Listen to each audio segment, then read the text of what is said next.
you understand that you have the right to testify? If you want to testify, no one can prevent you from doing so. Yes, sir, I do. Do you understand that no one can make or compel you to testify? That is, do you understand that you have the right not to testify if you don't want to? Yes, sir.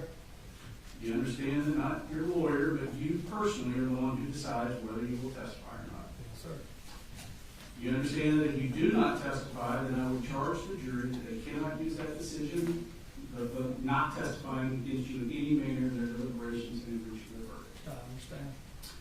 You understand that if you do testify, you'll be examined not only by your attorneys, but cross-examined by the state. I do. All right. Have you decided whether or not you wish to testify? Yes, sir. And what is that decision? I will. All right. I find that the defendant has decided to testify with a complete understanding of his rights. Is there anything we need to take up before the jury's brought in? Nothing to say, Your Honor. No. Okay. And did the state confirm that all your intended exhibits have been? We confirmed internally, and then we're going to provide Dawn a list, and she'll confirm as well. Okay. All right. You all ready for the jury then? Yes, sir. All right. You bring it in, Terry.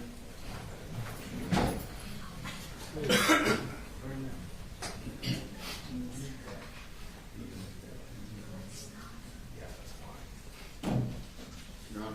Yes. Wait a minute, please. Sure. Stand and wait or sit and wait?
We're ready, sir.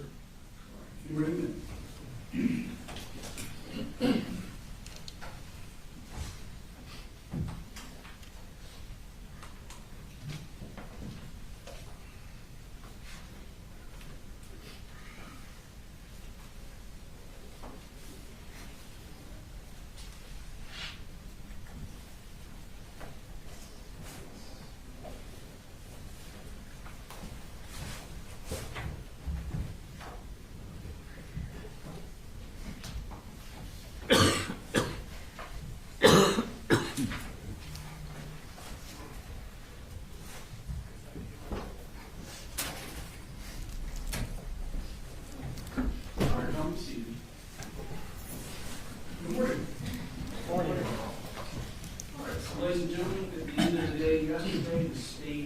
arrested their case. Does the defense have any witnesses they wish to call? Yes, Your Honor, we do. Go ahead. We call Colin Gray at this time, Judge. All right. And Judge, I don't want to be disrespectful, but I got a bad cough. Would it be okay if I put this in my mouth to keep from... Sure.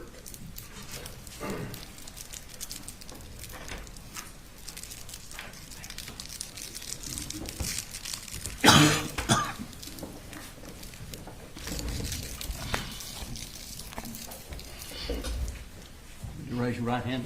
Solemnly swear the testimony you're about to give before this court and jury will be the truth, the whole truth, and nothing but the truth, so help you God. I do. Would you state your name for us, please? Colin Gray. And would you spell it for the court reporter? COLINGRAY. And Colin, where did you grow up?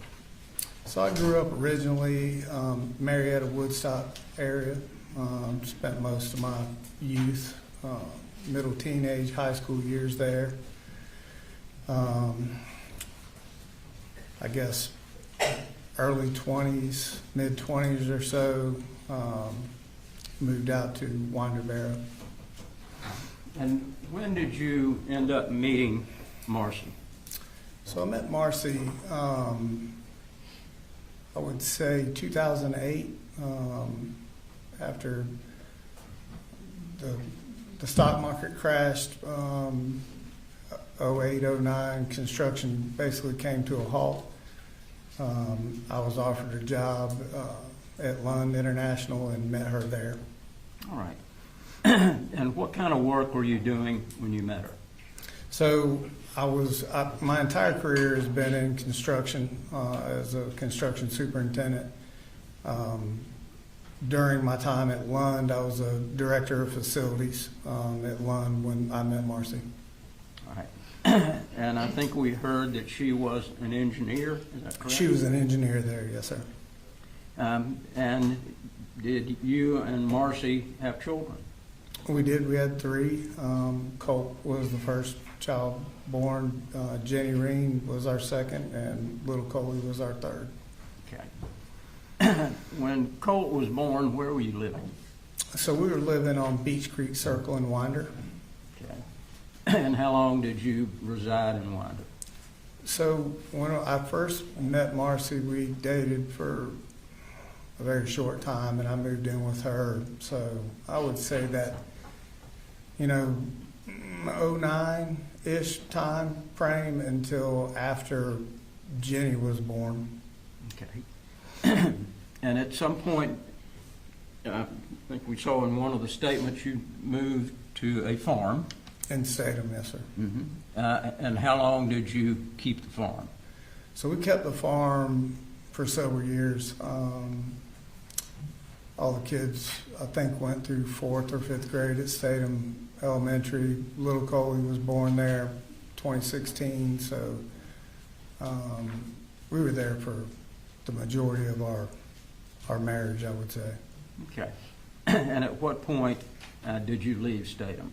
So we left Statham, I would say, maybe a year prior to COVID. The original game plan there was we had purchased a boat, and we're thinking that the market was decent. We had talked about building our own home. It was something I was interested in doing, and we really enjoyed the lake life. So the original thought was we could sell the farm and make a pretty good profit, and find a parcel of land up near or on Lake Lanier and build a home. And what age was Colt at the time that you moved from Statham? Oh, so he was probably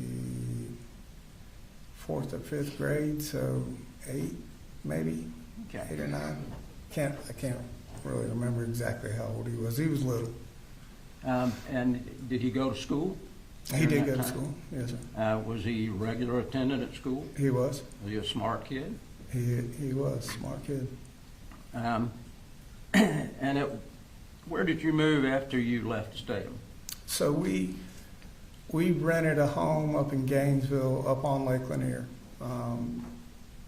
We wanted to have a place that was on the lake if possible, and it came with a boat dock, so we could just keep the boat there. And really, the kids enjoyed the boat, skiing and tubing and fishing and playing all the time. So that was a big deal to us, and we were able to find a home in Gainesville and move there.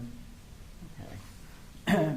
At some point during your working career, we heard on the video that you broke your back. So, right. So that would be 07, late 06, 07. I ruptured my L5 disc, which required a surgery, a back surgery. It's called a laminectomy. And had that surgery, and I would say 09, maybe 10, 11 months later, re-ruptured the disc and had to go back in for a second back surgery. Okay. And did they put you on pain medication for that? I had been taking pain meds really after that second surgery, just to kind of get me through that surgery. The second one was a little more painful. They were, I'm not a doctor here, but they did take a piece of my vertebrae out of my spine and kind of pack it behind the disc to kind of help it from rupturing or popping out, or herniating is what he was more worried about. And so I was taking pain medicine all the way up until my third spine surgery, which was fusion, I think was in 2017. And at some point, did you get hooked on those pain pills? So I don't know if hooked is the right word, more of a fear of the pain. It took a lot to do what I did every day at work, 10 to 12 hours a day, walking multiple flights of stairs. So it entailed anywhere from 5 to 8 miles of walking a day. So the pain medication would help for sure. But even then, at some point, it was a combination of, I really wasn't a fan of taking medication or anything like that because the responsibility that I had at work. And then as time went along, I felt like the effect that I was taking them for really wasn't doing what it was initially supposed to do. So that's what led me to the third surgery and getting involved with other people. Like, look, I don't want to keep doing it like this. I was taking so much Advil, I was worried about doing internal damage. Something wasn't right after that second surgery, and I could feel it. So that's what led to the spine fusion conversation. And at some point, did you lose your medical insurance?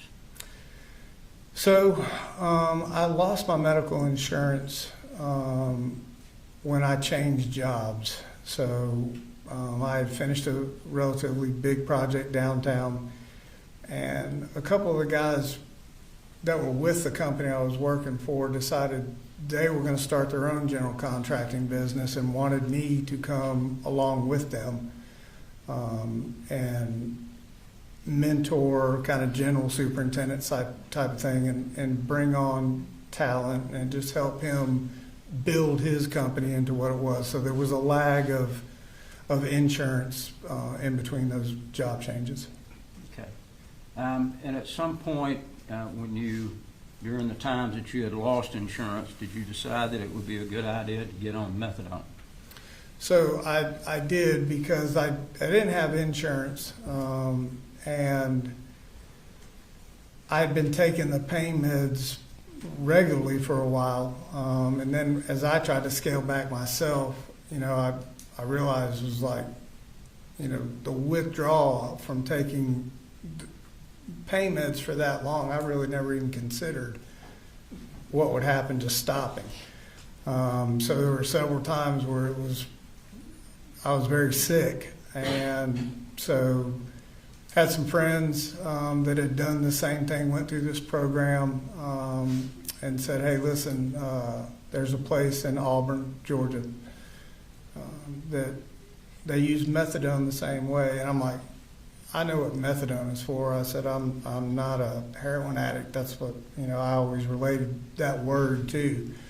So I met with them and said, listen, I'm confused on what this is and how this works. And so I was advised at that time that this was a synthetic type of drug, and that there was not the euphoria, if you will, that came from taking regular pain meds, but it helped tolerate the pain, which was what I was actually looking for, but more importantly, it kept you clear, and it subsided 90% of the withdrawal that your body was going through. So I thought, this is kind of everything in one package here.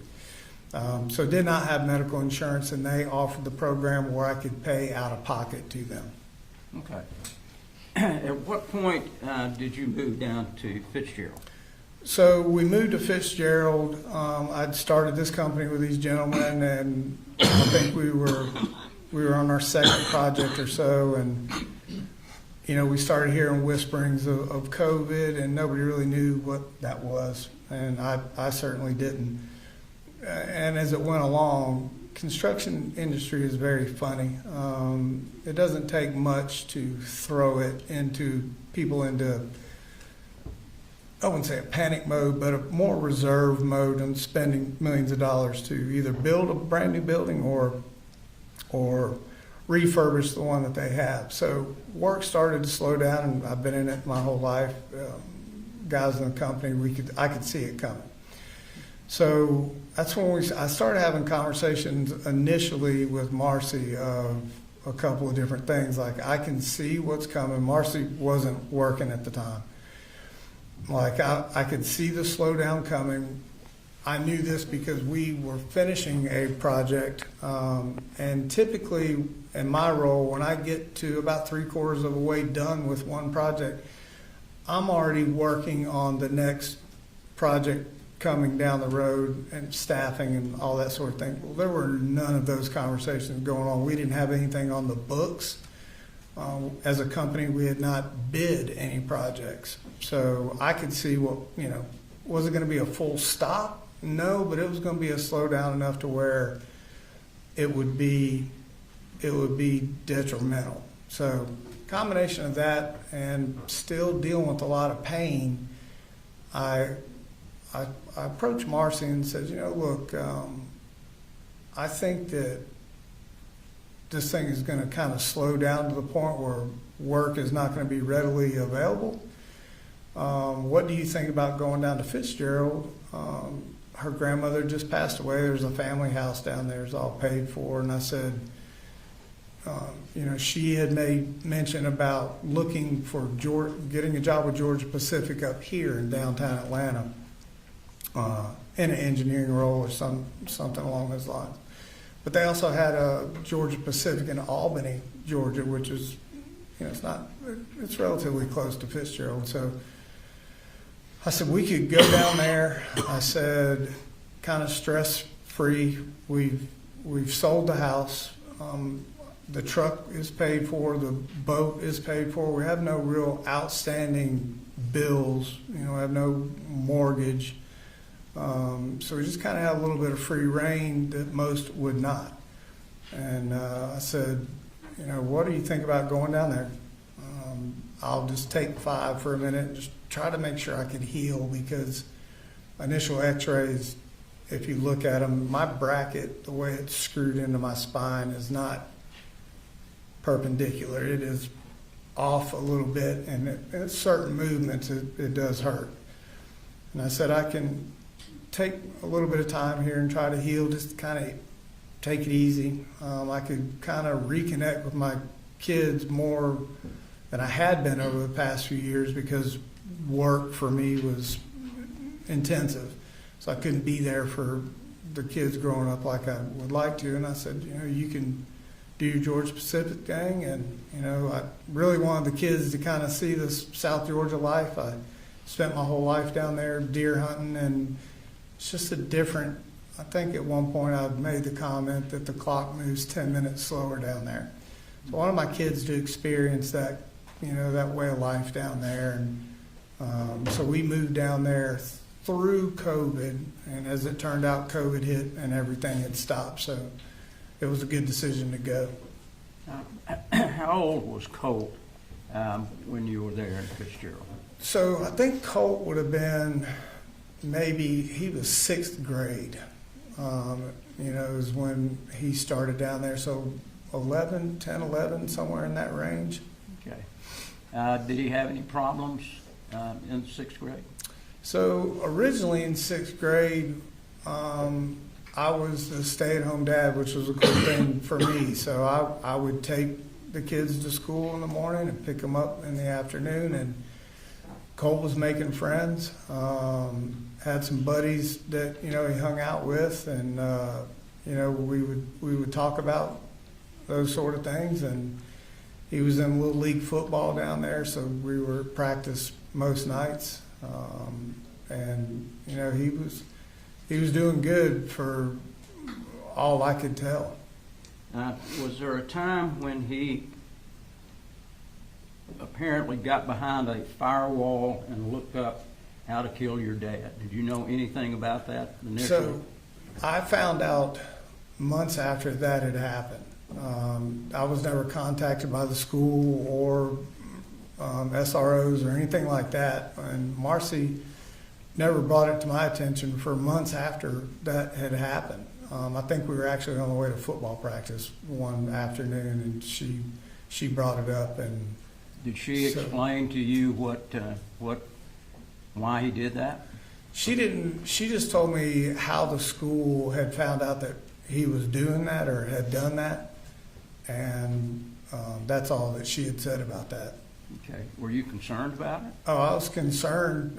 Went immediately to Colt. I think we were sitting on the football field after practice, and I'm like, I need to understand this. So the conversation I had with him was his little clique of buddies that he had. He said they were all kind of venting, and one or another were upset with what their dad was doing or not letting them do. And that one of his friends had made mention of not necessarily killing his dad. I think he was like, one day when I get older, I'm going to show my dad kind of who's boss sort of thing.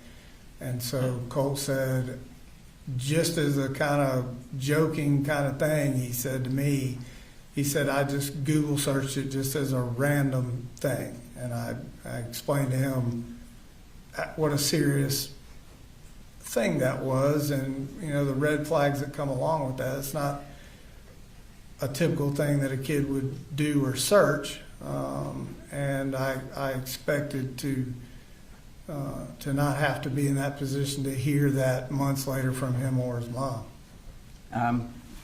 How old was he when that happened? Was he 11 or 12, or do you? So he was 11, and she was in 6th grade, I think. I want to say the reason I'm going at 10, 11 age is because when he was 12, I think that's when 12, 13-ish is when we went deer hunting for the first time up in Jefferson. So that would have been his age.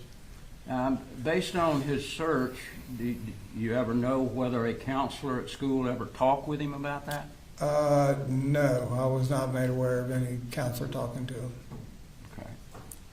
Did you always feel like that you and Colt had a pretty good relationship from the standpoint of discussing things? Yeah, I always tried to create that kind of environment for him.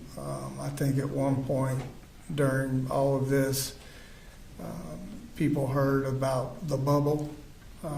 It's a thing that I kind of created with my children at a young age to give them the opportunity, and it may have very well stemmed from this incident that I didn't really care what they did.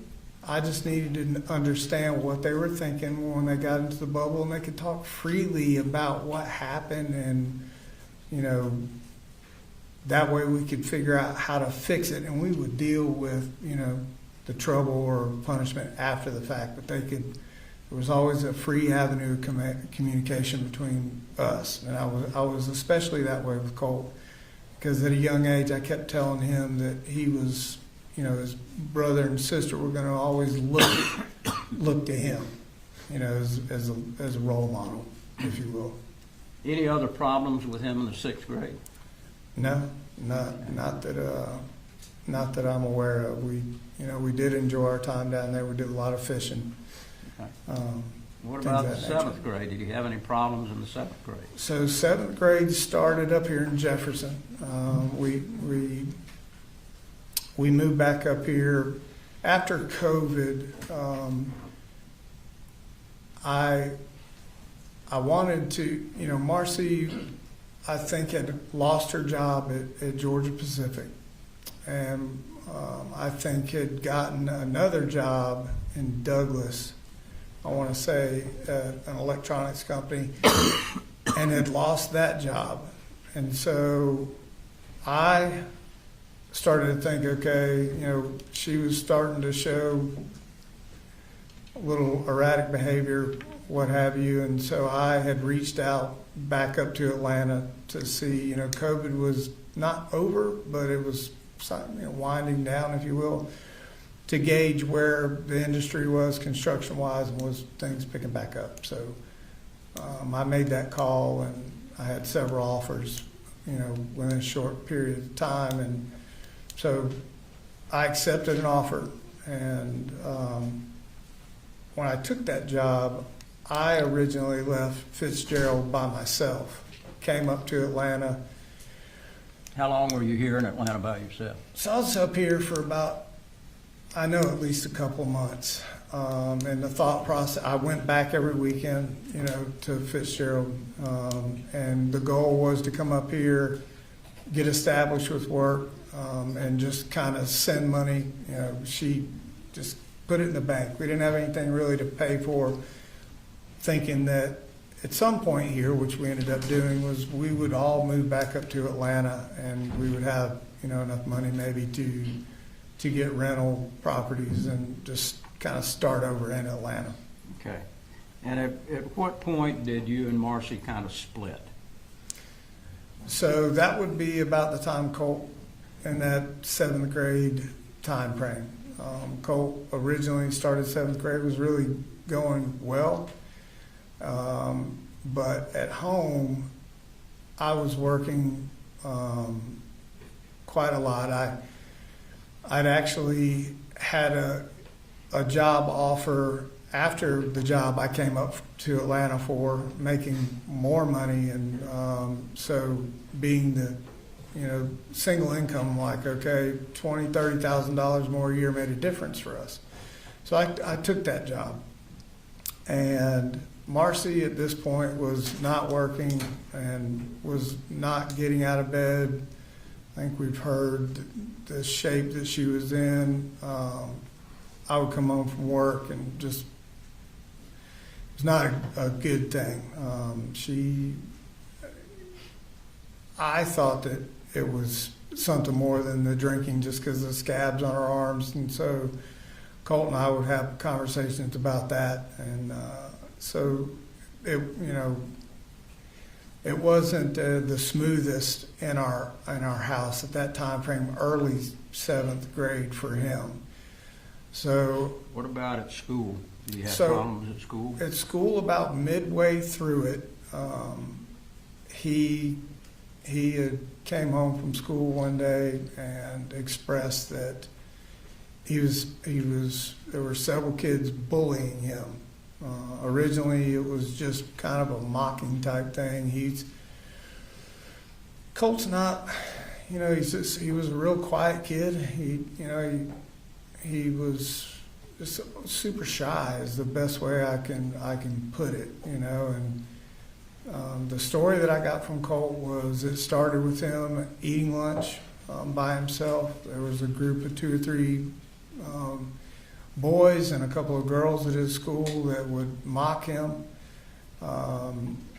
And from that point on, it was a kind of a difficult time for Colt through 7th grade, in school and on the bus rides home. Did you move at some point during the 7th grade?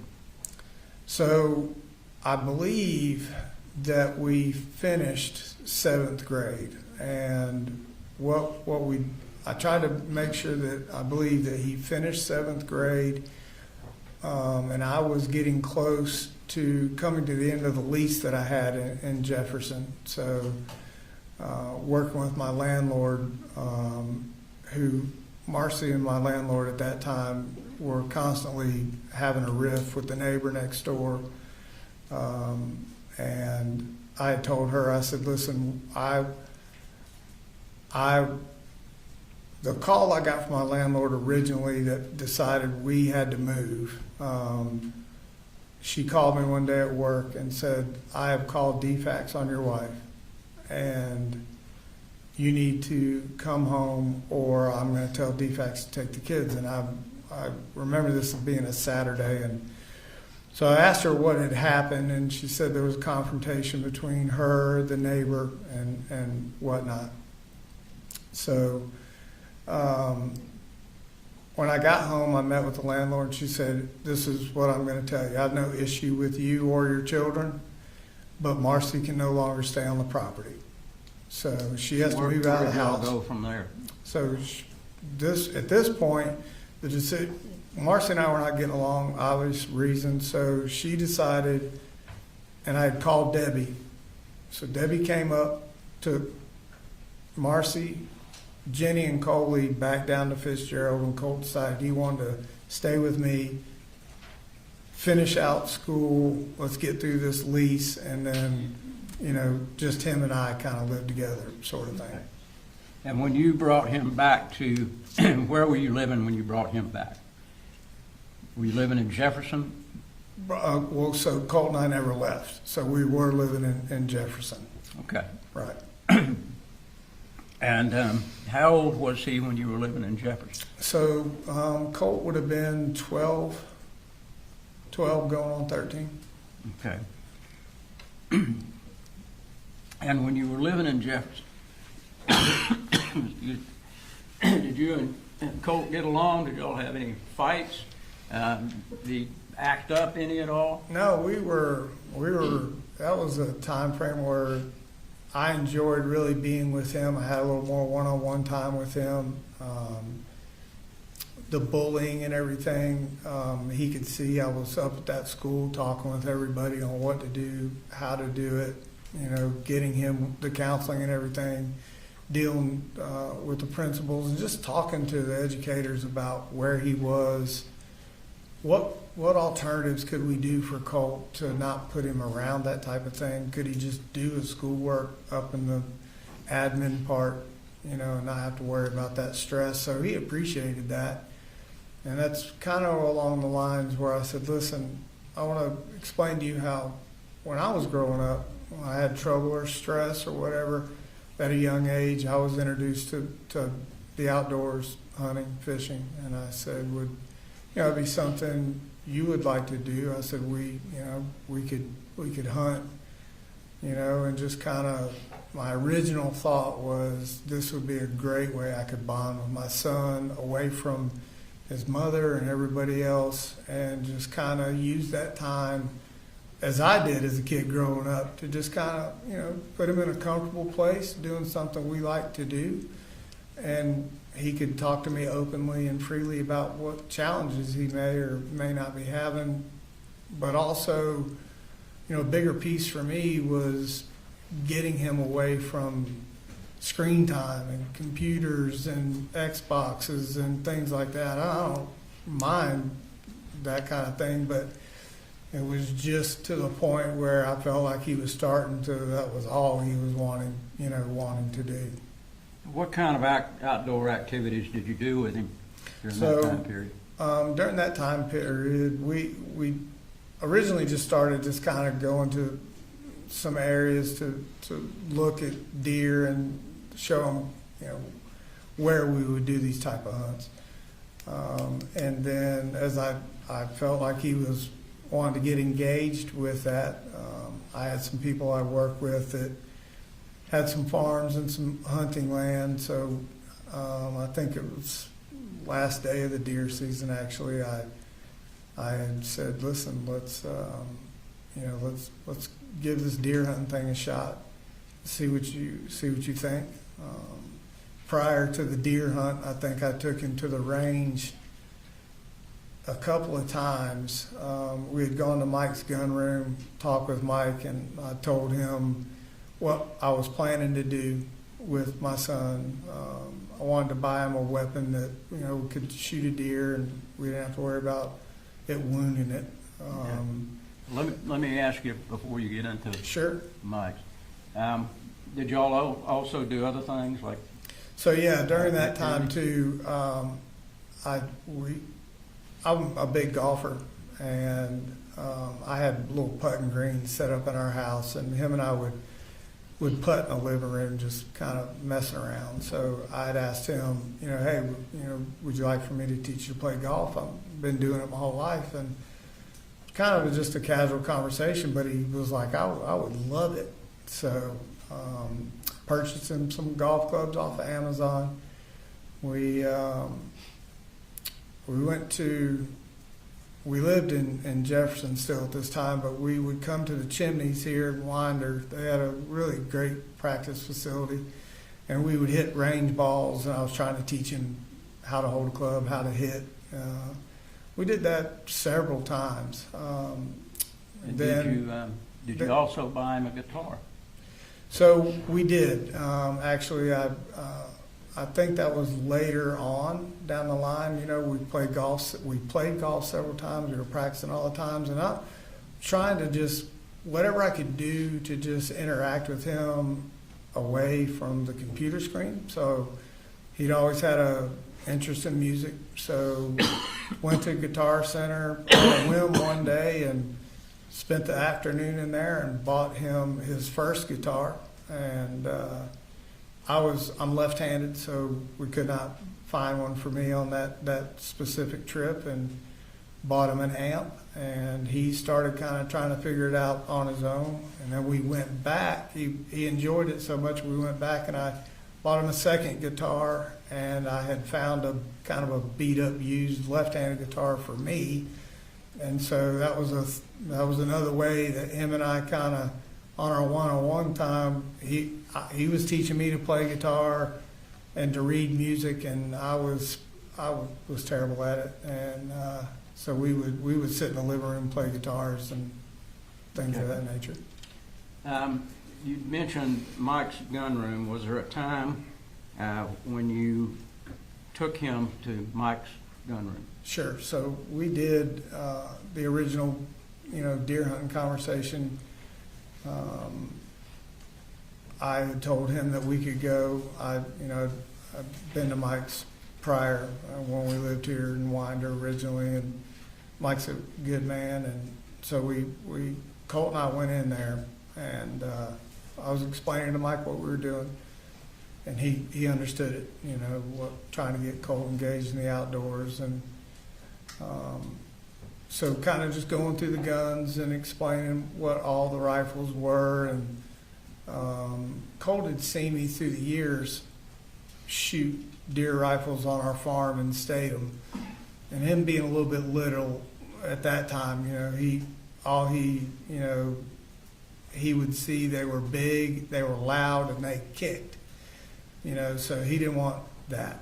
He didn't, that was his thing. He was afraid of the kicking. And I said, they're not all built like that. I said, so we'll go and talk with Mike. So we went in there and talked with Mike, and I explained to him what we were doing. And so Colt, through the gaming and Call of Duty and all the things the kids are into nowadays, a lot of the weapons when you go into a gun store are what I call on an AR platform. Everything from shotguns to little plinksters all look like ARs. In fact, the first gun I ever had Colt shoot was a little .22 on the farm that I had that looked like a looked like a gaming AR that they play with on Call of Duty. So my thought process was I will do whatever I have to do to get Colt interested in the outdoors. So he liked this way the AR platform looked. And Mike was like, okay, I have these, the Bushmaster with 450, look like the AR that we've all talked about here over the last couple of weeks. Different caliber, and was big enough to take down a deer. So Is that Colt's, the reason that you were buying this? Some people look at this weapon, it's a pretty ominous looking weapon, sure. and some people say, well, that doesn't look like a deer rifle, but is Right. that what it So was? the weapon in question that we're talking about here was a different weapon than the original one I bought him. Even the deer rifle, the Bushmaster I used, it looked just like the SIG that we've been talking about here. And that's just the way a lot of the guns and weapons nowadays are. You still have the old style bolt action kind of things, but a lot of the weapons now have gone to what they call an AR kind of platform. You may shoot a different caliber, but the way the gun looks is relatively the same. And he was interested in the way that looked. He thought it was cool. He's like, oh, I play this on Call of Duty. I shoot this type of gun. So, Now, this Bushmaster that you bought, yep. is that the one that we saw on the photograph that they showed yesterday at the gun range? No, it was not. Okay. That was the SIG. That was the SIG? Yes, sir. Okay. So the one that you purchased first for him to use was the Bushmaster? Yes, that was the very first gun that I actually purchased it before Christmas, and had, it was specifically for our hunt. It wasn't, he wasn't old enough to own the gun, which, we had talked through at Mike's. He watched me fill out the paperwork, and I'm like, you got to be 18. Went through this whole thing, so, which I explained to him on Christmas. Yep, I did give him that Christmas present, if you would. I didn't wrap it up as like this is a gift for you. I actually had brought it down the hallway after presents were open and said, I had one more thing for you. This is the weapon that I want you to shoot when we go to the range. And if you keep doing really good in school, going to school and doing all the things you should, you graduate and you're 18, I will, this will be your gun. Okay. So, Was there a time when you switched guns? so Mike? after that, he shot that deer. Last day of the season, I explained to him going that morning that I had hunted for several years as a kid and never saw a thing in the woods. That 95% here, we're not going to actually see a deer. We're just going to go through the process and let him see what it took to do the day in and day out, get dressed in camouflage. We weren't in the woods 30 minutes, and a bunch of deer came walking out, and he was super excited. And I remember telling him to just take a breath and make sure this is what he wanted to do. And he shot that deer, and the deer fell right over. So when he shot the deer, I was sitting right next to him, and the gun made a weird kind of sound when he shot it. And I looked over, and I could see the bolt was jammed, and the bullet was kind of half in, half out. He didn't notice, but I noticed that it had jammed. So after that, he said it made a weird sound and kind of a flash, driving home. He was like, it kind of scared me after I shot the deer. And I said, okay. I could not get the bullet dislodged from that gun. So got home, we sat down, took it all apart, got the bullet out. I think we went to the range sometime after that, cleaned the gun, let him shoot it again, and it jammed again on the range.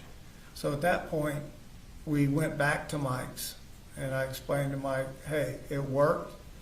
a great thing. He shot a deer. It was the greatest day of my life. Made a video of it, showed it to his grandmother and some of my family and his mom. And I said, but the gun jam scared the crap out of him. And I said, during the course of that hunt, he'd seen some coyotes run through chasing some deer earlier in the morning. And I told him, I said, well, there's a hunting season for that. And explained to him I did a lot of hog hunting and whatnot. So after the gun jam, we went back to Mike's, and I told Mike, I'm like, listen, it was great, gun jammed. I said, but even in his excitement, the 450 did kick a little bit more than, he was hoping for, I guess. And I did have a kind of a different scope on it than what we all see here. And he said when he shot that deer, the scope, it didn't bruise him. He said he just felt the scope kind of come up, and he didn't like that. So we traded that gun back in at Mike's, and I told Mike I was just looking for something a little lower caliber for him to shoot, that he was really enjoying going to the range and whatnot, and that we were going to do some varmint hunting, throughout the year in between deer season. So that's where the 223 came up. Let me bring you back to during the time you were in Jefferson. Was there a time that the Jefferson County Sheriff's Office sent someone out to talk with you about some alleged threat? Absolutely. And did you cooperate with them? Yes, I absolutely did. It took me completely by surprise. I remember getting up super early that morning to watch the British Open with Colt. I think we were sitting there at 5 o'clock because British Open time's different. So we're up super early. And midday, I think we watched part of the golf tournament. I fell back asleep, actually, and got a knock on the door. 2 Jackson County sheriffs at the door. Did they tell you what they wanted? Sure. They asked me if Colt was there, and I told them he was. Did you ask Colt to come out? Yeah, I went back into the room, and said, hey, listen, the sheriff's department's here. They've got some questions for you. And I asked him at that time, like, is there anything I need to know about here? He was just as surprised as I was. So I went and got him and brought him back out. And did the officer speak with him? Yes, they did. They originally, before I'd gotten Colt, I'd asked him, what is this about? And he had made mention of Discord, asked me if I knew what Discord was. I'd never heard the term Discord until that moment. I told him I don't know anything about Discord. I don't know what that is. So when he brought Colt, we brought Colt out there, and that's when they had the discussion about computers and did he have a Discord account. Okay. And after that conversation that he had with Colt, did he have a conversation with you? The sheriff? Mm-hmm. So yes, it was between all of us. I remember him asking Colt about Discord and what basically the allegations were. FBI had a tip, something about school shootings, and I immediately was like, I need to understand where this came from. This is it's an extremely serious thing for me. This is not a joking matter. Even if this is not Colt, I still want to know how it ends up that they're at my front door. I was very serious about and making sure Colt understood how serious this was, and ultimately, if they didn't like what he said, the second officer was there to take Colt with him. That's what the sheriff had explained to me. So I was, whatever I had to do to talk to them, anything they they wanted to know, I basically was like, yeah, let's figure it out. I told him at one point in this conversation, if he even thought that this was related to Colt in any way, shape, or form, he asked me if I had guns in the house. I said I did. And that he could take them. He could take those guns out of my house. I will go get them. He can take them with him. Okay. Did the Jefferson County Sheriff's Office ever follow up with you about anything? So during the course of that, conversation with him, I wanted as much information about this as humanly possible. And at the end of the conversation, he and I walked away, walked over to his car, and he said, listen, I believe Colt. And I said, okay. He said, I've still got some more information I need to look through and go over. And he said, I'll call you. And the next day, I think, is when we talked. I said, do you have a card? He gave me his card. I said, you can call me any time. I said, if you find out any more information, I just want to I want to know what you know.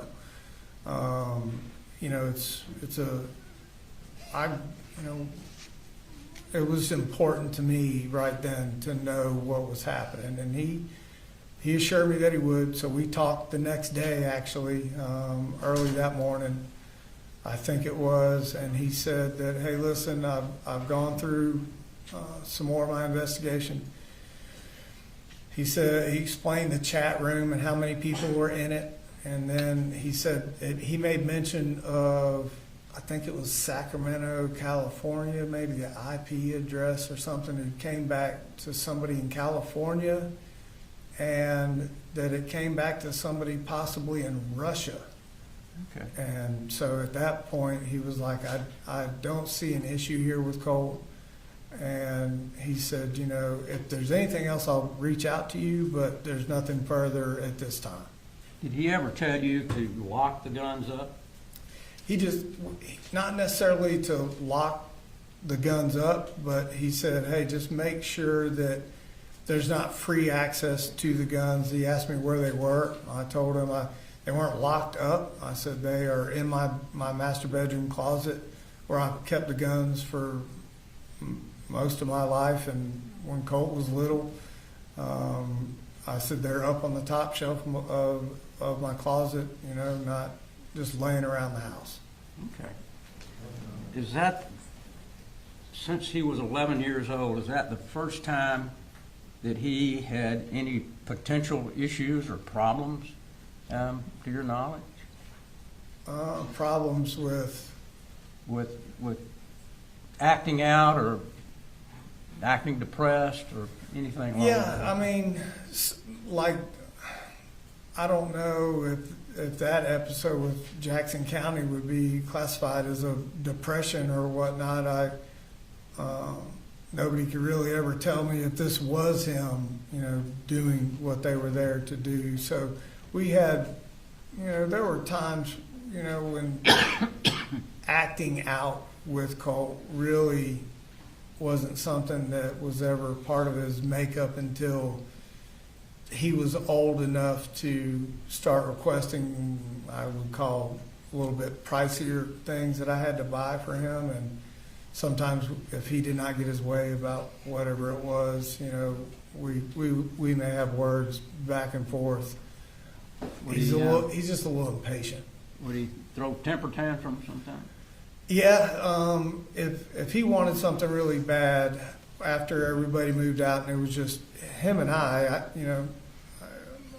I did have a little more free reign with buying him things. Jenny and Coley weren't there. Marcy was not there. So I had a little more freedom. I was at a job making more money. So I could afford to buy him a little extra here and there. And so I wouldn't say he got accustomed to it, but he just didn't understand when he would ask for something why I couldn't buy it right then. That brings us up to the 8th grade time period. Okay. The beginning of the 8th grade, where were you? So beginning of 8th grade, I think that we had moved back to Harrison Mill Road, Bethlehem area. Okay. And were you and Marcy living together at that point? No, she was still down in Jefferson, I believe. Okay. In the beginning of the 8th grade, was Colt in Jefferson, or was he in Fitzgerald? So it was kind of a hybrid. Going back to not getting really what he wanted all the time from me, Debbie would buy him whatever he wanted almost immediately all the time. So he kind of had that connection with her where he felt like he could get a little more from her. On top of, I think he was missing Jenny and Coley a little bit. And so there was a time where he was up here in Bethlehem with me. Debbie would come up, and he had gone back to Fitzgerald for a time, and then came back up to Bethlehem. So there was I don't remember the dates exactly of when that was, but I know he was back and forth. Okay. In the beginning of the 8th grade, was he there or here, if you remember? So originally, what had happened, I'm trying to recall exact dates here, but I know there was conversation of like late 7th grade, 8th grade, that we started talking about online school. Debbie and I were involved in those conversations quite a bit. And then at some point, I want to say it was over the summer, late summer, he had gone back to Fitzgerald with Debbie, packed up all of his stuff, and Debbie had talked to Colt and said, "Hey, listen, we can do homeschooling down there." And Debbie was retired, and she would just kind of help him through homeschooling and kind of teach him. And actually, Jenny was a part of that conversation as well when they were down there in Fitzgerald. So I spent a time up here in Bethlehem by myself. Okay. The Coley and Jenny, they never had a problem going to school. No, they were Even when they were living up here with you, was there a problem with them getting them registered, getting them in school, and them going to school? No, they now. I want to be clear. This was a joint venture. Now, at this point, I've never been a single dad of 3 kids. I underestimated what it took. I can tell you that right now.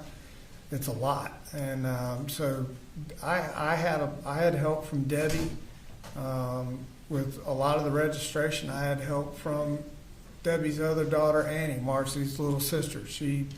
She was engaged in helping me get everybody registered and in school. I was working full time, and so they were of great help. But we were able to get everybody registered. Jenny and Coley, that is.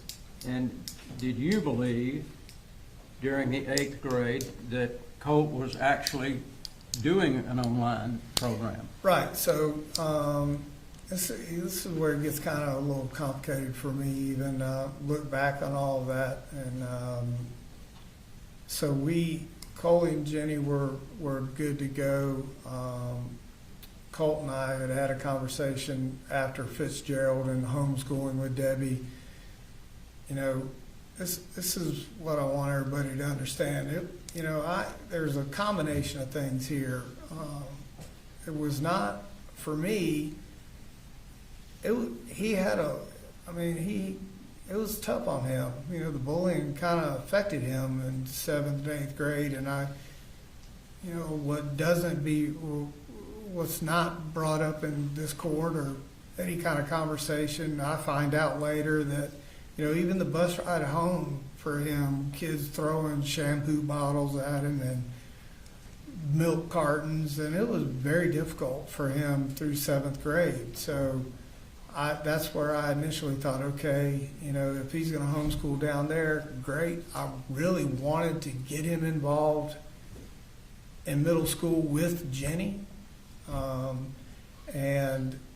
we started down the conversation of online school here in Bethlehem. So he was open to that idea. I had talked to Jenny. I'm like, listen, I'm offering this to your brother. Would you like to do it? She ultimately chose to go to school.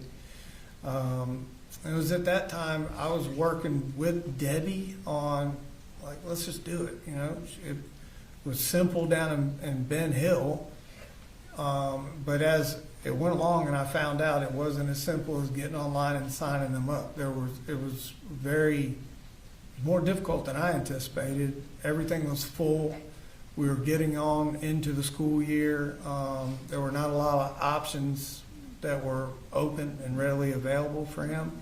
Did your sister help you find an option? Right. So as time went along, we're pushing through 8th grade, and he's falling further behind. And I realized that, and I had reached out to my sister Lorraine, a retired school teacher, and explained to her the dynamic here, and that I wanted him to be online in school, and what had happened, and it was harder than I anticipated of finding him an open spot. And she said, "Hey, I know you got a lot on your plate. Let me start trying to track down some places where we could send him." So I'd had that conversation with her, and I think it was Georgia Virtual is where there were 3 schools she said that she had narrowed it down to. Georgia Virtual is what jumps out in my mind, that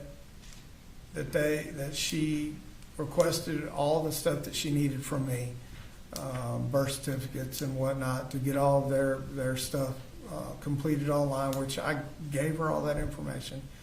And there was passwords or access codes created through that system in the email chain, or talking back and forth with Lorraine. So I had thought in a time period there that he was locked in and doing what he needed to do.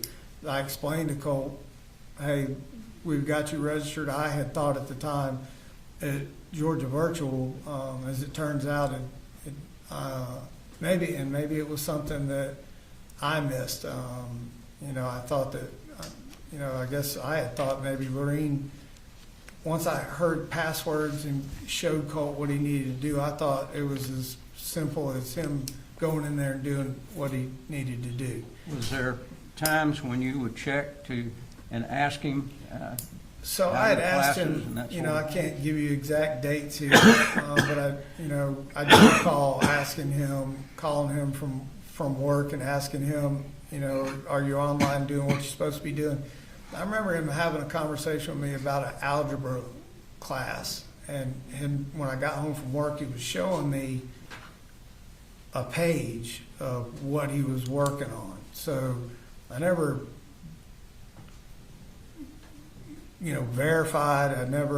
That's my bad. I didn't fact check what he was saying. We had established a trust between him and I, and a respect for one another, that he was growing up, and I was trying. That's what the whole idea was try to get him to just be upfront and honest with me, and moving forward to high school in the back of my mind is what I was thinking. But also, as this time frame was moving along, we were getting further and further behind, and I knew that, and I got to a point in 8th grade where it's like, man, I don't know if he can catch up, right? So I had a conversation with Colt originally and said, listen, Colt and I were at dinner one night, and I said, what would you think about taking the 8th grade over again? And I had a two-prong attack there on that. I didn't think that he was far enough ahead in 8th grade, and I didn't want him to come out of the gates behind in high school.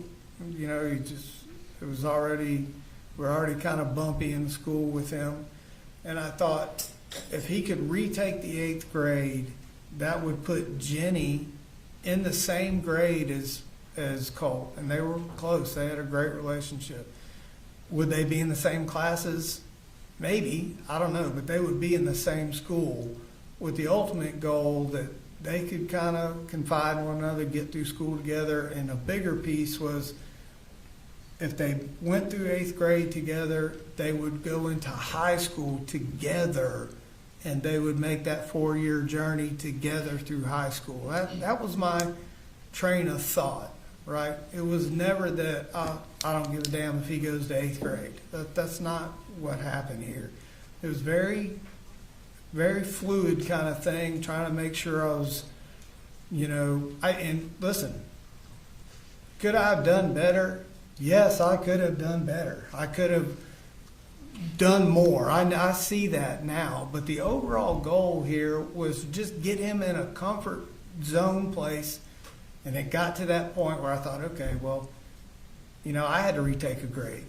This would be great. If he could just go take the 8th grade again with Jenny, they could help each other and they could move through high school together. So that was the thought process. All right. Now, was there a time that Colt went down to Fitzgerald to stay with his mother where he got into an altercation with her? Yes. So that would be that summer time frame. I don't have the dates here in front of me. I just know that Debbie, and this is the time frame when Debbie came up and they took his computer, packed up a bunch of his stuff, and he went down there to stay. He was kind of missing Jenny and, wanting to hang out with Mamu. And so Mamu had called me. There was actually 2 that I know of. The only 2 that I was ever made aware of. The first one was Debbie had called me and said that Marcy had slapped Colt across the face really hard. They were arguing. I don't know what about it, was not there. She just said it was an ugly argument. And I never hit my kids. There's multiple reasons for that. So Debbie said that DFAX was called. I didn't know if she had called or who had called. Ultimately, I find out that it was Annie that had called DFAX in the first episode of the slap, right? So I had talked to Colt and said, listen, you okay? What happened? He said, we just had a knockdown, drag out kind of argument. Mama was drinking and just, she just slapped me. And I said, and Mamu was there. She was standing right there. I was like, okay, that was the first episode. The second one, I don't think. Did he ever tell you in that first episode that he broke a window on a door? He hadn't broken the window or done the damage that we've heard about in court here yet. I believe my time frame was all of that happened after the second episode with Marcy, and it was of all things over chicken nuggets. And what Debbie had called me again and said that she didn't get Colt the right order from McDonald's. And I guess Colt smart alecked her about, you didn't get me the right stuff or whatever. And Debbie said, and Marcy lost it. Her words were, she attacked Colt, and she said, just started hitting on Colt a lot, hitting him wherever she could hit him. And that I had talked to Colt about that. He said she hit me in the face, she hit me in the, and I said, over chicken nuggets. He's like, Dad, I could smell the alcohol on her. She's screaming, just out of control kind of stuff. And I said, okay, do you want me to come get you? And she was like, no, I'm going to go. He said, I'm going to stay with Mamu, which when the kids and everybody went down there, they weren't, I know we heard that they were living with her. Now, little Coley did stay with her, but Jenny and Colt, when they went to Fitzgerald, they stayed with Debbie, in their house. So that was their place. So I asked him, do you want me to come get you? He said, no, I'm just going to go back to Mamu's and just stay away from her. So it was after that time frame where my understanding was he was breaking the windows.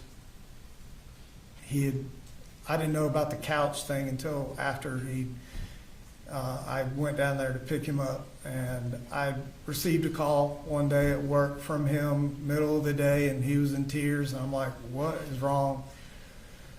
He said he had another falling out with his mother. He said, I slammed the door and broke the window, and it escalated from there. He didn't tell me about him cutting up the couch, or, it's kind of unclear who really did that. One says the other wasn't down there. He said, I just need you to come get me right now. And I said, well, where are you? He said, out behind the house, just kind of staying on this little dirt road. And I said, well, it's going to be 4.5 hours before I can get there, but I'll come get you. He said, Papa Charlie, which is Debbie's husband, he said, Papa Charlie called the police on me. And I said, for what? And he said, because when I broke the window, they said I cut the couch up. And I said, did you cut the couch up? He said, I tore part of the top of the couch off. He said, but they're saying I sliced it all up and broke these windows. He said, I slammed the door and broke one window above the doorknob. He said, and Papa Charlie showed up with Ben Hill County Police and wanted to take me to jail, basically. He said, and the police officer was telling Colt that he couldn't act like this and disrespect his mama, grandparents, and if he couldn't get it calmed down, that he would ultimately take him to YDC or whatever. And Colt was upset about that and asked me, hey, I need you to just come down here and get me and bring me back home, which I did. Did you do that? I did. Did you go down that same day? That same day, yeah. And do you remember about what month that was? I don't remember exactly what month that was. I don't. Okay. Shortly thereafter, did you find that Marcy had been put into rehab? I did. So the rehab came after I'd picked Colt back up. And we were kind of resuming what I was just talking about, trying to get him. Now, the other two children were not with you at that Still down point. there in It was just Fitzgerald. you and Right. Colt. Okay. And Jenny was living with Debbie. She had taken over her mom's old room and whatnot, and that's where she resided every day, every night. Coley was in and out. He just kind of go with the flow kind of kid, and little Coley and Marcy were together a lot. Colt and I were back up here, and that's when I received a call. I think when I was talking to Investigator Smith, I said 2 a.m. I got the phone call. I actually, thinking back on that, I think it was 10-ish because I knew 4 hours it would take me I wouldn't be there till 2 in the morning. So got a call from the DFACS case manager and said, I need you to come down here and pick up your children. Wouldn't get into why. Just said that they were in danger. I explained to her where I lived, how long it would take me to get there. She stated, well, can you just be down here at 7:30 the next morning? We'll meet at a church down the road from their house, and we'll all go over there together. I asked her, I needed to know what this was about. She said, I can't until we go over some paperwork, logistics stuff, and then I'll explain it to everybody all at once. I still did not know. In my mind, I thought as much drinking that she had been doing, I was like, oh, she'd had DUIs before. I'm like, oh, she got a DUI, probably had Coley in the car. That was my original thought. So drove down there the next morning, Colt and I did, talked about what we thought this might be, and met the DFACS lady, went to Debbie's house. That's where she was with the kids. Knocked on the door, went in, we all sat down. The kids were in bedrooms, so they weren't a part of the conversation. Actually find out later that Colt and Jenny had cracked the bedroom door and were listening to the whole conversation. And she said, listen, she said there had been a call made to DFACS, and I find out later that it was Annie, the little sister that had called DFACS, made a complaint that she was driving drunk or acting recklessly with little Coley in the car, something along the lines of to where they needed to hair follicle test her. And so she's reading off the timeline of when they did the hair follicle test. I didn't even know that took place. Apparently it took place a week or so, maybe two, before I got the call from DFACS that night. And she went through the whole process of we hair follicle tested you, and here are the results. Okay. So, And at that point, you took the other two children with you? correct. She stated that I was to take all the children back, that Marcy could have visitation as long as it was supervised. And at that point, I asked by who. I wasn't sure if it was DFACS. She said, no, you will be the one supervising, and you are the one that says when she can come and when she can't come. She cannot just show up. This has to be agreed upon time and whatnot, so I took the kids back.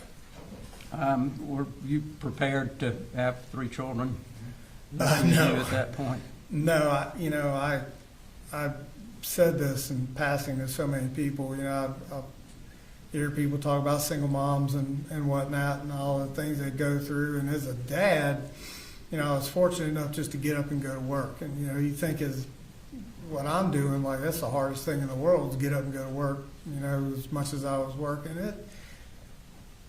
It paled in comparison to what a single parent has to go through with one kid, let alone three. So I underestimated the effort and everything that it took to just keep everything afloat with three kids, let alone all the ins and outs and things that happen with kids every single day. It was a lot more than I could ever imagine that it being, and I underestimated that greatly.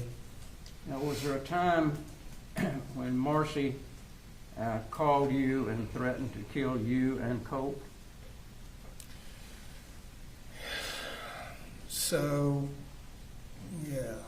So that day, I originally got a call from Annie, the little sister, and I believe I was cooking breakfast or dinner. And because I know I was cooking something, because I have a phone laying on the counter, I just hit speaker. I'm like, hey, and she's crying. I'm like, oh, what's wrong? You okay? Her original statement was, we can't find my mama.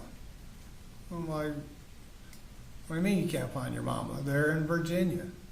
Like, they're all up there. Charlie's in some golf tournament. She's like, no, she came back early.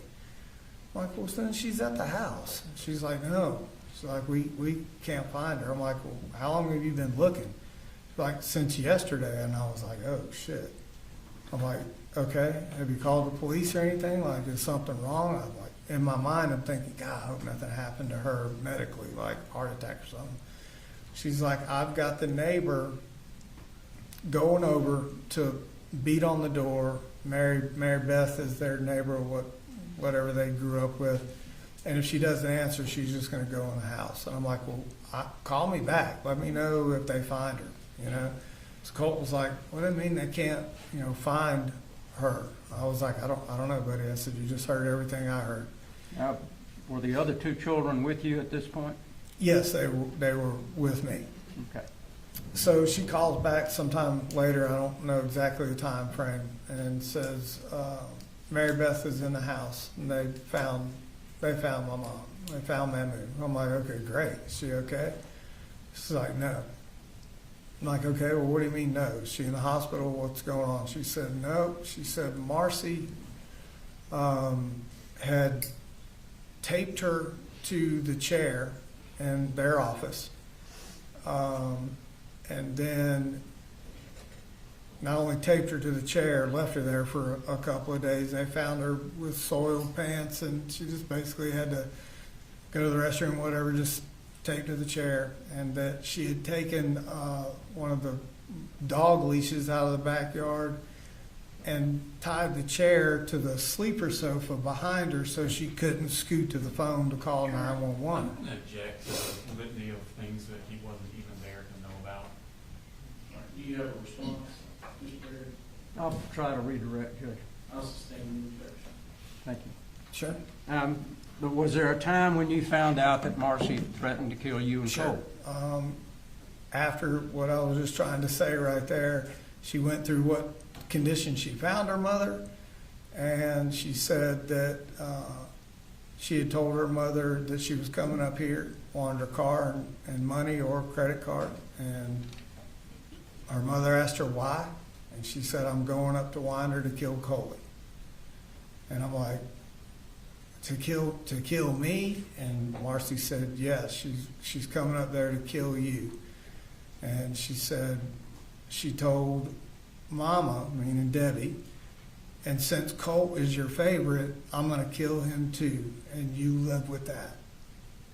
So that on that day is the first time I had heard that threat. And did Colt know that? He heard it on speakerphone while we were talking. Okay.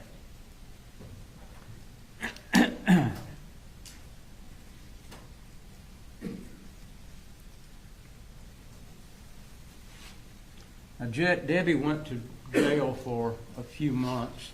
Was there any contact that you had with Debbie during that time? Marcy. Not Debbie, I'm sorry. Marcy.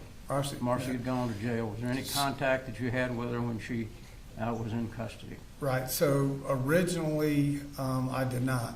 And as time went along, Debbie had come up to talk, and hang out with us in Bethlehem, and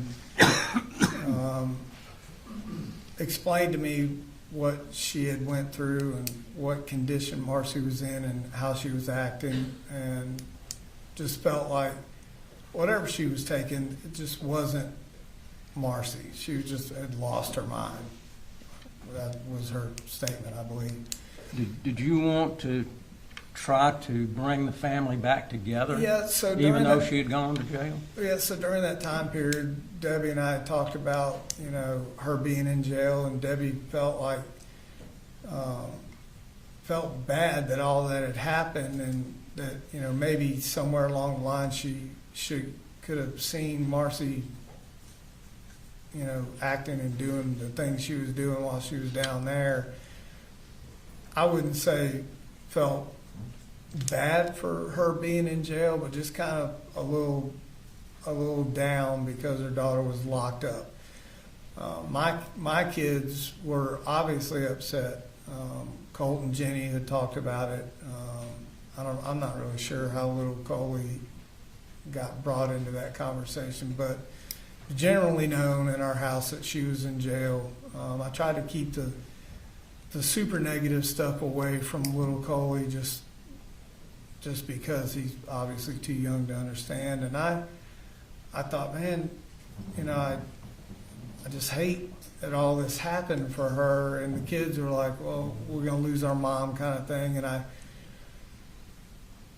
some point, I just was like, I don't want my kids to think that I'm just going to walk away from their mom. She's the mother of my children. And I didn't condone, obviously, what she did or anything like that, but I thought I could use the time and Marcy reached out, I think, through the jail kind of connection thing, and I think she called me the first time and had apologized for everything, said, she was, I think her comment was, I took a whole bunch of painkillers and I was high on meth, and I just was not myself, and I would never do the things I told my mom I was going to do, just. Now, during that time period, you had all three kids. Yeah. Were there times when you and Colt would have problems? So after that, after that event right there, we, you know, I wouldn't say we were having problems, but it was more along the lines of Colt. Colt was a good kid. He wasn't very patient with things, and if he wanted something and I didn't buy it right away, he didn't understand.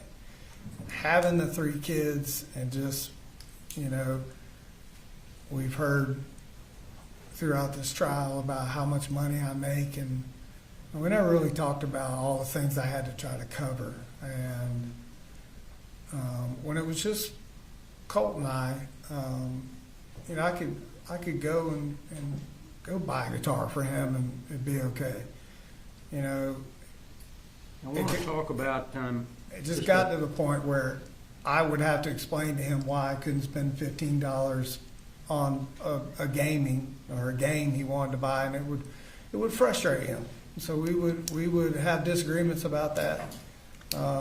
you told the officer in one of the interviews that he would bull rush you. Yep.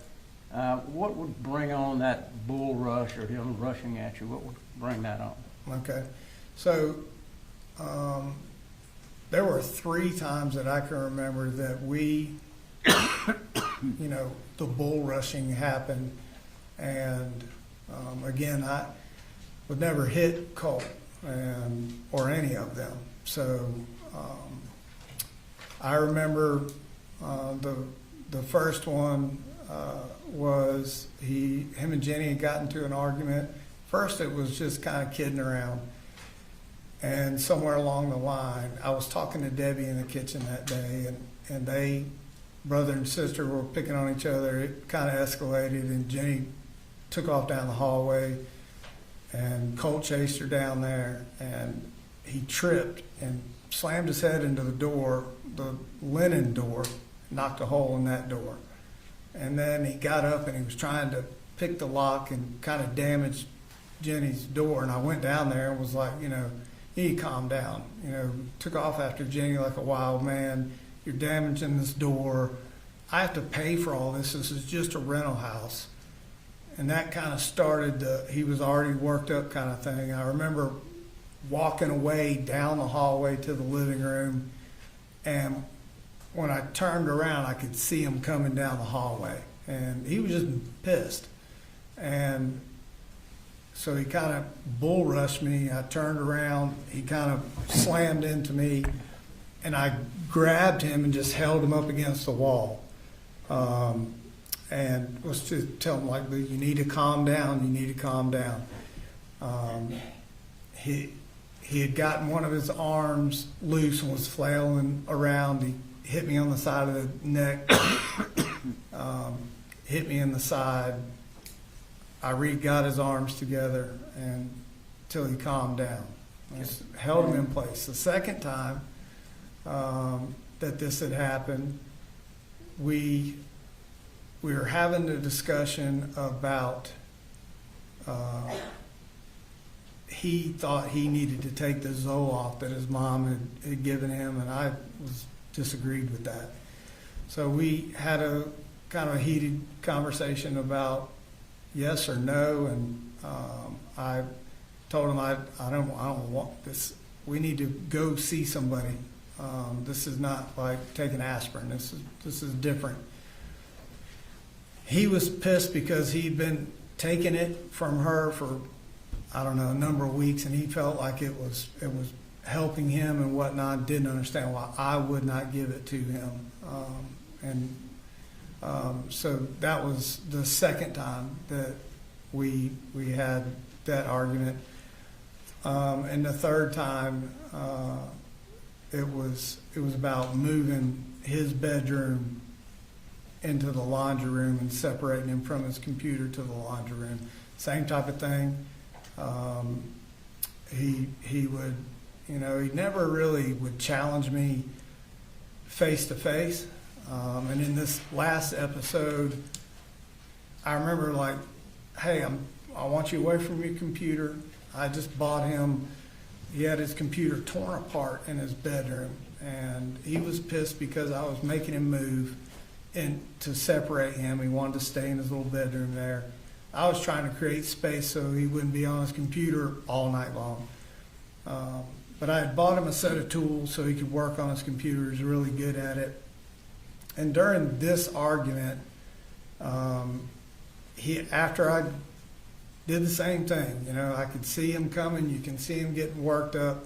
And I just caught him and held him and said, you need to calm down, get him calmed down. Like, I'm going to let you go. So when you calm down, we can talk about things. I walked back into the kitchen, and he had gone into his bedroom, and I bought the wrong tools, as it turns out, for his computer. And when I was walking into the kitchen, I wasn't even looking at him. He had thrown a screwdriver, ricocheted off the door frame, and hit me. And that was the three bull rush times that I remember that we had. Now we had disagreements and we argued, here and there, about normal things. You hate to say normal when you're talking about your kids raising their voice and whatnot, but the bull rushing and fighting was not something that happened as much as has been portrayed here. If it was a disagreement, it was more kind of the yelling and screaming back and forth. Did he ever threaten to kill you? No, he never threatened to kill me. That never face to face, never heard that. None of my children, Jenny or anybody, never said, hey. Nobody, Marcy, Debbie, nobody ever said, hey, Colt said he's going to kill you. Okay. Did he ever use the gun to threaten you or any of the children? Right. So, in these disagreements, this is the thing I need people to understand. The gun was a thing that him and I used to bond with, and I was very clear on the rules. Right.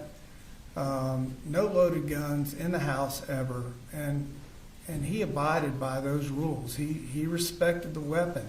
We didn't have them in a safe.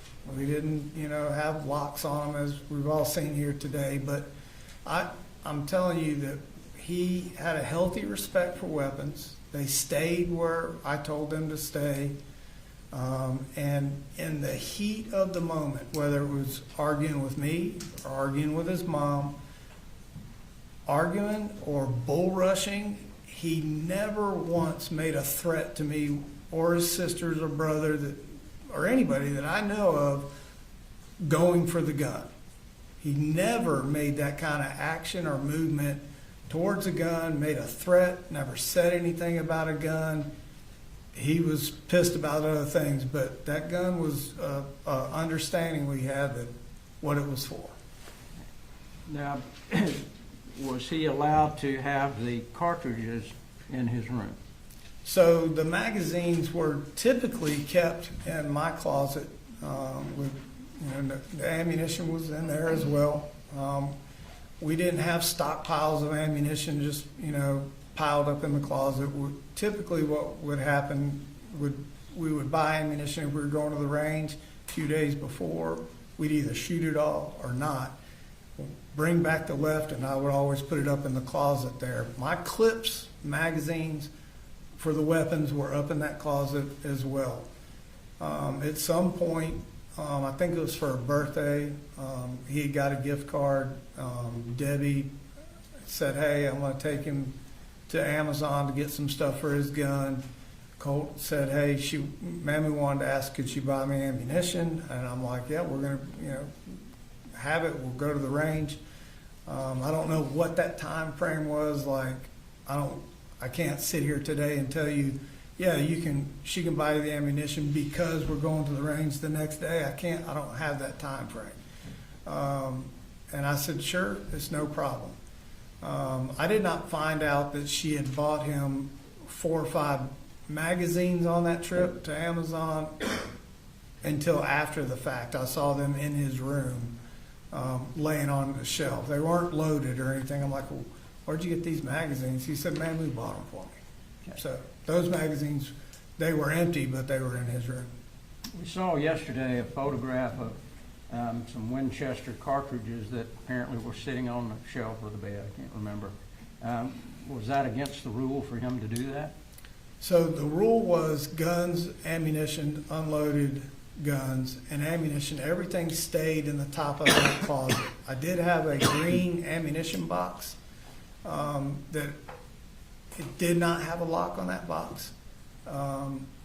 It was pretty difficult to open that box, but we tried to keep whatever ammo we were shooting or going to shoot or any leftover ammo in that green ammo box. Was there ammo in that box that was to weapons that you didn't own any longer?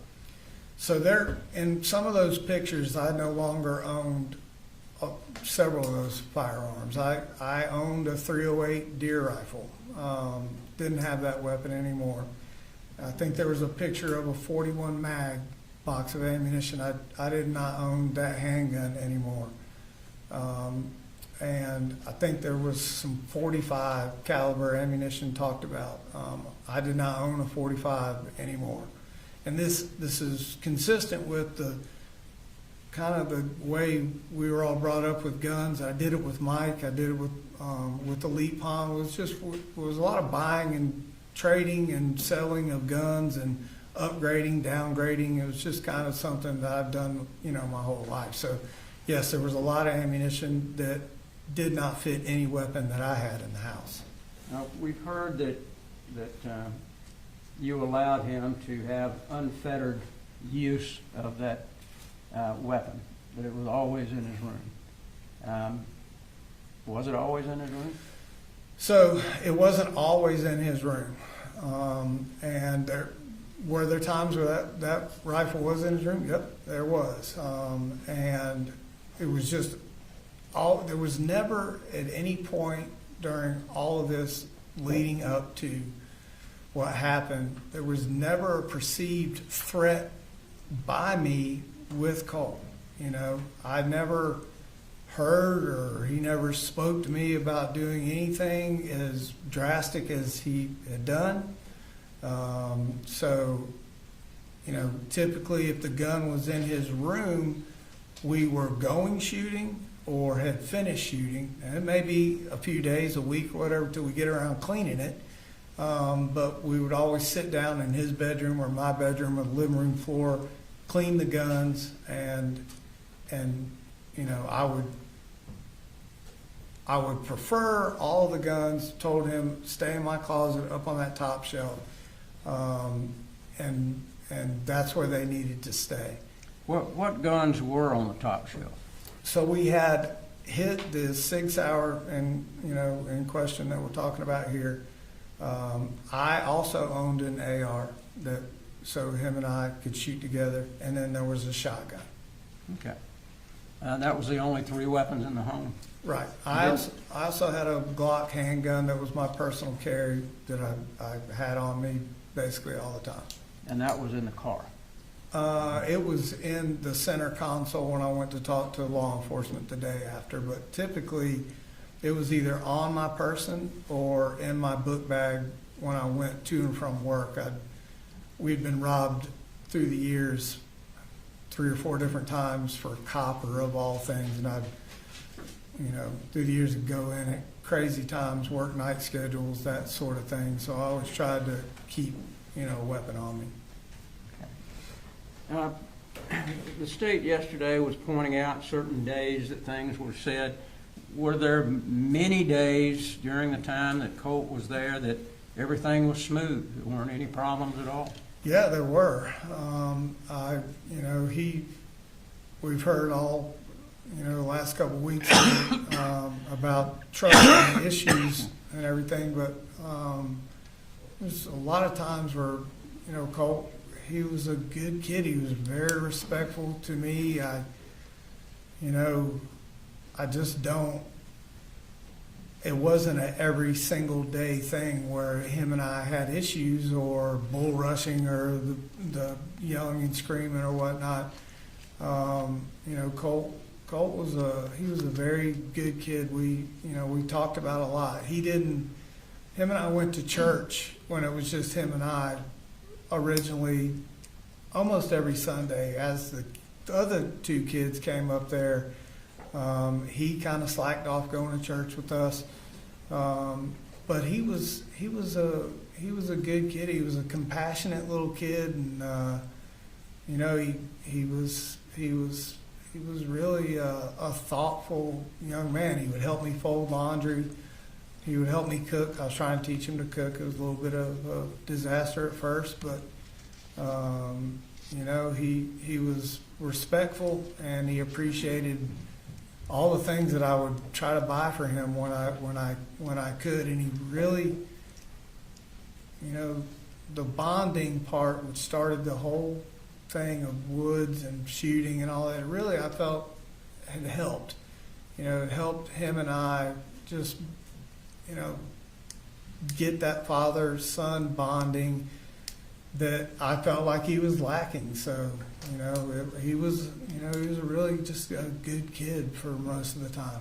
Now, Let me get you a pause, Mr. Perry. I think the jury used the restroom break. All right. We'll be in recess for 10 to 15 minutes.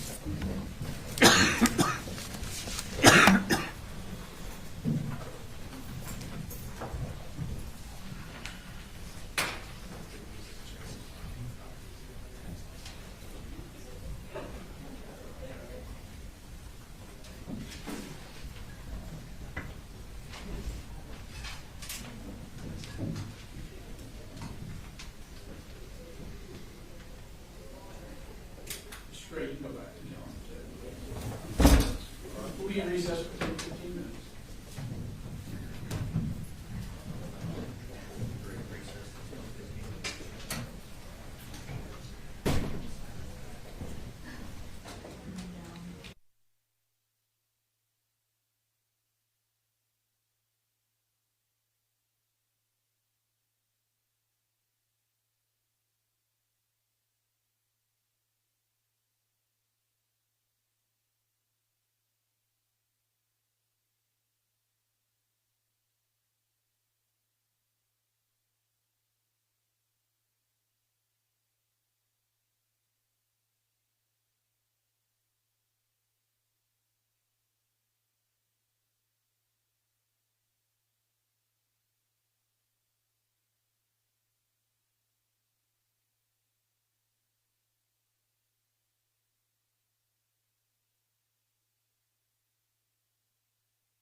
think somewhere around 12, that's where we'll look to take lunch.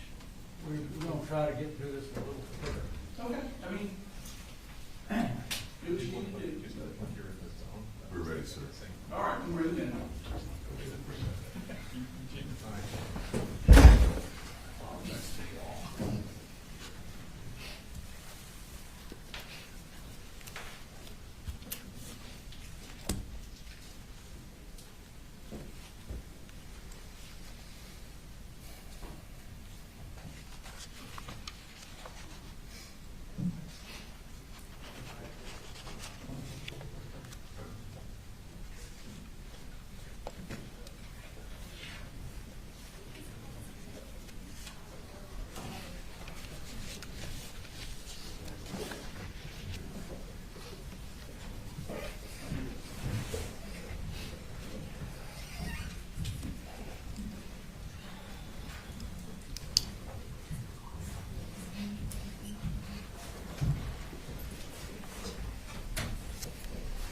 Y'all be seated.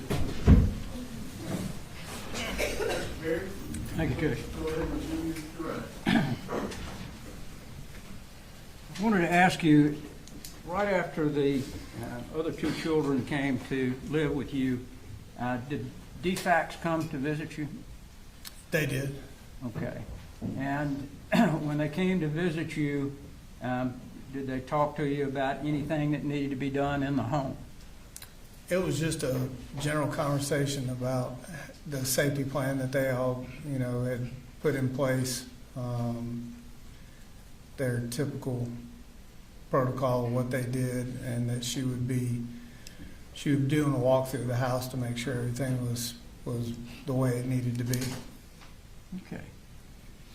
Did they ever come back and visit you again after that one case? They did. She came back and actually did a walk through the house just to check, make sure everything was the way they expected it to be. If you recall, when was the last time that anyone from DFACS came by the home?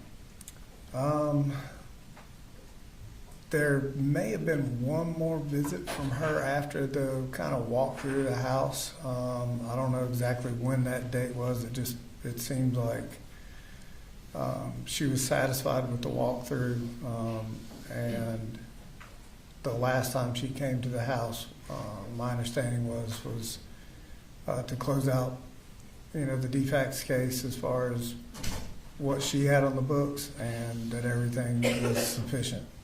Okay. I believe. Now, you talked about Colt's computer. Did he have a computer in his room? He did. He had a computer in his room, and I had purchased him and Jenny a laptop. Did you know anything about any multiple accounts that he had, or any of the websites that he was getting on? No, I did not. Okay. Do you even know what Discord was? Only time I'd ever heard Discord was with Jackson County, and periodically, only thing I really knew as far as so when I say social media, he didn't have Facebook, nor did I, but Discord and YouTube. If I was asking him, I think it was a couple times I made him show me what he was looking at on Discord, and it was typically all about gaming. And YouTube, he was just doing some, typical kid searches. Did you ever see any communication that he had with any of the people on what we would consider the dark web? No, sir.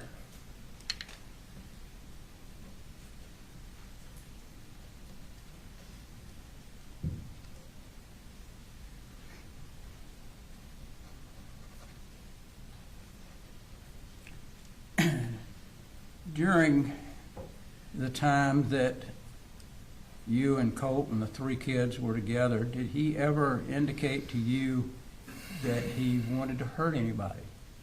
No, sir. Did he ever indicate to you that he wanted to do a school shooting? No, sir. Now, was there a time when Marcy came back and stayed with you and the kids for I won't say an extended period, but for a period of time. After I received a call from her at rehab, it said she'd gotten her certain number of day chip, and that Mamu and Papa Charlie said it was okay and agreed that if I wanted to come down and pick her up, that I could do so. So I did. And how long did she actually stay with you? I want to say, 4 or 5 weeks, maybe something along those lines. I don't know exactly to the day, the time frame. Did Colt's mood change when Marcy came back? It did, not at first. It did at some point kind of change and become a little difficult between those two. In the beginning, not so much. I know Colt was the one, I had a conversation with about going and picking her back up, and he was all for it. I had that conversation with Jenny. Jenny was not so warm to the idea, and we just kind of really kept. Little Coley was all about his mama and wanting everybody to be together. We didn't really get into in-depth conversations, but in the beginning, Colt and her were okay. I don't know what or when it started to change, but it just became a little more argumentative, I would say. Okay. And were you doing things with the other two kids during that time period too? Were you taking them places, buying them things? I was. I tried to spread it out with everybody as best I could. Did Colt ever get angry about what you might be buying for Jenny? One particular thing that jumps into my mind is we went to the Tanger outlets to buy school clothes for everybody, and I don't know, I spent $400 or $500 in the Nike store, and I bought, instead of buying Jenny a pair of tennis shoes, I bought her 2 pair of Nike tennis shoes so she could alternate, and I think a sweatshirt, and I think I only bought Colt a Georgia sweatshirt and a purple pair of Nikes, and he didn't like them. Okay.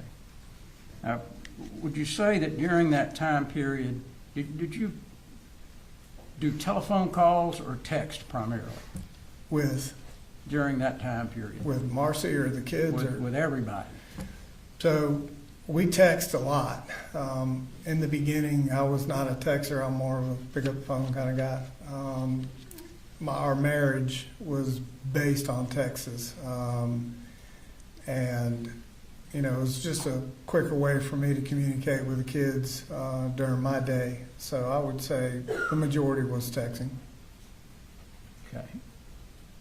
And when Marcy was there, did there ever come a time where there became a problem between she and Colt? It did. Like I said, in the beginning, wasn't nothing really than just kind of disagreements, kind of a little bickering here and there, what have you. And then I want to say somewhere along the line, they had a disagreement. I'm trying to think. I want to say August time frame.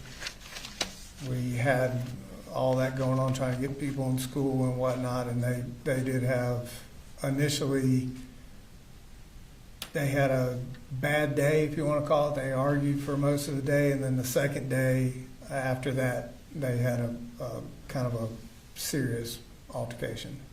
Okay. We saw a text message from Colt, I think yesterday, about blood on your hands, it's your fault, and that kind of stuff. Yes, sir. What was that in relation to? So, the way that I had taken it, and I think Colt and I talked about this afterwards, was there was a disagreement initially about him going to school, and I was siding with his mama like this is what we needed to do kind of thing, and he didn't agree with me taking sides kind of thing, and he always kind of held that card about Marcy gonna, saying she's gonna kill him and kill me.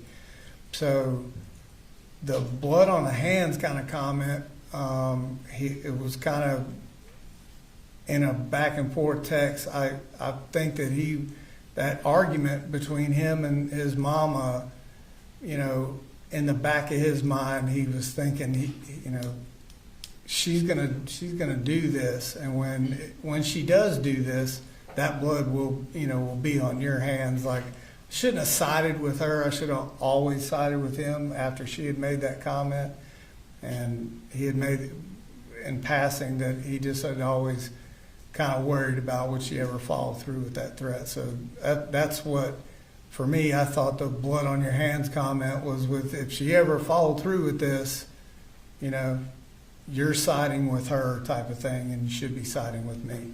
Did you ever think that comment meant that he was going to go out and hurt anybody?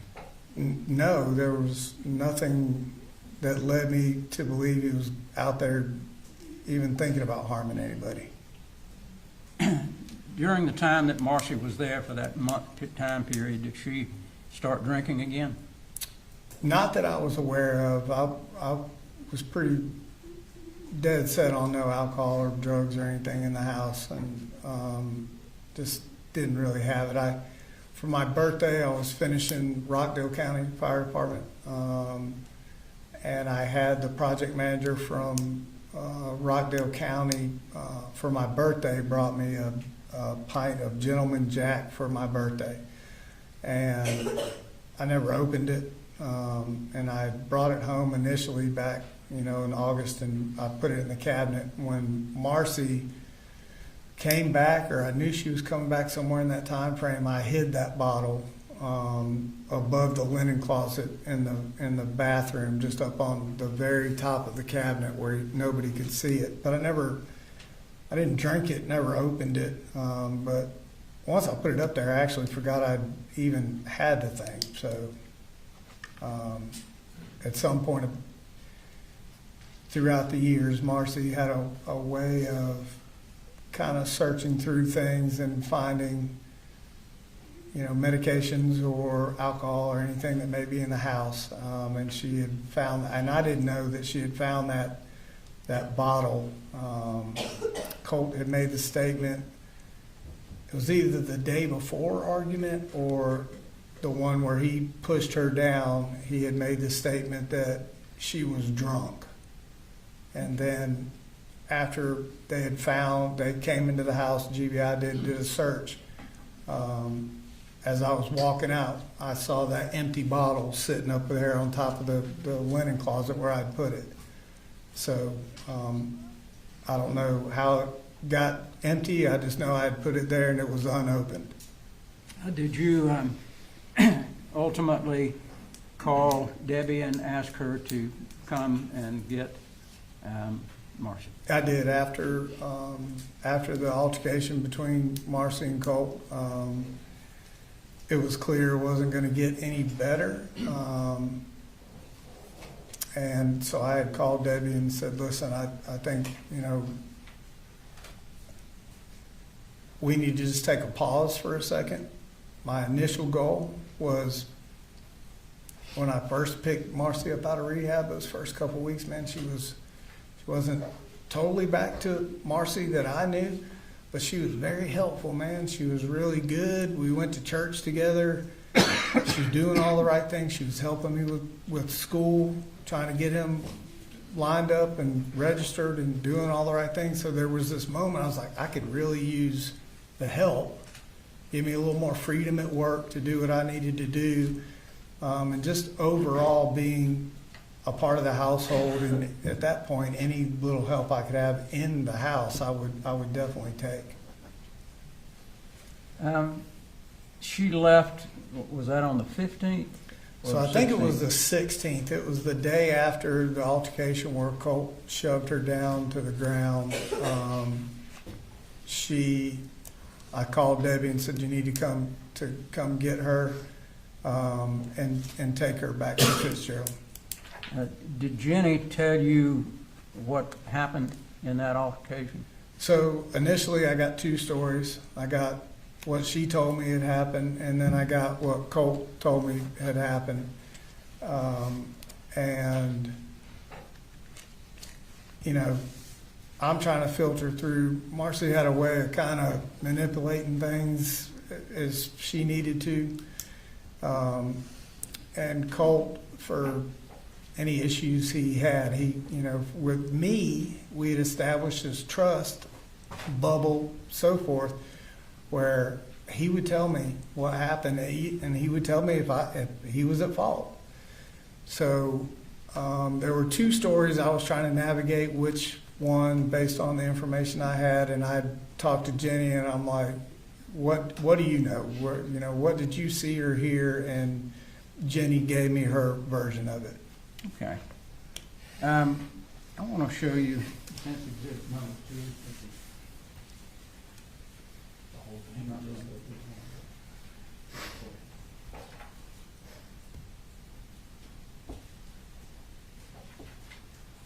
far are you going? Text messages from this day and this day, these text messages taken. Oh, so you're, Yeah. okay. Yeah. Got that worked out. Okay. Let me show you what's been marked as exhibit number 2. Okay. These are all the text messages between you and Marcy. Those are from the 17th, after she left, until the day after this incident occurred at the high school. In any of those text messages, did she ever tell you that she felt Colt was homicidal? No, sir. Did she ever tell you that she felt like he was suicidal? No, sir. Did she ever tell you that he was obsessed with school shooters? No, sir. Did she ever tell you that he was obsessed and looking on the internet at Nick Cruz or any other shooter? No, sir. Okay.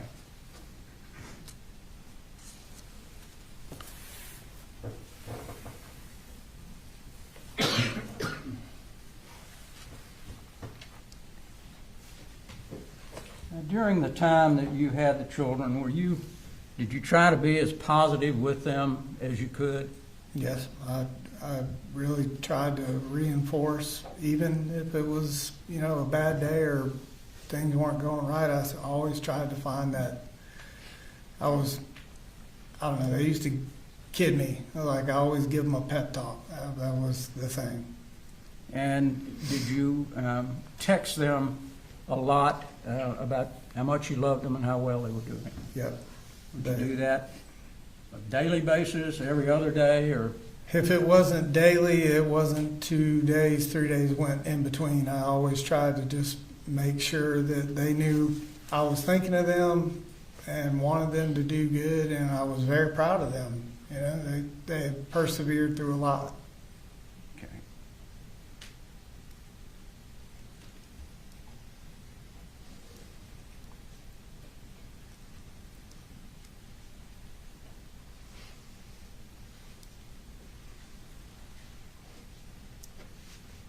Let's talk about we'll try to get through this before lunchtime.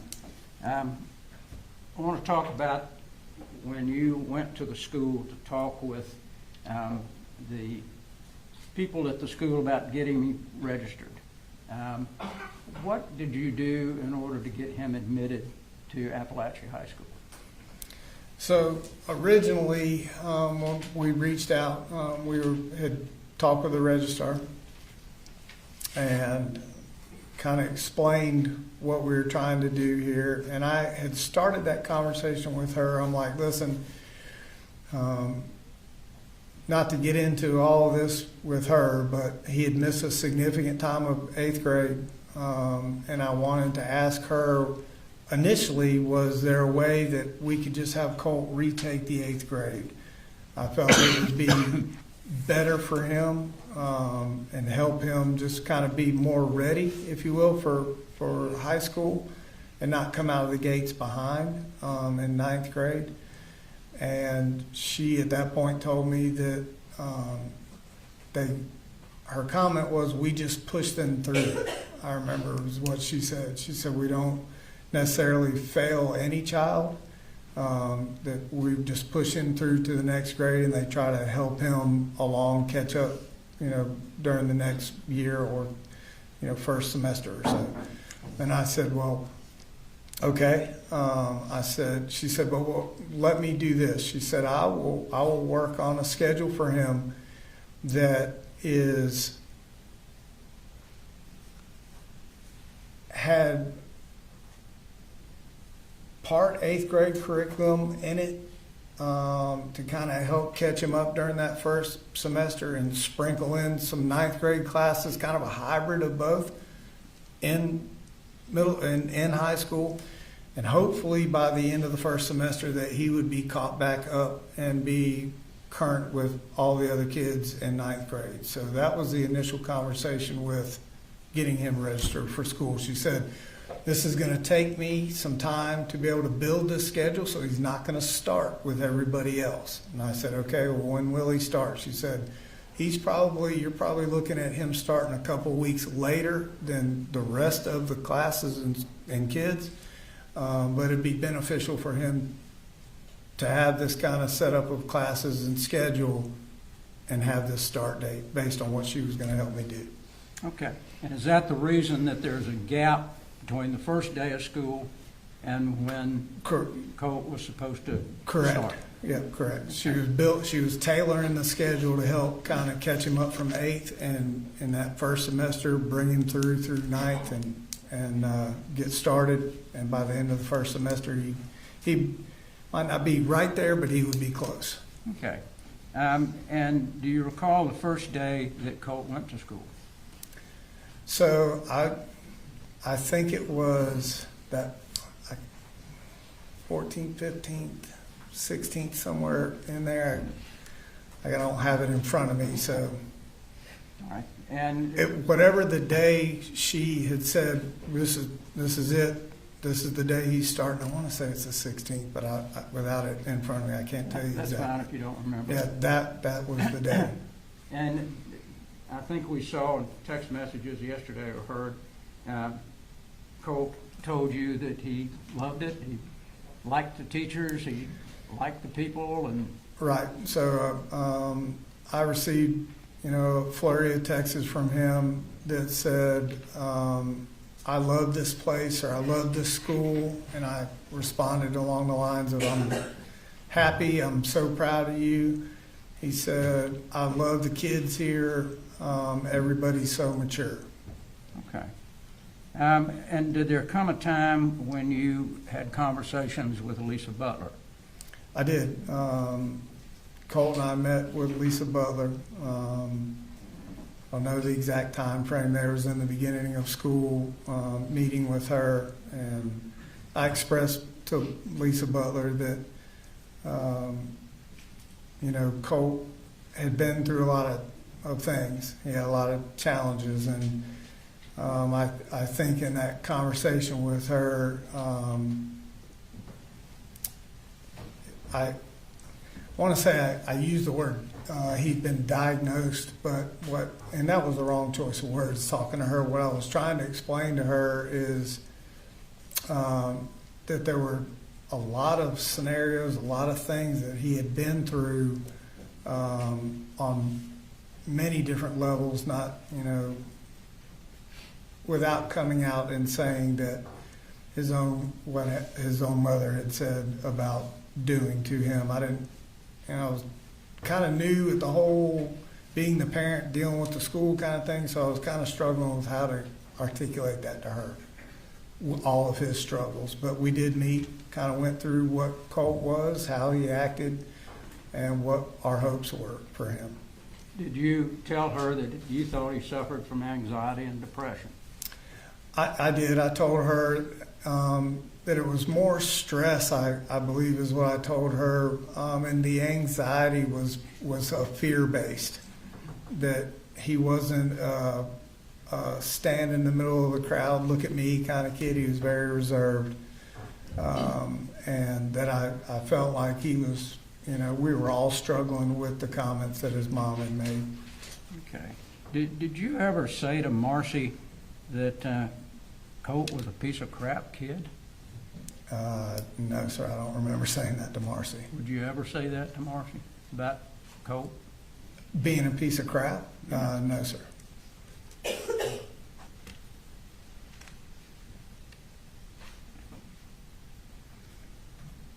Did you and Lisa Butler talk about getting Colt into some sort of counseling? We did. She had said there was a program called Aware, and it's kind of a specialized type thing where they really worked one-on-one with the child, and she thought this would be a great thing for Colt.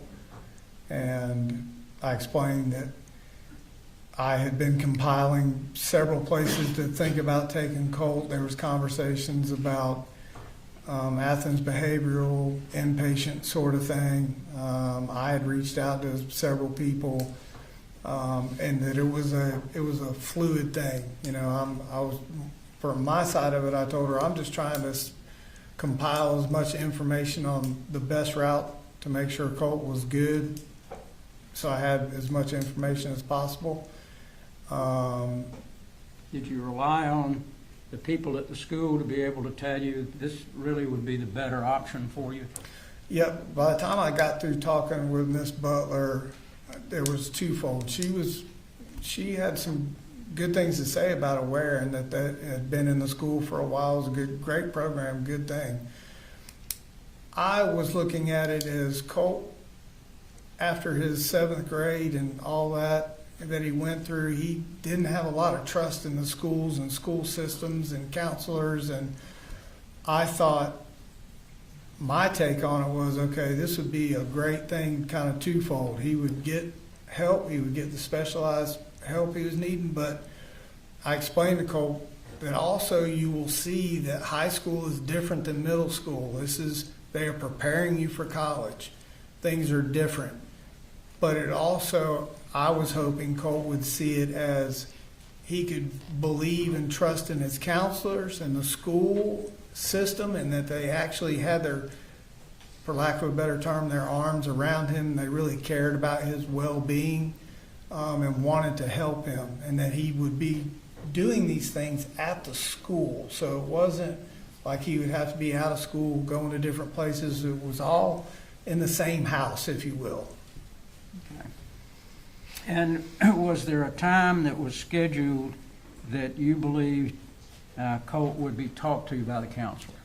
So my recollection was that September 5th, I believe that was a Thursday, that everything was established, the counselor was set up, and that he would be, I don't know if there was an exact time.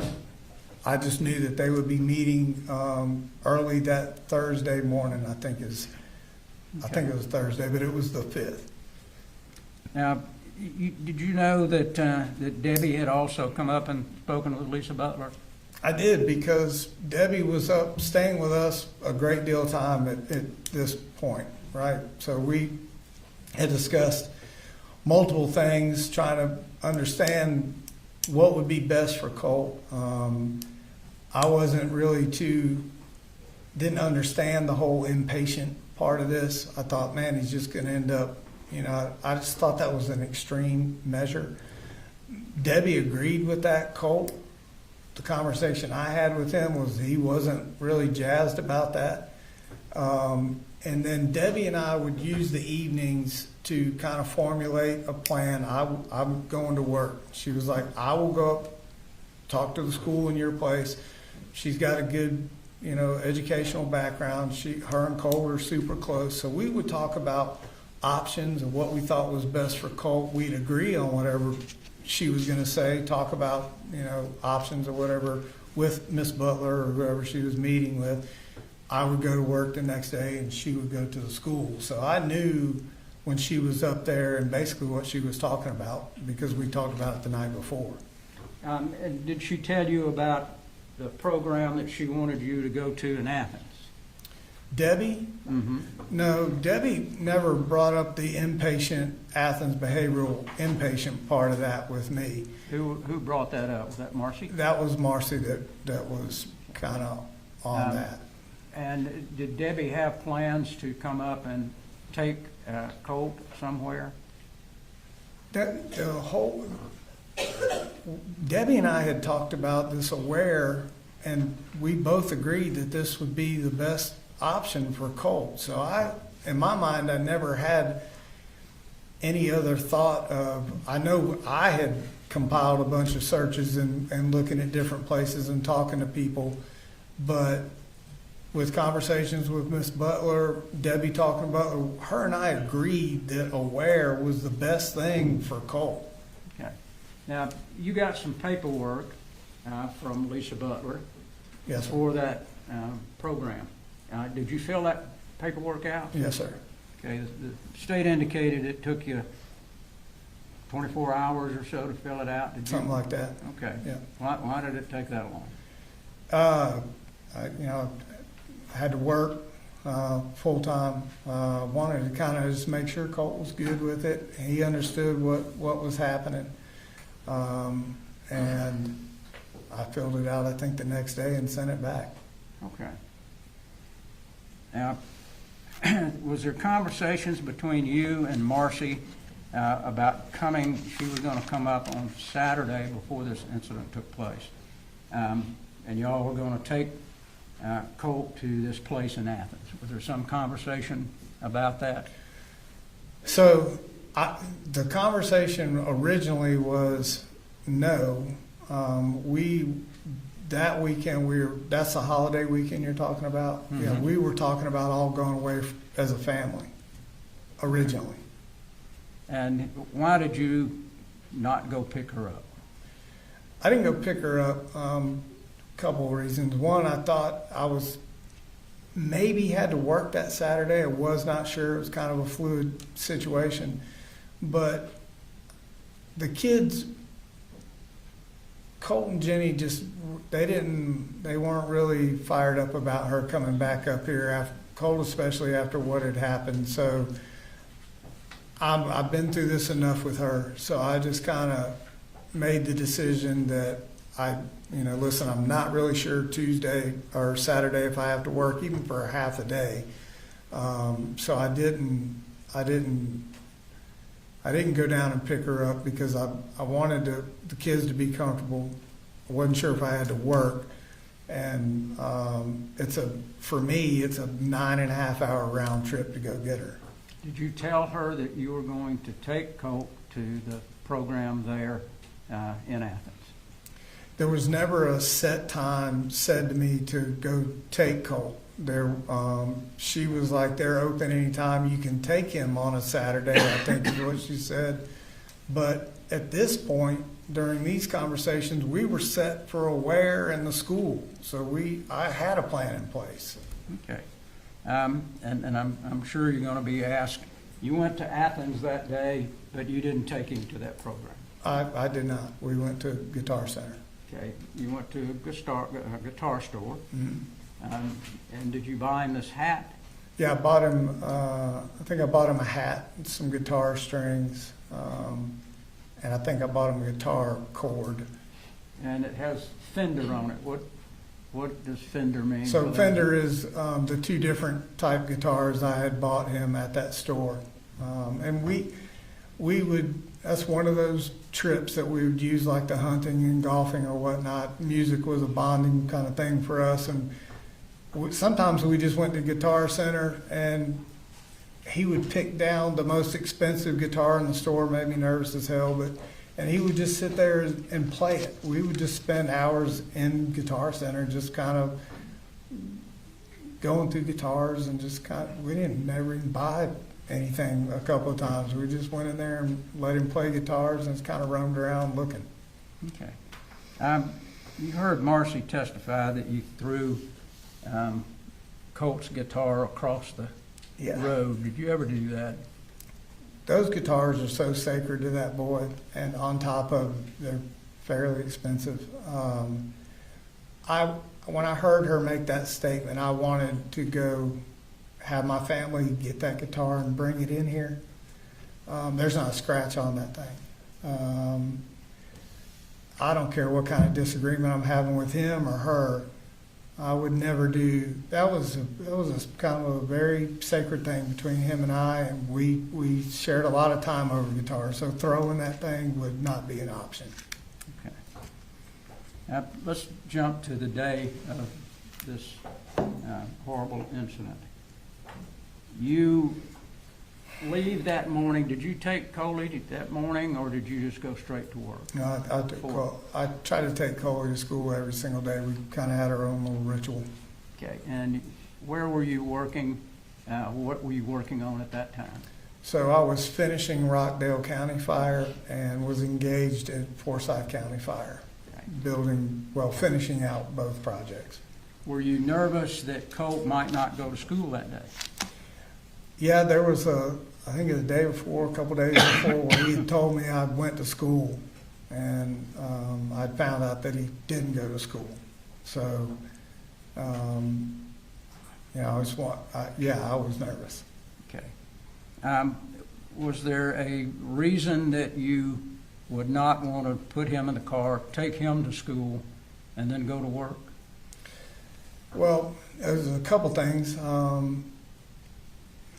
His bus came at a time, it was before Jenny, but it was later in the morning. So I'm relatively new at Kevin Price. I'd taken a day or two off already.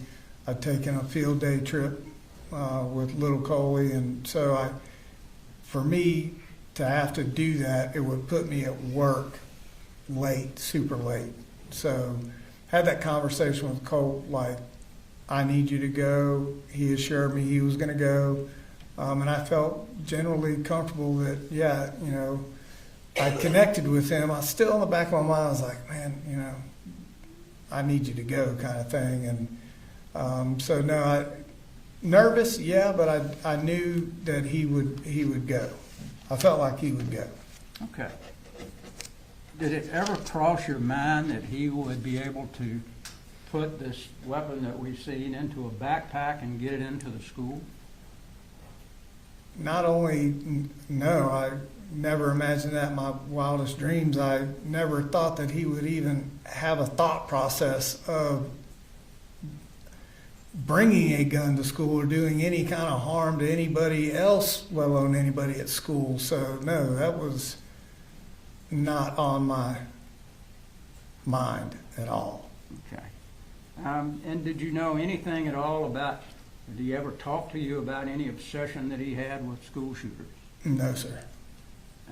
We've seen this big poster of newspaper articles and photographs of various and sundry people. Did you see that in his room at any time? I did not see that poster. There was one point in time where I went into his room originally. So Colt, typically his room was usually always dark. He had a room darkening shade on even for the daytime. Lights were off. His monitor screens were usually the only, light in the room. I had gone in there to take him dinner one night, and there was a picture on the wall. It's a young kid. I didn't know who it was. We had been we always talked about bands and different things, and he always would say I was old, and I would tell him that band members we talked about, their kids are starting bands. And I was like, man, who is that? He was like, you don't know who that is? I'm like, nope. I said, I think that's that kid's son from Green Day, like the band. And he laughed. I've never seen that picture before, didn't know who it was at all, and that's kind of where the conversation ended. Okay. And you've heard testimony about in photographs where these, or some of these, were on the wall a couple of months before that. Right. And did you see those photographs as they were brought in? No, I didn't see the shrine at any point in time in Colt's room. I think I told Investigator Smith when I saw that for the first time was during that interview. And I don't even remember seeing it on the day I went home of the shooting. I pointed out to Investigator Smith, I'm like, that single picture of that kid with the glasses right there, that's the only picture I ever remember seeing on his wall or talking to him about, Okay. other than the concert posters and whatnot. So when you went home that day, before the police got to your home, you didn't see those photographs then? When I went home, I got home after Marcy, Jenny texting back and forth. I went to the house, went in. Marcy had texted me what she thought had happened, and I just could not get my mind wrapped around it. There's absolutely no way. I went into the house. I went to my room, or little Coley's room, into my closet where the guns are stored, sorry. And I moved everything out of the way to check there first. Weapon was not there. I'm like, shit. Went down the hallway, cracked open his computer room door. Now, that was not his bedroom. His bedroom was in the laundry room at that time. So if I did all my talking to Colt at that point, once we switched the rooms, it was in his laundry room bedroom. I cracked the door, looked in there to see if I saw a gun or his gun or anything like that in case it was in there. Did not see it. I didn't see any shrine or anything on the wall. Never saw it. Okay. Well, you had plenty of time while you were there to jerk all those off the wall, did you? Yeah, I could have done that easily, but I'll say this, I didn't know, even 17 killed, like, I read that, I can understand, but I couldn't tell you anybody in the shrine by picture who any of those people were. I had no idea. Did he have other things on his wall at various and sundry times? We had all kinds of stuff. We'd hang targets that we'd go shooting with. We had concert posters. He had some weird poster. I still don't know who the guy is with the red hair. He had his deer that he shot mounted on the wall. Have a flag in there at one time? He did have a flag that Jenny bought him. And I know I'm not going to go all over it's getting almost lunchtime. I'm not going to go over all the flurry of text. You've already seen those back and forth between you and Jenny and Marcy. But when you got home, did you turn the TV on? We saw the TV was on when they were So taking when the I photograph. came in the door, the TV was on. And that my first few steps in the kitchen, I remember hearing that TV and I thought, see, this isn't him. He skipped school today again. That my initial thought was that, man, like he didn't go to school today. I was kind of upset about that because I heard the TV.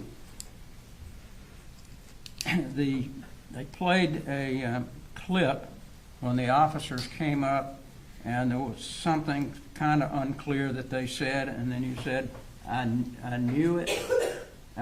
What were you talking about? So after me looking for, the SIG weapon, after the texts I received from Colt, this is not your fault, I'm sorry, all the things that we all saw and read.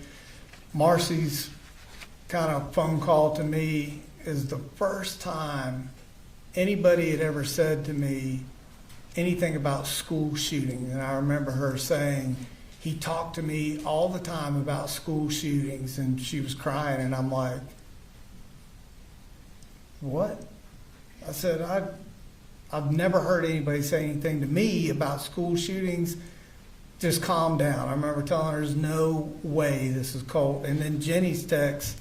So those combinations of all that happening, when the police showed up, and I thought, okay, that's what when I said I knew it, I kind of pieced everything together of what was being said to me through texts and phone calls with Marcy, and I'm like, shit. The gun wasn't at the house, so I kind of knew it at that point what had happened. Did you mean that you knew he was going to do this? No, that's not what the statement was. Like, I knew he was going to school to do what he did.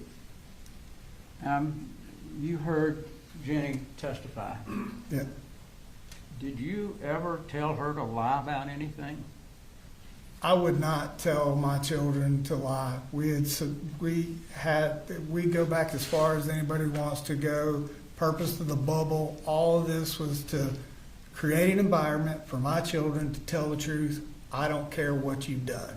So we could work things out. Never, I've got family in law enforcement. I would never tell her to lie about anything, first of all. But something serious like this, at this point, I still want to know what the hell happened. So I would never ask her to lie or cover up about anything. In fact, on the way there, what she said to me was, you know, Colt was fascinated with school shootings. And I remember looking at her and saying, why would you say that? Why didn't you tell me? And she said, he made me promise not to tell you. And I said, Jenny, I needed to know things like that. And she said, well, I'm scared. She said, do you think this is what this is about? And I'm like, the interview, and they're talking to me and her. And I said, I'm sure it is. Pulled in that parking lot, sat in that truck. She said, how long do you think this is going to take? I'm like, I have no idea. But the last thing I told my child was, whatever you do, don't lie. Just tell the truth. Just tell them what you know and don't lie. That's the last thing I remember telling Jenny when we went in there. Were you upset, surprised when she came in and said that? I am still to this moment extremely shocked. I know that's Jenny Gray, that's my daughter. I don't know who that was sitting up here. She doesn't act like that. She doesn't talk like that. I was shocked at what she said. I don't know how else to put it. When she came to live with you, did you give up your master bedroom for her?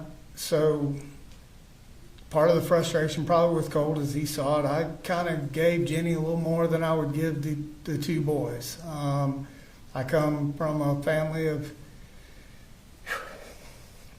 girls, and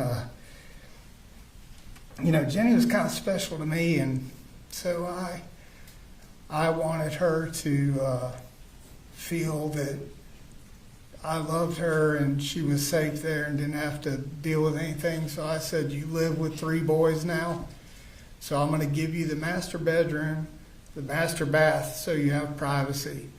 I had heard and listened and been around sisters my whole life, so I know she was reaching that age, and I wanted her to have that privacy, to not have to deal with Colt and all of us. So I made sure she had her own space in there to do whatever she needed to do. So yes, I did. And did you and Jenny ever argue? Did y'all have any problems? No, Jenny and I, was kind of a shocking thing to hear her talk about. Colt didn't really go, but Jenny and Coley and I, it's rare, if at all, that we miss church. Our Sunday was go to church. She's a big reader. I would take them to Barnes & Noble right across from Athens Church, spend money on books for her, spend the day there. So we just had a really good relationship where she saw what I was doing for her and with her, and bought her an iPhone. I didn't buy anybody else an iPhone. I had to save a little bit longer. She was very patient and waited. But I just tried to do extra things. So Jenny and I really never had a riff, and I could talk to her about things, and she could talk to me about things. And Jenny was wise beyond her years. She's very calm and perceptive and understood a lot more than people give her credit for. She's a smart kid too. So in my mind, we had a great relationship. Okay. Is there any, if you can remember, any red flag or anything that Colt did that would make you believe that he would ever be capable of doing this act? No, I struggle with it every day. I've never seen that video until yesterday.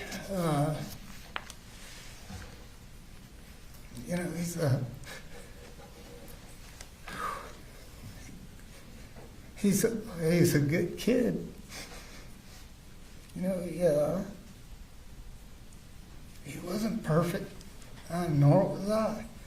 But to do something that heinous, like I don't know if anybody could ever see that kind of evil.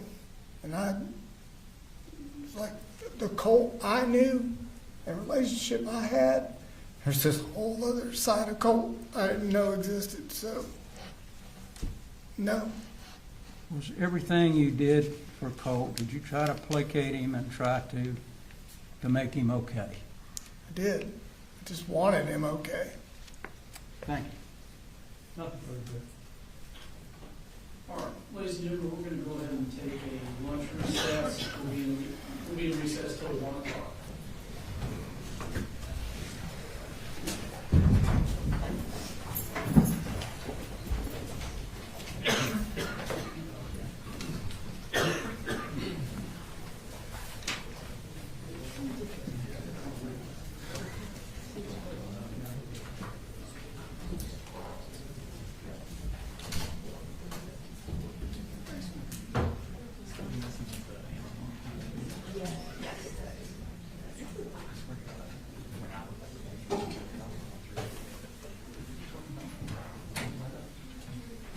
All right, we'll be in recess.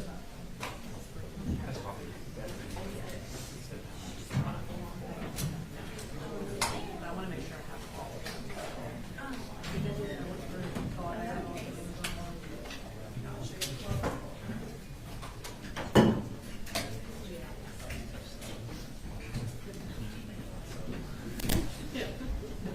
You know what I mean? I was like, I kind of backed off it.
sir.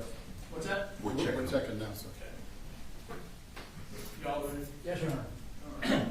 Mr. Gray, go ahead and go back to the stage.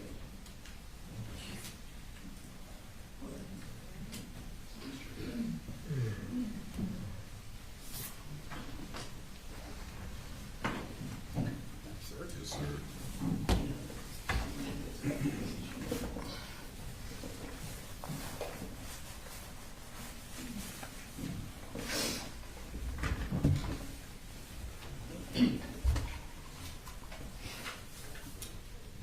We ready, sir? All right, bring it in.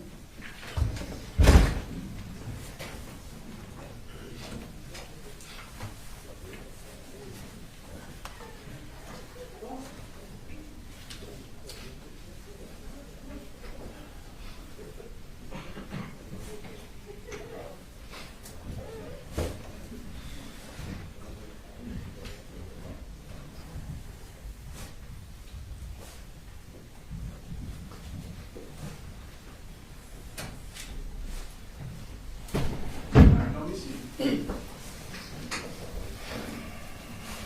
Cross-examination. Thank you, Your Honor.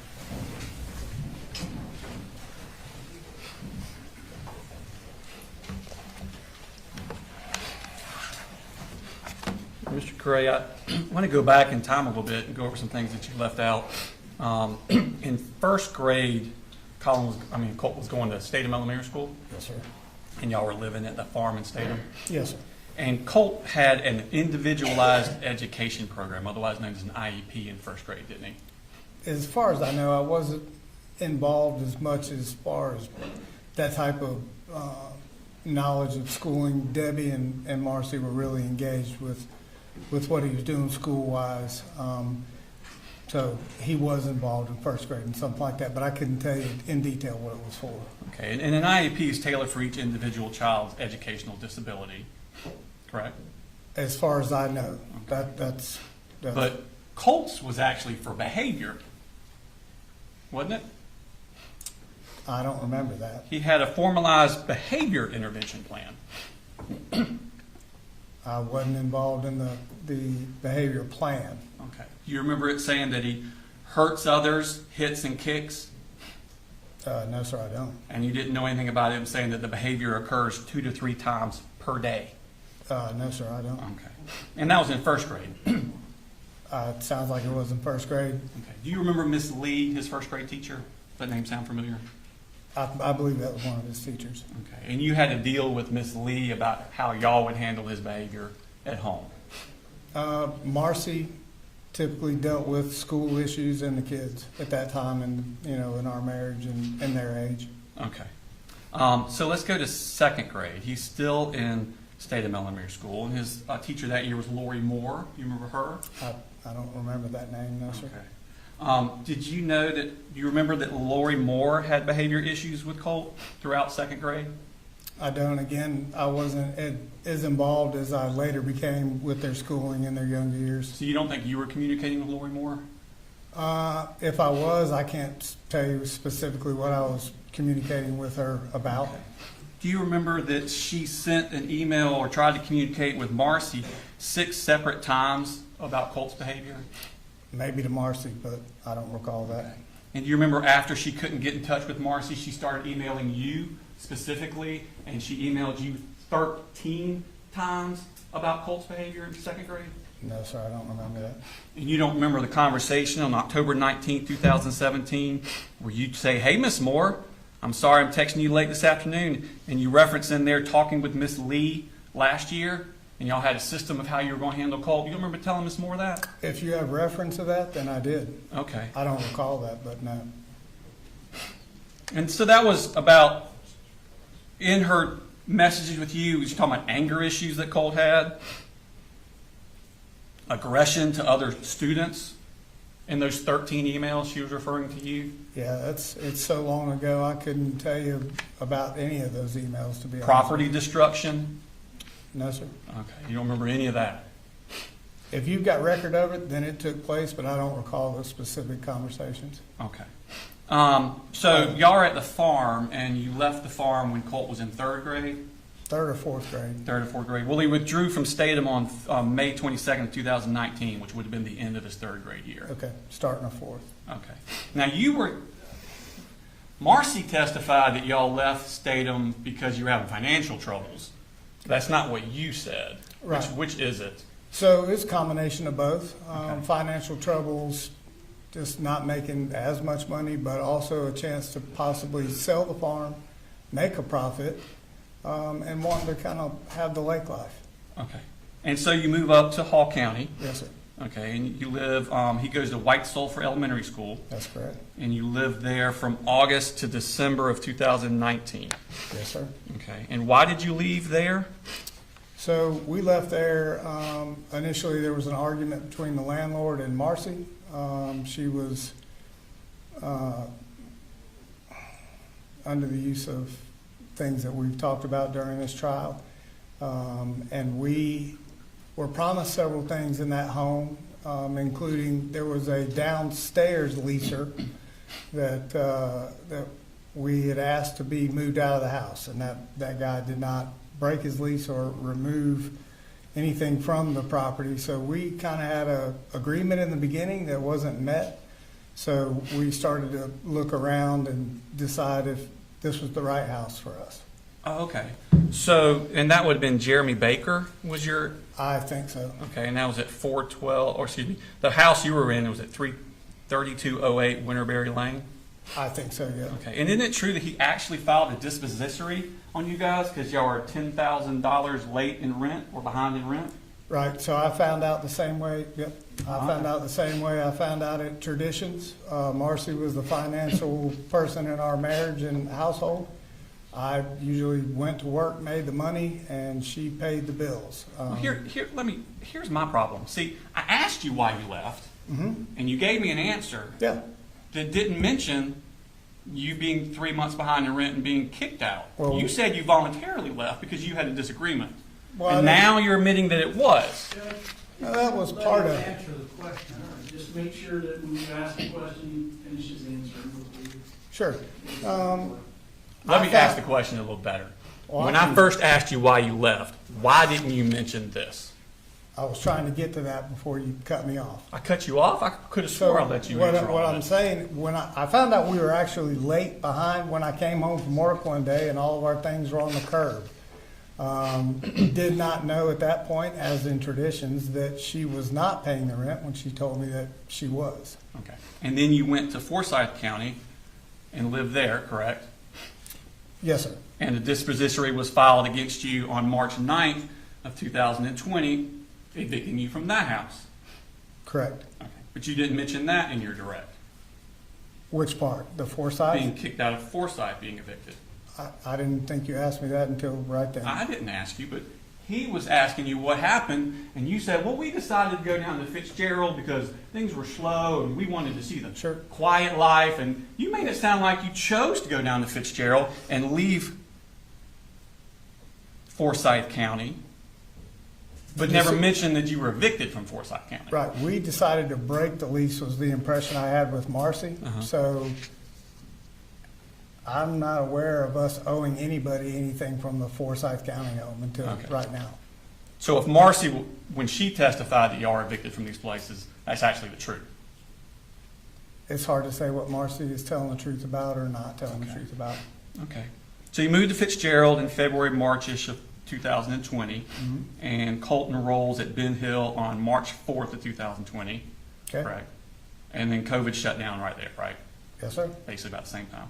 So fourth grade was basically an academic non-event for Colt, wasn't it? Somewhere in there, I think we were doing the online school program through Ben Hill, I believe. Okay. Now, in fifth grade, Colt's still at Ben Hill Elementary School, I think so, yes. and sir. that would have been the fall 20, spring 21 school year. Okay, Okay, and that was mostly virtual, wasn't it, because of COVID? correct. Okay. Now, sixth grade, fall of 2021, Colt starts Ben Hill Middle School. Yes, sir. Okay. And on August 20th, he searches abuse, the word abuse, Mhm. and then a few hours later searches how to kill your dad. Yes, sir. Okay. Now, what is happening in his life at this point where he's searching for abuse? It's a very good question. The only search that I was made aware of until all of this started was how to kill your dad. Okay. But abuse, that connotes emotional problems, It can, and it connotes he's trying to reach out, right? I would suppose, but I didn't know about the abuse search. Okay. And then he searches how to kill your dad. Yes, sir. Okay. Now, Colt's 11 years old at this time, That sounds about correct. Yes, sir. and he's talking about homicide, violence, a lot of turmoil in this 11-year-old, isn't there? Sounds like it based on the search. Okay. Now, at that point, DFACS down in Ben Hill becomes involved with your family, correct? Yes, sir. Okay. And DFACS officer or caseworker comes out to your house. I think she testified, and you were in the carport, and y'all spoke about things at that point. Yes, And you were actively moving back up to Jackson County. So at that time, I had received a job offer, and I had left Fitzgerald to take the job in Atlanta and was solo up here for a couple of months by myself. Okay. Well, my question was, DFACS was involved with Yep. your family Yes, at that sir. time, Mhm. and you actually met a DFACS officer and talked to her about that. I did. Yes. Okay. And that would have been in October of 2021? If that's what you have, yes, I Okay. don't know the exact dates. Now, you move up to Jefferson around November 2021? Correct. Okay. And that's the Rice Creek Drive evidence? Yes, I believe that's correct. Now, Colt's not enrolled in school there that semester, is he? Not right off the bat, I don't believe. Okay. So you leave in November, but you don't enroll him in school? I don't, like I said, I'm working day to day. She was always the insurance school enroller, things of that nature. That was just kind of the agreement we had. Okay. So Christmas comes and goes. New Year's comes and goes. The kids aren't enrolled in school. In seventh grade. The October, November, or it's 2021 into New Year's of 2022. Kids are not enrolled in school. Not yet. Okay. In fact, we go through January, all of January, kids aren't enrolled in school. So it's been, what, 2.5 months since y'all left Fitzgerald? Sounds like it. Okay, still not enrolled in school. As far as I know now. That's kind of a recurring theme with your family, isn't it? You say so, yes, sir. Okay.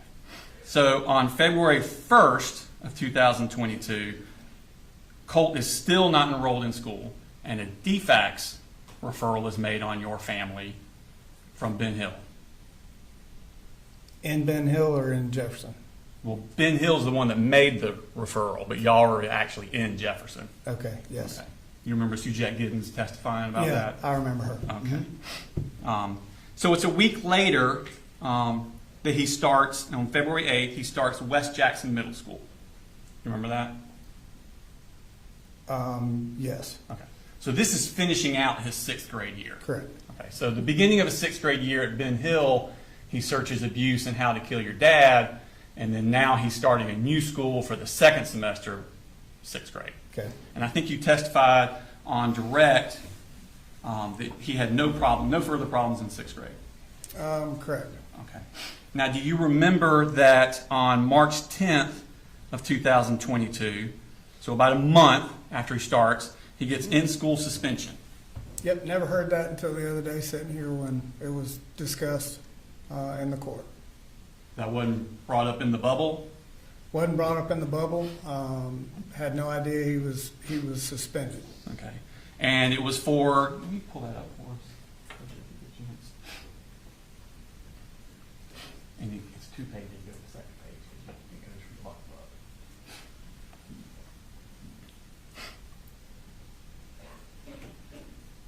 All right, so this is one of those where it kind of goes from the bottom up. I think Yep. Mr. Green testified to this. Mhm. So this is going to be on March 10th. He drew swastikas, FU, Yep, Nazi, and Hitler on a school calculator. right. Never told of that Okay. by anybody in the school. So this is the same school year about the how to kill your dad and abuse. Correct. Which I didn't find out till months later that the searching took place with the how to kill your dad.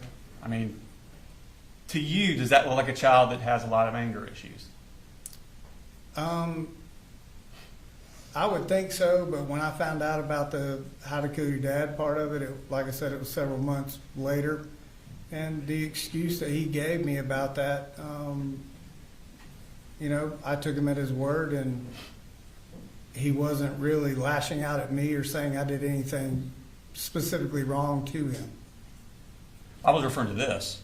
Oh, this, I didn't know anything about swastikas or suspension or any trouble he was actually having at this school. Okay. I think, if their parent was notified by email, her voicemail was full. So I wasn't on the voicemail or email, so I didn't even know this took place. Well, let's go back to my question. This connotates a child with a Sure. lot of anger. I don't know if this highlighted specifies anger. He's not drawing Pokemon on a school calculator. No, he's not. He's saying F you. Yep. Okay. So what? He's 12 at this point? Yes, sir. Okay. Now, that's March 10th. That's his first month at school. Okay. 19 days later, he gets in school suspension again.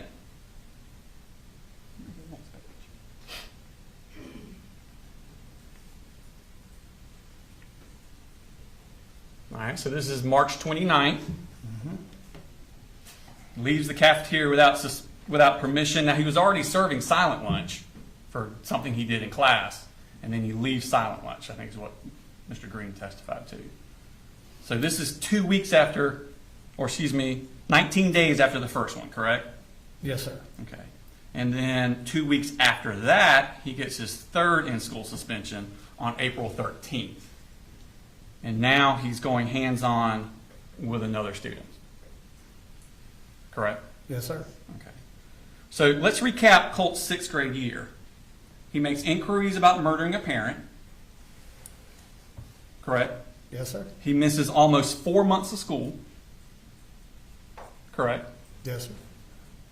And then gets 3 in-school suspensions in less than 3 months for property damage, disobedience, and physical violence.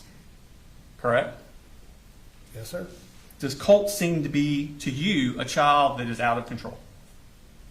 If I had direct knowledge of any of these, then I would say yes.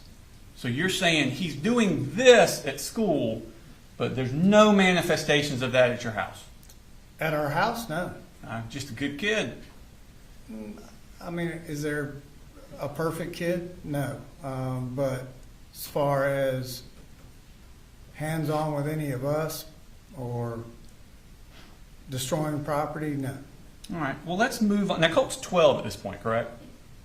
I believe so. Okay. Let's move to his 7th grade year. That was 6th grade. Now he's going to a new school. This is the fall of 22 into the spring of 23. Jefferson Middle School. Jefferson. Yes, sir. He's at Jefferson Middle. And I think you testified on direct that 7th grade, going well. Started out really good. Okay. When did it stop being really good? About the time that, as far as Marcy's interaction and involvement with our family, took a turn for the worse, as I described. About the time she had a huge falling out with the neighbor. That would have been around October. Yep. Okay. And What about September? Didn't Colt, right off the bat, when 7th grade started on September 22nd, deface 2 separate bathrooms at the school? He did. I talked with him about that, and he said that he didn't.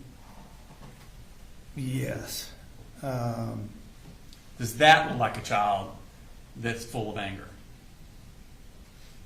I don't know about anger, but destroying property. I see a child that's extremely disrespectful. Well, it seems to me like he's lashing out. Would you agree with that? At who? That's a good question.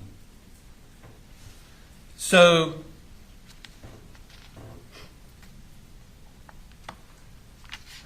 you were talking about Marcy. October with the landlord. DFACS got involved again then, didn't they? They did. I think they got involved, as I stated, with the landlord calling me. I was working a double shift, day and nights, kind of on a project, and she had apparently locked the kids out on Halloween night. So I think the DFACS worker testified that they opened the case on November 2nd. Does that make sense? It sounds timeline-wise. Okay. So we're talking 2 months after that bathroom incident. Okay. Okay. Now, Marcy, Jenny, and Coley, they go back down to Fitzgerald in Ben Hill County. Correct. And you and Colt stay up in Jefferson. Correct. The choice was up to them, and Marcy had to leave the premises. Okay. So- Now, you mentioned that you bought the Rock River Arms rifle for Christmas, and it's going to be that Christmas, correct? Indirect? I don't know if that's when I bought the Rock River rifle. Didn't you say in direct that you bought it for them for Christmas? You didn't give it to them at Christmas. It was after presents were That over was with. the Bushmaster 450. That's a Bushmaster? What's the Rock River Arms rifle? That is my rifle. That's your rifle. Okay. Now, you said you gave it to him for Christmas because he was doing good in school. Correct. I think I told Investigator Smith I was using it as a carrot for him to continue Okay. to make a strong effort. So Christmas of 2022, he's doing good in school. He's doing better. There was room for improvement, and I was just, again, trying to give him, something to work towards. Do you remember the principal of Jefferson Middle School coming and testifying and saying that they were trying to email you all the time because Colt was up to double-digit absences in school? I do remember talking with that principal several times. Okay. And y'all had that attendance meeting, she testified, on January 11th, 2023. Correct. So by January 11th, which is obviously he hadn't had much school second semester, he had already had double-digit absences, so basically first semester. Correct. And I heard in testimony that, I don't know who he was talking to, but he was telling me he was at school, but would miss the bus and stay home. But they're sending you these emails Correct. and trying to get in touch with you about all his absences. Right. And Are you getting those? I was getting those and doing everything I could to be involved with the school and figure out what was going on. But Colt was doing so good in school, you got him that rifle. He wasn't doing so good that it was a work towards kind of thing. Oh, okay. Now, you said that bullying started midway through school year. 7th grade-ish. Can you give me more of a month? I can't. If you have something that you can show me to refresh memory, that would be good. Well, you were referring to your conversations with Colt, so Right. I didn't know if you I don't knew. know exactly what month or date. It was just, it was conversation where he came home and didn't want to go back to school. Okay. And I'm trying to understand why, and that's where the bullying came in. Well, taken literally, middle of the school year would have been the Christmas break. And I'm not taking you literally. So No, do you know if it was before or after Christmas break? I'm not sure. Okay. Would it have been right around Christmas break? It could have been. I don't know exact dates or time. Okay. Well, let me ask you this. Sure. How long was he talking about it before you emailed the school to address it? We had talked about it, and it was very shortly after our conversation, and I understood what his impression of bullying was that I reached out to the school. How long would you think that was before when he first started mentioning it till you reached out to the school? I'm not sure. Would it have been a month? In the time frame, I don't know. It's been quite a while since that happened, so I can't tell you when exactly I reached out to the Would school. have been more than a month? I'm not sure. Weeks? I'm not sure. It would have been. Days? It would have been relatively, after we talked about it, and I understood the full totality of what bullying was to him and what was actually going on. Well, I understand, but I'm trying to get you to narrow it down Yeah, a little bit more. don't- You can't give me anything better than middle of the school year? Yeah, I can't give you an exact day or time when that happened. Okay.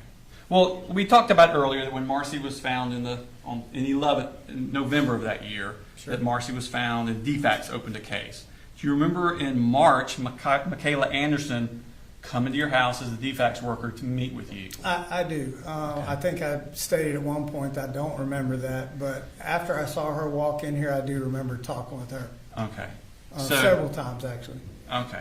So she came to your house the first time on March 9th, 2023. Yep, And she tells you she's with DFACS. yep, And she's there to monitor Colt, make sure he's doing good. right, Okay. She asks you about school. yep. Okay. Yes, And you sir. tell her, going great. Well, I didn't tell her it was going great. I told her, you know, we're moving through school and, you know, he's doing good. Okay. You didn't mention to her anything about having this attendance meeting because you've missed double-digit school. I didn't tell her that, no, sir. Okay. You don't think maybe she could have helped with that with Colt? I don't think it crossed my mind that DFACS would get involved with absentees. Okay. And you don't mention anything about Colt being bullied at school? With her, no, sir. No. And this is March 9th. Correct. That's kind of why I was asking you to give me a time frame. Yeah. Because if I Colt's got you. getting bullied in January, why wouldn't you have told her in March? Yeah, I understand what you're going at there, but you know, I think by the time I talked to her, I'd been engaged with the school on the bullying issue, talking to them, meeting with them, counselors, teachers, all of that. Okay. Would it help you? Did she tell you that she'd be checking in monthly? She did. Okay. Yeah. And so I think her next was on April 12th of 2023. Okay. And she talks to you about Colt needing counseling or therapy. So it was a suggestion. Yeah. And you told her you didn't think he needed it.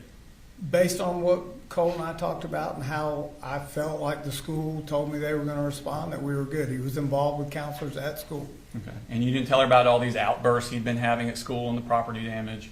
From 6th grade, Sure. no, sir. You didn't think he needed any therapy?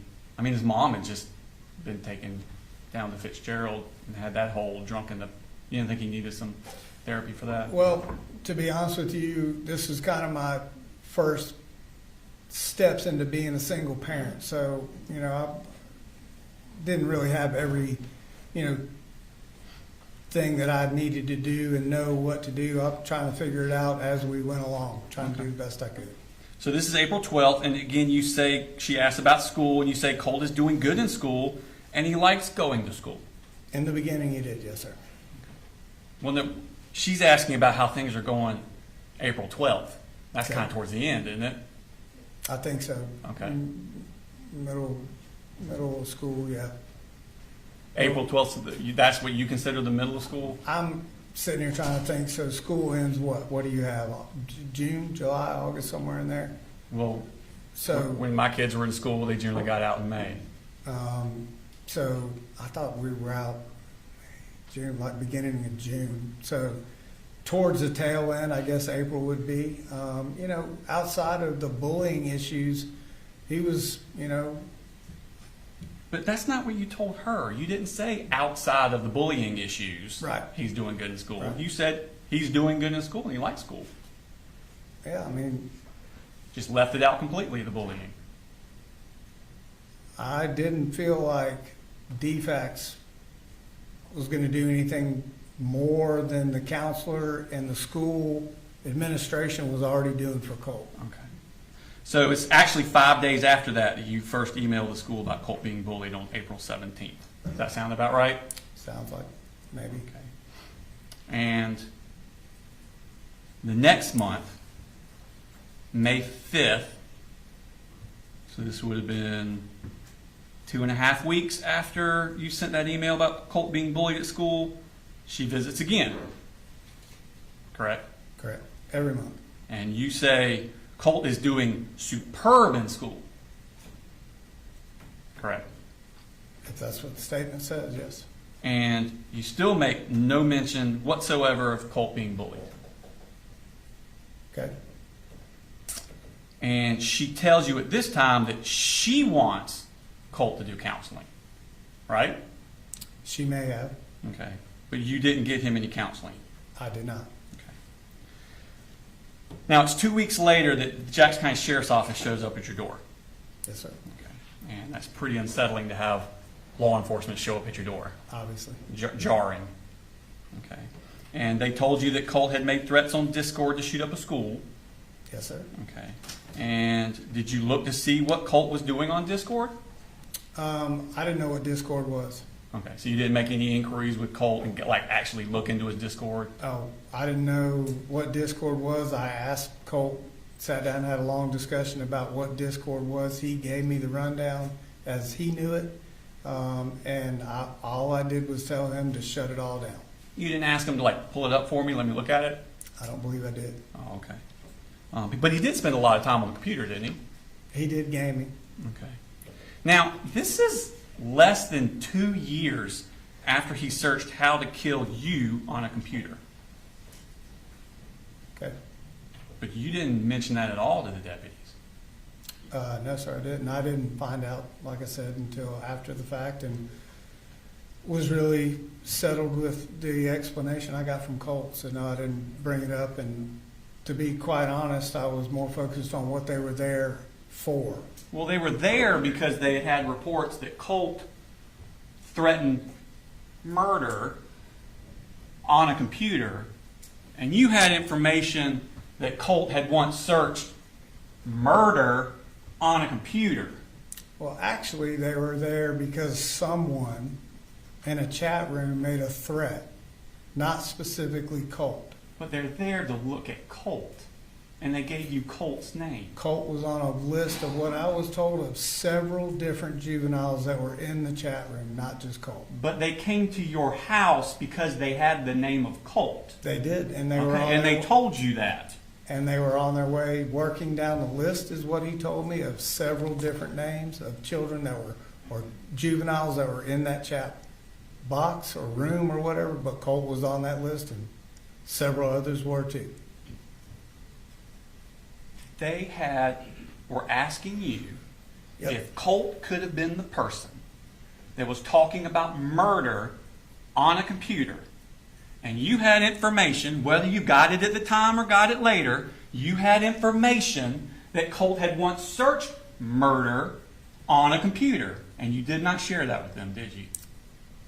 They did not tell me directly Colt. My question, you did not share that with them, did you? Which part? That Colt had once searched how to kill you on a computer. I did not. Thank you. Now, you know at this point he has trouble controlling his temper, Colt, when they're out there talking to you. Controlling his temper, I don't know. I know he would get frustrated Okay. And he would get all red-faced and angry at times. at times. And you actually bring that up with them. Right. Can we pull that clip up?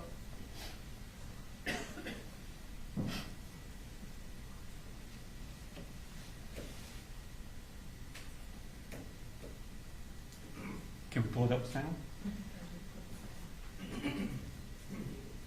All right, so him and his, now look, let me give you a backstory. So,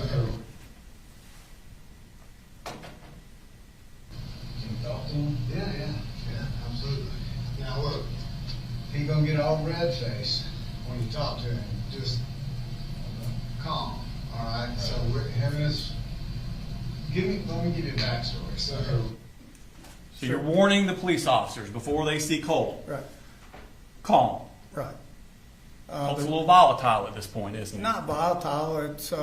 It's just more, I don't know if embarrassment's the right word. He just gets flustered. His face gets really red, and to be honest, when he gets to that level, he tends to just shut down and not talk at all. In fact, I think you said in there that he gets flustered under pressure and doesn't think straight. Yeah, that's what I believe I said. And you know he's interested in school shootings at this point. I don't think I do know that. You don't remember telling them that you guys talk about this a lot? We talk about what we see on the news. About school shootings? Any shooting. Okay. Now, you also know he has access to firearms at this point. Correct. Okay. In fact, you say, I'm going to be mad as hell if he did threaten the shooting, and then all the guns will go away. They won't be accessible to him. Right? Yes, sir. In fact, they ask you to restrict Colt's access to guns. They asked to make sure that they're not laying about the house and freely available. Freely available, because you don't want dangerous kids having access to dangerous instruments, do you? That's correct. I mean, that's just reasonable, right? Yep. Now, you believed this tip enough at the time that you took Colt's computer away. Correct. Okay. So they're going down this list. They're not sure it's Colt. We're not sure. But you believed enough you actually took his computer away from him. Until I could get a follow-up call the next day from that sheriff verifying that Colt had nothing to do with it. How long was the computer taken away? I'm not sure how long I took it away. I think you talked about it to Jason Smith. Let's look and see what those things say.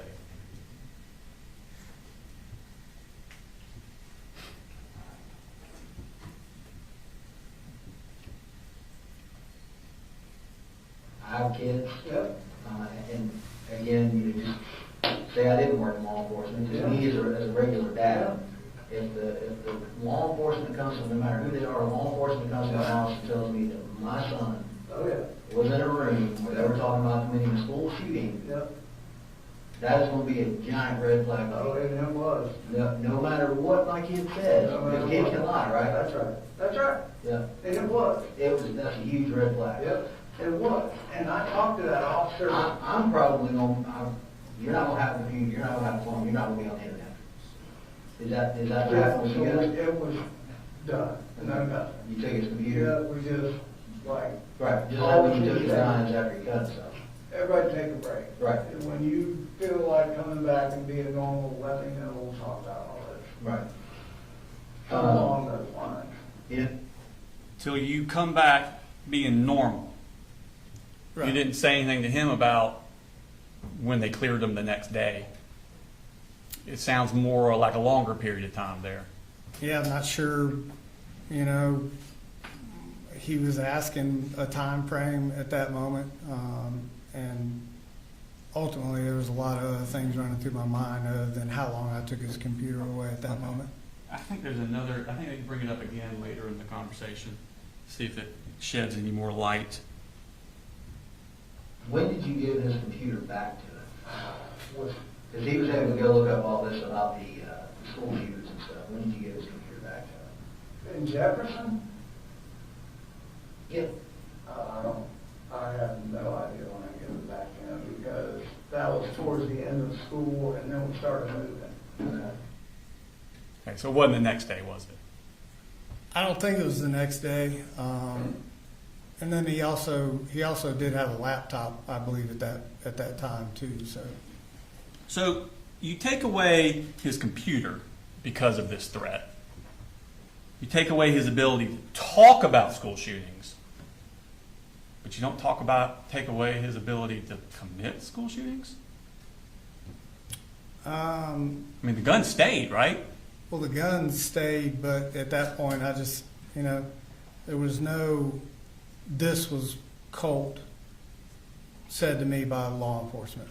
There was a lot of variables and unsure statements by the sheriff.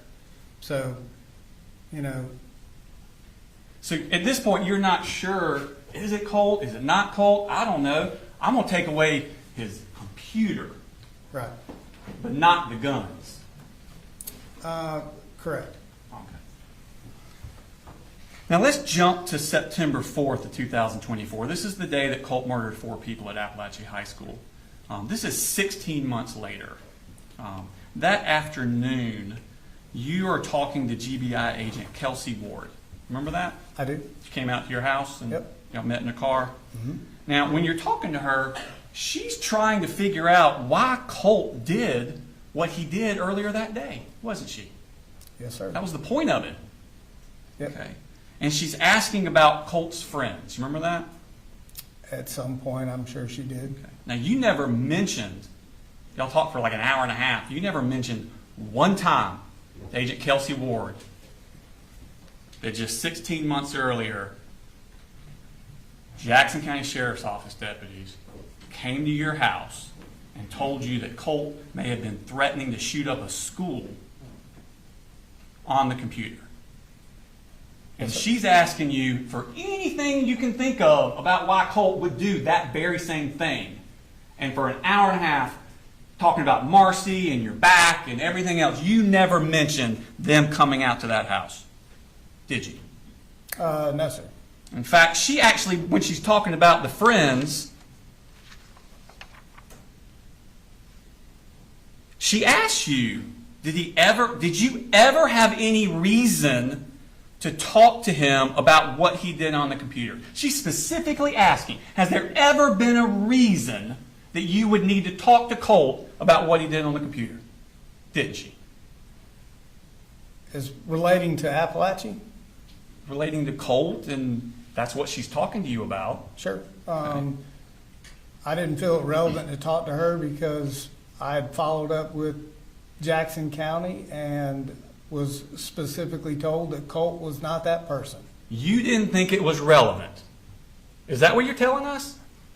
What I was told was anything from Russia to California and multiple other persons could be involved. So I didn't think at the end of the day that... But you didn't know it wasn't him. You just don't think it was him. No, I was told it wasn't him. I was told I do this for a living and I believe Colt. That's not what the Jackson County deputy said on the stand. Well, that's what he told me on the phone, on the follow-up phone call. That's what he told me the next morning. He never said that on the stand. I can't get... Did he? No, he didn't say that. Okay. And then Agent Ward asked you if Colt had ever done anything that would cause you to want to monitor who he talks to on the computer. And you say, no. Okay? Right? Yes, sir. Okay. Why don't we play that clip?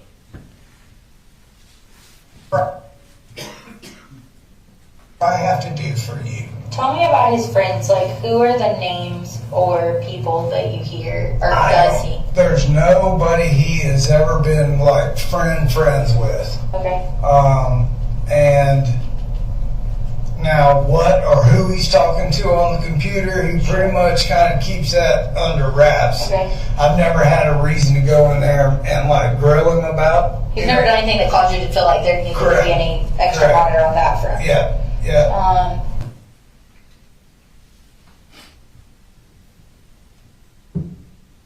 Now, you do bring it up with Investigator Smith, correct? Yes, sir. Okay. But that was an hour and a half into the interview, wasn't it? Okay. Before you first bring it up with him. Okay. Okay. And you meet with Investigator Smith on September 5th at around 3 o'clock, right? I'm not sure of the time. What Does that sound about right? Because you remember you took Jenny first. Correct. Okay, so around 3 o'clock sound about Sure. right? Yeah. Okay.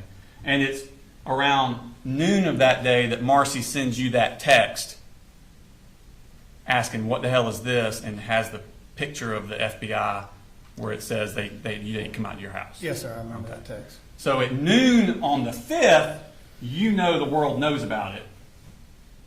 And then in your interview, then it becomes relevant again The world knows about, that they'd come to your house. the FBI? Well, Jackson County for the FBI. Oh, yeah. Not necessarily that the world knew. Marcy sent me that text. I didn't make her aware of the situation for obvious reasons. Okay. So on the 4th, when you're talking to Kelsey Ward, it's not relevant. On the 5th at around noonish, you get that text from Marcy where you find out people know this now. And at 3 o'clock with Investigator Smith, an hour and a half into it, now all of a sudden it's relevant. I don't know, relevant is the right word. I believe talking to Kelsey, we're talking a matter of hours, short time after the shooting. I'm still in a state of shock, trying to process what all happened. Okay. To be able to sit and recollect every single thing that has happened. I mean, I understand. Like little things would be hard to remember. Not little things, everything. This was I was doing my best just to just get through what questions they were asking, and it was several. You know, It was Let me the ask you next this. day when I talked to Investigator Smith and had time to kind of process everything. Well, let me ask you this. The entire conversation with Agent Ward and with Investigator Smith Okay? was all about Colt committing a school shooting. Yeah, I agree. And this is the only information you've ever had in your life up to this point about Colt and school shooting. And it's police coming to your house. And that didn't pop in your mind. The way that I left it with Jackson County, Colt was never told to me to be the one that actually did this. Wasn't it true you were just hiding it from them because then they would think you knew this was coming? No, sir. Now, let's go back. We were go back in time. I want to go through this chronologically. The sheriff's office has just come to your house, and that was May 21st, 2023, correct? Yes, sir. Okay. Now, less than 3 weeks later, on June 9th of 2023, Michaela Anderson with defects comes back out to your house for those monthly checks on Colt, doesn't she? Mm-hmm. And she asks you, how's Colt's behavior been? And you say Colt's behavior's been okay. You don't mention to her that Jackson County came out to your house 2.5 weeks before. No, sir, I did not. Okay. And she asks you again, do you think Colt needs counseling? And you say, nope. Right? Correct? Okay. You also don't say anything to Michaela Anderson about planning to move to Barrow County, do you? I don't think at that point I'd actually found a place where we were moving at all. The overall goal originally was try to get to as close to Statham as we could. So I didn't have a dead set place yet. Right, but that's not what I asked you. I said you didn't say anything to Michaela Anderson about planning to move to Barrow County. Did you? No, I don't think I did. It was again nothing set in stone that we're. No, you just said the final address wasn't set in stone, but you were searching for places near Statham in Barrow County. You just said that. I did just say that. Thank There you. was nothing set in stone. It had to be Barrow County. But you never said anything to her about planning to move, did you? I did not. And this is the woman who told you in March she would be coming to your house monthly to check on Colt. Correct. It was her job to do this. Correct. 2 weeks later, you signed the lease at 896 Harrison Mill Road. Yes, sir. And you don't let anyone at DFAX ever know about your change of address, do you? I don't. I think the last conversation I had with Michaela was she was satisfied with everything that was going on. That I think she worded it that I was more than helpful. Colt was polite. I was very pleasant to meet with and looked like we were on the right track. So I did not. Well, let me ask you this. Do you remember testifying at a bond hearing here in court? In the very beginning of all this, yes. Okay, and you swore to tell the truth, the whole truth, and the truth, so help you God? Yep. You did that? Okay. Do you remember me asking you about DFAX coming out to your house, specifically about Michaela Anderson coming out to your house? In the beginning, I do believe so. You may have asked that question. Okay. In fact, I asked, so while you were at 954 River Mist Circle in Jefferson, a DFAX case was opened on your family in November of 2022. And your response was, I wasn't aware of that. Yeah, I remember that conversation with you. And to further that conversation, you also had asked me if I had ever been arrested. And I had stated that I had not. And in fact, there had been some things 30 years ago, roughly, that had happened. There had been a lot that happened at that point. I've been, arrested. I've been in jail now for a year and a half. And so I'm trying to still process what exactly happened with my son and me being locked up for it. So if I did not remember every single detail that you were asking me at that point, that is my bad. That's your bad. Okay. I did, at the end of the day, we had so many meetings with DFAX here and there, I couldn't, I wasn't sure when I met with her. All right, well, let me say, so my next question to you was, after you said I wasn't aware of that, I asked, you don't remember them coming out to your house and interviewing you after November of 2022 into May of 2023. Now this is November-ish of, or October-ish of 24 that I'm asking these questions. It's just been 2 years. And you said, DFACS never interviewed me at that time. Yeah. And there wasn't a, I don't remember, or I can't recall. Right. You said they never interviewed me at that time. Yeah, after 2 years, I didn't remember Yeah. that, honestly. And then I asked, between November of 2022 and May of 2023, they never did a home visit and spoke with you at your home in Jefferson? And you said, no, sir. Remember that? Yeah, I remember that, yes, sir. And then I said, in May of 2023, was there a home visit by DFACS where they told you there would be monthly home visits? And you said, no, sir, not at that location. So then I asked, well, not at that location. What location did you have contact with DFACS? And you said, I had contact with DFACS in my home recent here in Bethlehem. I received a phone call at 10:30 at night from a DFACS caseworker that gave me instructions to get in my car and come pick up my younger children. So you're referring to when Tamika Mitchum called you. Correct. Again, just completely leaving out the Michaela Anderson stuff. Totally agree. The but- Shonda Goolsby stuff. Yep, there were multiple DFACS people. Multiple. And But- you said, no, sir. If you let him answer the question. Go ahead. Sorry, there were multiple defects. You know, so for me to be able to try to keep track of who all and when I met them without having everything in front of me, I may have misspoke to you, but it was not in an effort to deceive you or anything. I really was just trying to process being arrested, what had happened, and I just, you know, I couldn't remember what DFACS I talked to and when. Okay. Well, I understand completely if there's multiple DFACS involvements, which you just said. Sure. Correct? Yep. If you have multiple DFACS involvements, getting confused as to which is which. I understand that. But I'm asking you, and you said, no, you only had one contact with DFACS, and that was at your house in Bethlehem when they called to tell you to come pick up your kids. Most recently. Yep. That's not confusing multiple. That's saying there's only one. Yeah, I think I was referencing in the moment, like who I was dealing with currently. So I actually asked you that. So this would have been after June 23rd of 2023. You said, yes, sir. And then my last question was, and you're saying that you had no contact with DFACS prior to that? And you said, no, sir. You sound pretty adamant, not confused. Okay.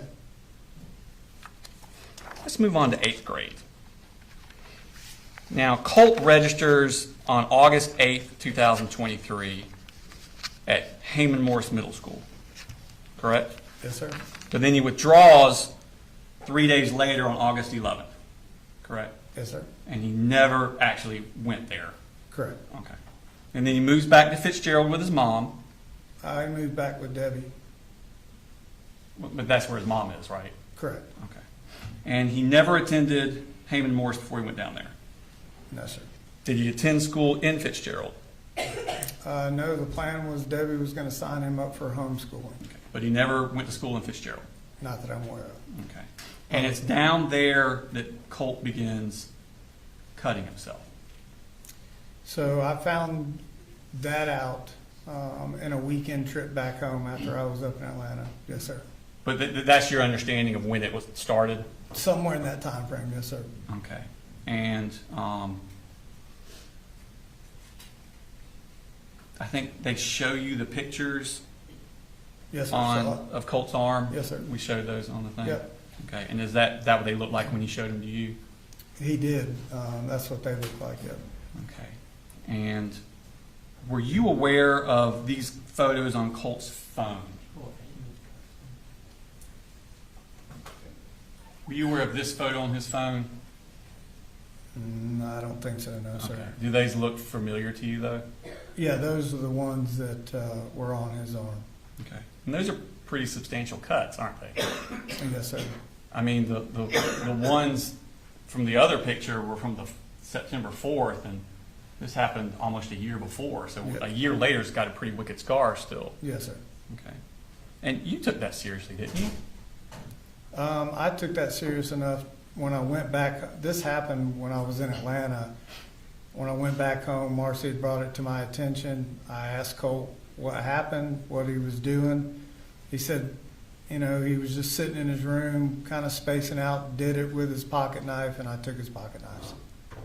He did that spacing out? Yeah, he said, I asked him if it was an anger issue or was there something like wrong? Was he, you know, try to give me the backstory? He couldn't really give me a good answer as to why he did it. I think he said something along the lines, I just did it, and I said, okay. And I took the knife he had in his room. But you know that's a sign of depression, don't you? I did not know that that was a sign of depression, no, sir. You didn't know that that's a cry for help? I didn't know that was a cry for help, no, sir.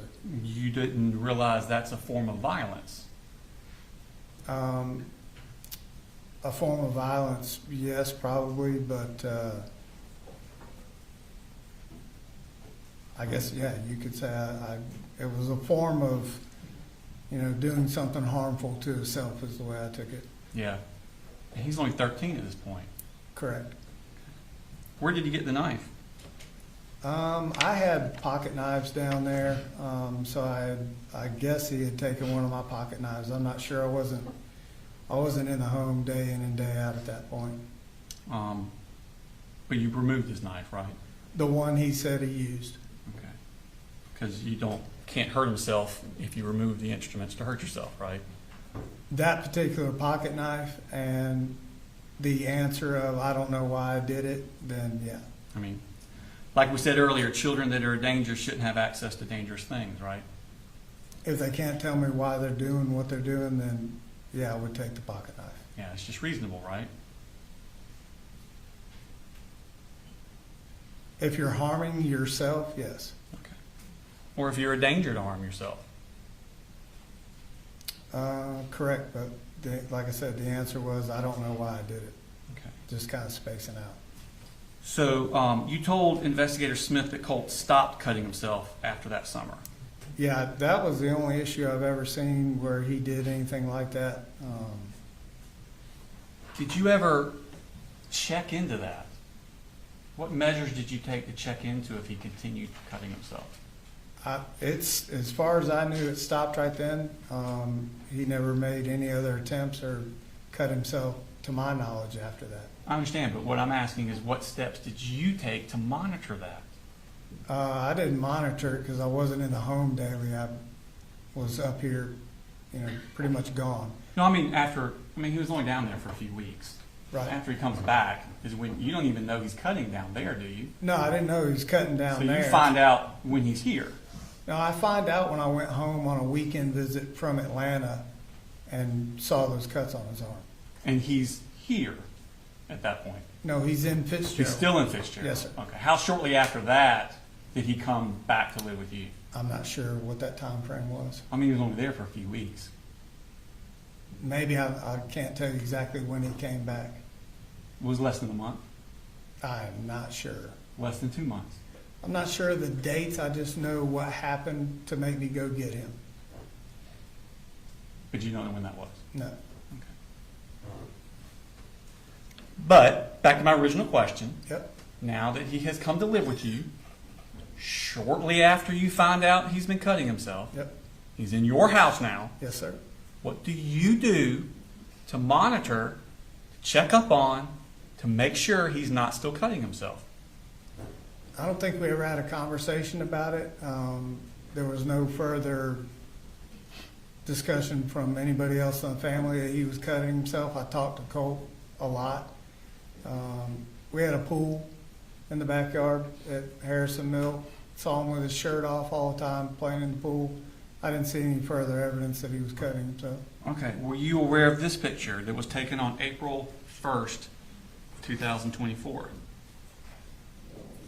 No, this is the first time I'm actually ever seeing this picture. Oh, okay. So you didn't know that he was cutting himself in April of 2024. He lived with you then, didn't he? Yes, sir. Now, let's move on. We're going back to Fitzgerald. This is October 3rd of 2023. Colt has that juvenile complaint form where he broke windows, stabbed cardboard.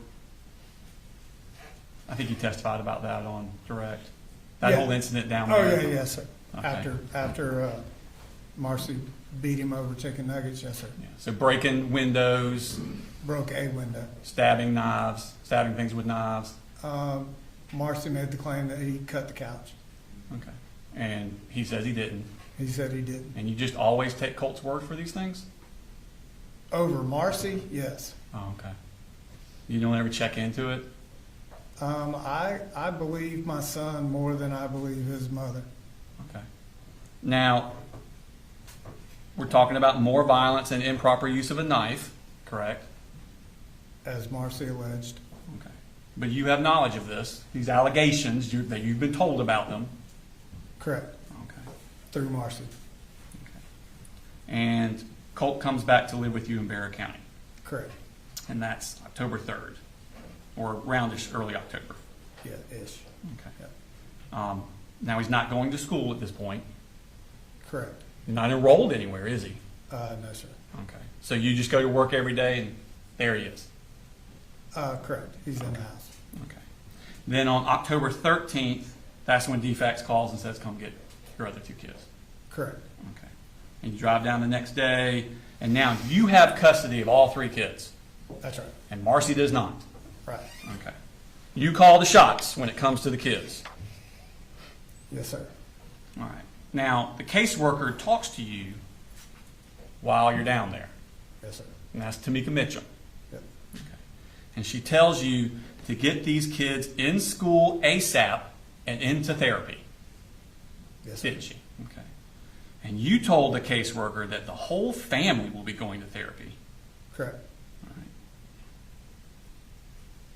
But you don't put them in school, do you? Initially, no, sir. Okay. And you don't put them in therapy, do you? Initially, no, sir. Okay. Now, you also talked to Tamika on the phone on October 18th, so a week later, and you tell her over the phone that Colt and Jenny want to do homeschooling, but the school doesn't have room, so they have to go physically. Right? Yes. Okay. That sounds like what I was talking about with her. And she tells you to get the kids in therapy. So this is the second time she's told you to get kids in therapy.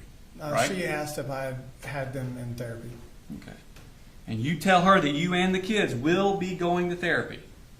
Yes, I tell her I'm currently trying to make that happen. Okay. And then approximately a week and a half later is when the Barrow County DFAX worker comes out to your house to look at your house. Correct? Yes, sir. And you tell her that you have arranged counseling services for your kids and yourself at Barrow Village Ministry.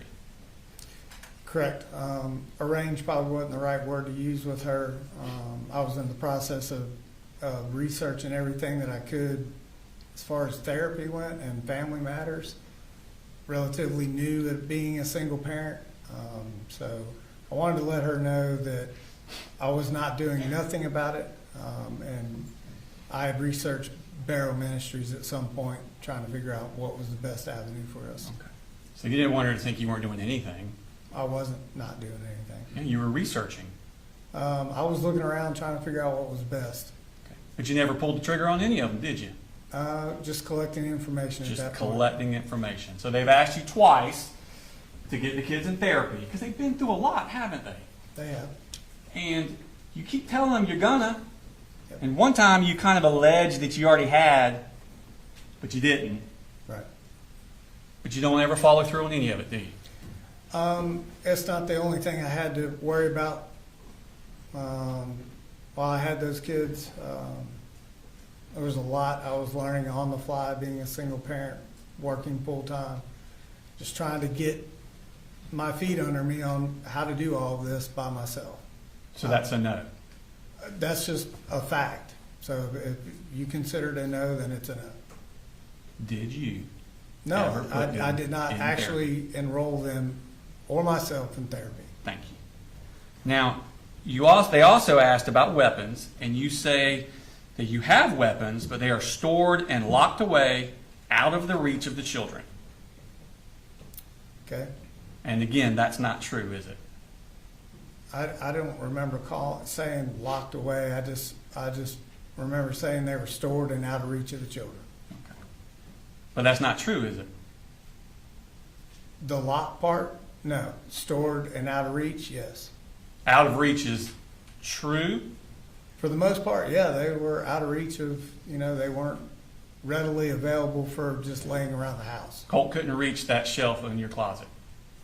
I guess that he could if he stood on something, but even I have to reach up and over to get it. But I mean, obviously to DFACS, they're concerned about weapons being accessible to the children. And you're assuring them that they're not accessible. But they are, aren't they? Right, and I'm being forthcoming and open and letting them know I do have weapons in the house as well. But didn't you also tell her that this was the first time you had ever had DFACS contact? I don't know if I told her that or not. Like I said, there were multiple DFACS people I was talking Pull that about. up for me. Remember she made a summary right there. Yep. See if I can find it. So down there at the bottom, the next to the bottom one, BFA, that's you, biological father, never had CPS involvement and felt appreciated that CM's help and made it easier for the children to feel safe. So you told her you'd never had DFACS involvement, didn't you? That's what I told her. Isn't that eerily the same lie you said here in the courtroom at your bond hearing? Again, this was not a lie. I mean, this is the same year. I mean, this was not an outright lie as in deception. There was just a lot of things going on, and I didn't recall, certain meetings with DFACS. Okay. So this is October 30th of 23. The very next day, DFACS closes their case, don't they? Yes. And that's because you told them that you were getting counseling and that the kids had no access to the guns. Told them I was working on counseling, and That's not what she recorded. I don't know why she recorded what she recorded. I know that I told her I was working through multiple avenues of therapy, not locked into one. I never signed anything to go specifically to a counselor. I was compiling information. Yeah, doing a lot of research you were. Let's go to November 4th of 2023. Marcy comes up, and that's when she keys your truck and gets arrested. Correct. All right. So, I mean, that's been a very stressful summer and fall for Colt, hasn't it? It has for all of us. I mean, it starts with Jackson County coming to the door about school shooter threats. Then it goes to him cutting himself. And then shortly thereafter, he gets the juvenile complaint for breaking the windows and cutting the couch. Then his mother, a few weeks after that, loses custody for drug use. Then a month or so after that, she gets arrested for keying the truck. He's not in school. He's not in counseling. That's a rough summer and fall, isn't it? For all of us. For a 13-year-old. For a 50-year-old. For all of us. And on November 17th, you buy him that Sig Sauer M400 rifle. In November, I actually purchased the weapon for me, and was going to use that weapon as something that he and I could bond over with. I thought it was his Christmas present. It was not directly a Christmas present. It was something I told him he could use. I had one. We could shoot together. And at a later date, when he was of legal age, I would give him that gun. So this was not his Christmas present? This was a part of his Christmas. This was not a, here is your gun. The conversation was, I bought this weapon. This is one that you can use to shoot when we go to the range or hunting. All right. Well, first off, before we get into that, you did purchase it on November 7th. Yes, sir. Yep. Okay. And that is 7 months after Jackson County asked you to restrict his access to guns? Correct? Not sure they asked me to restrict his access, just to make sure that they weren't readily available. And 18 days after you told DFACS Colt didn't have access to guns. Correct. He's about to. The gun was not for him, so it wasn't his gun. Okay.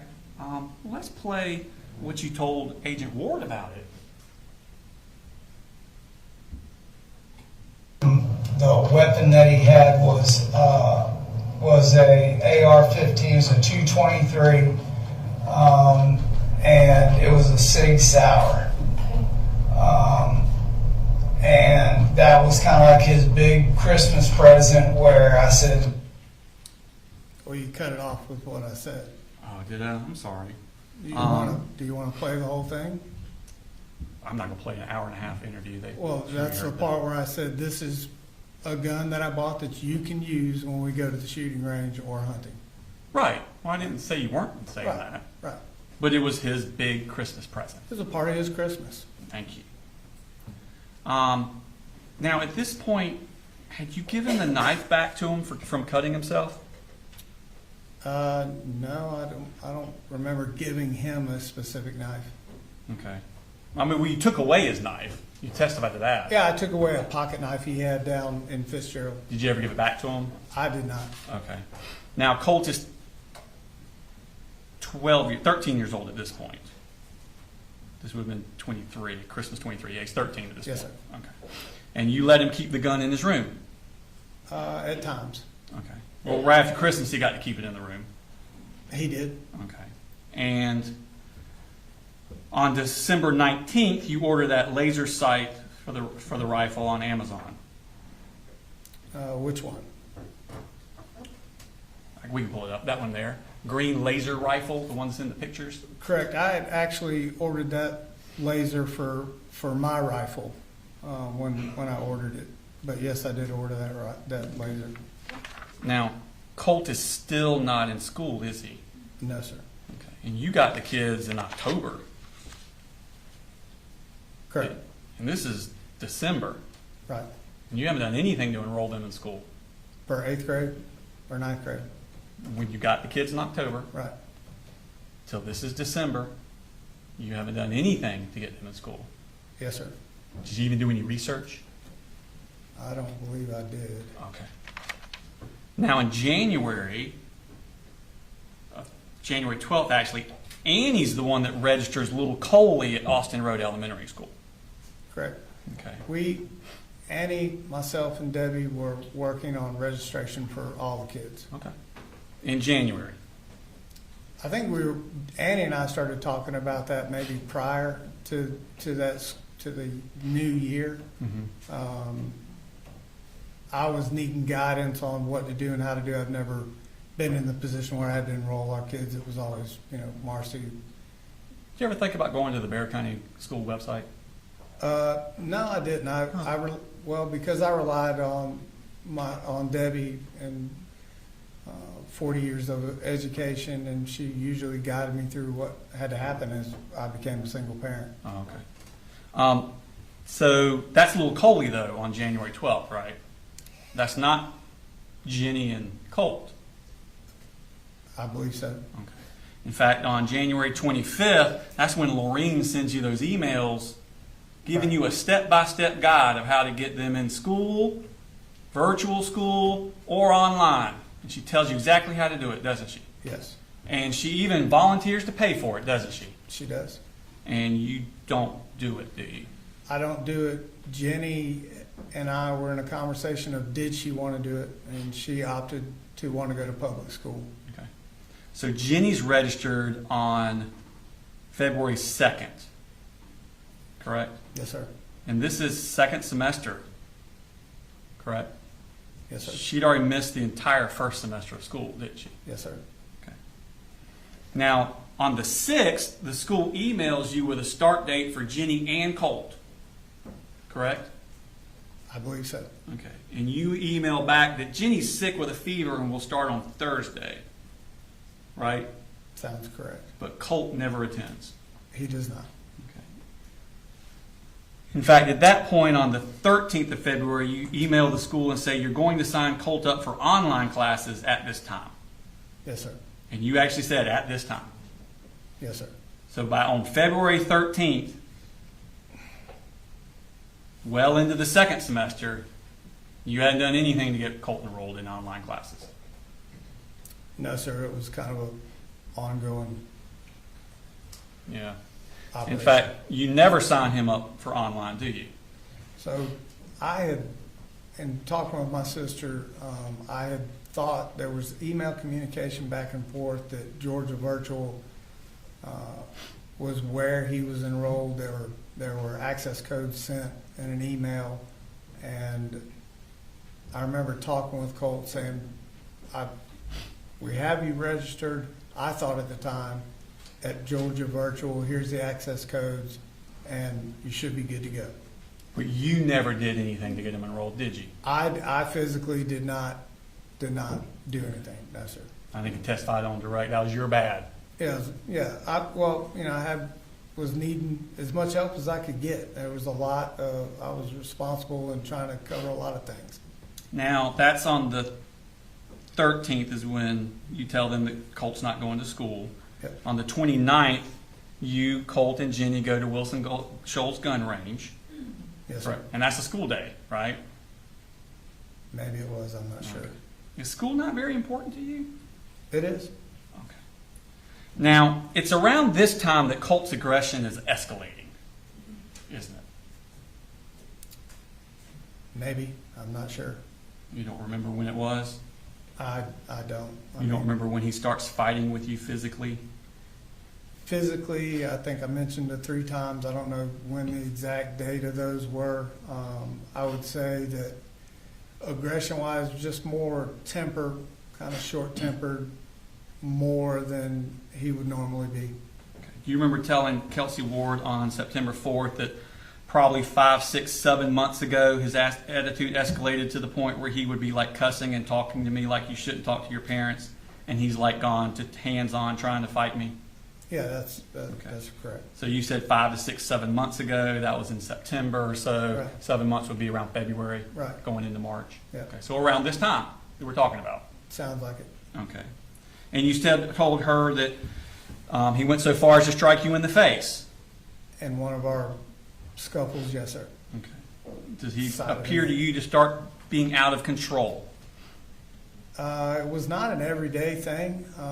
It was more based on if he didn't get his way about something or we had a disagreement. It was arguing and cussing most of the time. And we did have separate instances where, like I said, he would bull rush me. I think when you did on direct, when you were describing the bull rush, you said you could see him kind of building up in him, One time I could see him getting angry. getting all worked up. Just, not agreeing with what, I was saying, and I could tell by the tone of his voice that, it was escalate. His anger is building up, isn't it? It was in that moment on that particular day. To the point he lashed out in a violent physical way. He just bull rushed me. Yes, sir. Struck you in the face. He was flailing all about it. He didn't strike me in the face. He struck me like right there. Just I don't think he was aiming. He was just more kind of flailing around. So where again was it? Just right here. So the neck, Right. not the face? Right there. Well, how would you describe that? The neck or the face? Well, it depends on what part of the neck. Maybe bottom of my face, top of my neck. Right. I'm asking how you would refer to that. I would refer that to neck or face. Okay. When you talked to Agent Ward, you referred to it as face, didn't you? Yeah, it sounds like that's what I said to her. In fact, you said, so we've probably had 3 or 4 of these kind of altercations where he's gotten above aggressive with me. Above aggressive. I call it a bull rush. The second to last time, he hit me in the face. Yep, I remember telling her that. Okay. And then I think you actually referred to this when you talked to Jason Smith the next day, the bull rushing again. Yes, sir. Okay. And second time, he was kind of like flailing around and he hit me in the side of the head, and I told him, don't hit me in the face ever again. Remember that? I do. Okay. So it was the face. It was face. Thank you. Now, so this is all happening the end of February going into March. March 8th of 2024, you buy that Sightmark Ultrashot RSP, correct? The site? Mm-hmm. Yes, sir. Okay, and that was for Colt's gun. That was- $150. That was for the city, yes, sir. Okay. It was found in Colt's closet. The box was. Mhm. Okay. And 3 weeks later, on March 28th, 2024, you buy him that bungee sling. I actually bought the bungee sling for my rifle. But it was Colt take it for his? I saw it in the picture hanging in his closet, but that was a purchase I made for my rifle. Okay. But Colt had it in his closet. In that picture, that's the first time I've seen it in his closet, yes. Okay. And on that same date, you buy the Hornady, if I'm pronouncing that right, Custom 223 Remington 5.5. Ammunition, yes, sir. Okay. And that's found in Colt's bedroom. That's, yes, where it ended up. Okay. And that's all around this same time that the bull rushing is starting. In that time frame, yes. Okay. Now let's move to May of 2024. Tell me about Elite Pawn and Jewelry in Conyers. What is that? Pawn shop and gun store. Okay. And why do you go there? I purchased 2 guns. Okay. So the first one is on May 3rd. You buy a gun for $794.80. Yes, sir. Okay. That's on May 3rd. You go back on May 10th and make another purchase of $449.34. That also a gun. Yes, sir. Okay. On May 17th, a week after that, you go back and you make 2 purchases, both of $52.95. What's that? For $52? And 95 cents. But it's 2 of those. Yeah, I'm not sure what that was. Okay. And then you go back the very next week and make another purchase for $52.95. Okay, Okay. Is that correct? sounds like it. So you're going on the 3rd, the 10th, the 17th, and the 24th. Okay. Basically every same day every week. Yep, Okay. And that's $1,400 in 1 month at Elite Pawn and Jewelry. okay. And they're all gun related? Sounds like it, yes, sir. Okay. I'm not sure what the $52 were. Okay. And on the 31st of that month, you order the high-powered laser sights and accessory rail set from Amazon. Correct. And that's the one that's on Colt's rifle. It's on his rifle and my rifle. Okay, it's pieces that you can put on different rifles. Correct. Okay. Part of them went on mine, part of them went on his. Okay. And then let's move on to June. So that was May 31st, so the last day of May. First day of June, June 1st, you order the bore sight 223 from Amazon. Yes, sir. Okay. Now, it's also sometime in early June that Colt throws this screwdriver at you. Correct? Sounds like it, yes, sir. And that was during a fight. I was during an argument. Okay. And he throws it at you. Must have been right around before June 7th because you make an email, text message about it on June 7th. Yes, sir. Okay. And he's angry at you, He's frustrated. and he throws a screwdriver at you. He threw it down the hall towards me. Okay. Well, I had my back totally towards him. Didn't even see him throw it. okay. But he threw it at you. He was aiming for you. I don't know who he was aiming for me. It ended up hitting me, but I didn't physically stand there and see him aim for me. All right. Well, let's talk about play the clip where you talk to Investigator Smith about it.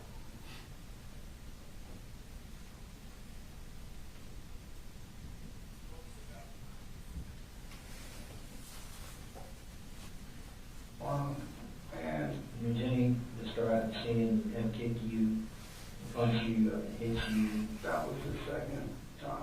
and that was how long ago. Probably a month and a half ago before he started back to school. Yeah. And that's when I pulled in Did you ever throw anything at you? hey, threw a screwdriver at me. What? So at the beginning of that, he says, Jenny described seeing him kick you and punch you and hit you. And you said, that was the second time. Right. You didn't say that didn't happen. What's that? You didn't say that didn't happen. That he kicked you, punched you, and hit you. Right, that was Jenny's statement. And you said, yeah, that was the second time. Yep, meaning the hitting part. Oh, okay. And then he threw the screwdriver at you. He did throw that screwdriver, down the hallway towards me. All right. Well, let's look at the text message you sent to Colt about it on June 7th. Mm-hmm. And that's you. Hey, Bubba, hear what I'm saying right now, okay? What I'm about to ask you is not trying to start anything. Make sure you understand that, okay? Are you worried about his anger there? I was worried about him taking it as far as he did, yes, sir. Okay. Well, like, even with just sending him this text message, you seem like you're worried about him getting angry. Yeah, I'm worried about, we'd established a close bond at this point, and I thought that I'd created avenues for him to be able to come and talk to me before it got to this point. Okay. And then the next one you say, okay, question I have is this. Did you tell Mamu that you had the screwdriver in your hand for self-defense? Right. Please tell me the truth, because we both know I wasn't even looking at you when you threw it at me. Right. Okay. So he threw it at you. Right. All right. So that's on the 7th. 3 days later, on the 10th, you order him that tactical vest from Amazon. Yes. And Colt had asked you about that. Get it for him. The tactical vest, yeah. He See? wanted. Go ahead. I'm sorry. No, he wanted to use it. He saw people at the range using it, so he thought it looked neat and asked me to buy it for him. Okay. And you ordered it to appease him. I did. Okay. And you told him you were getting it for him in a text message, didn't you? I did. All right. Let's see that text message.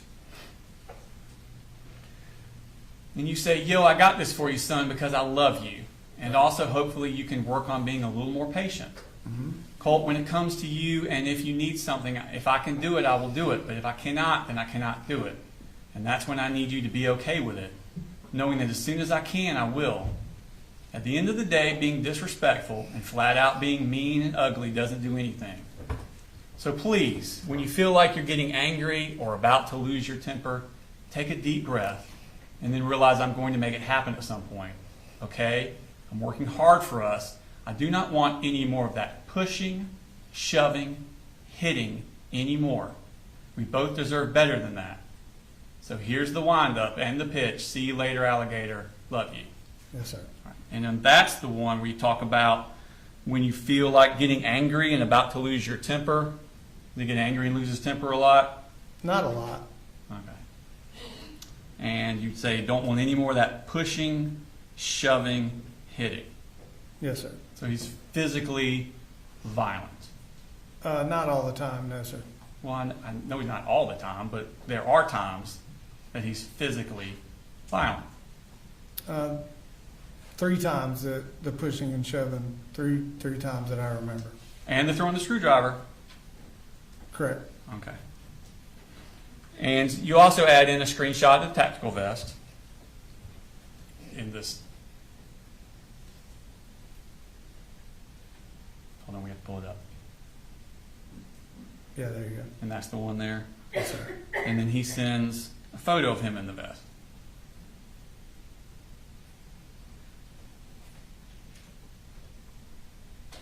Yep.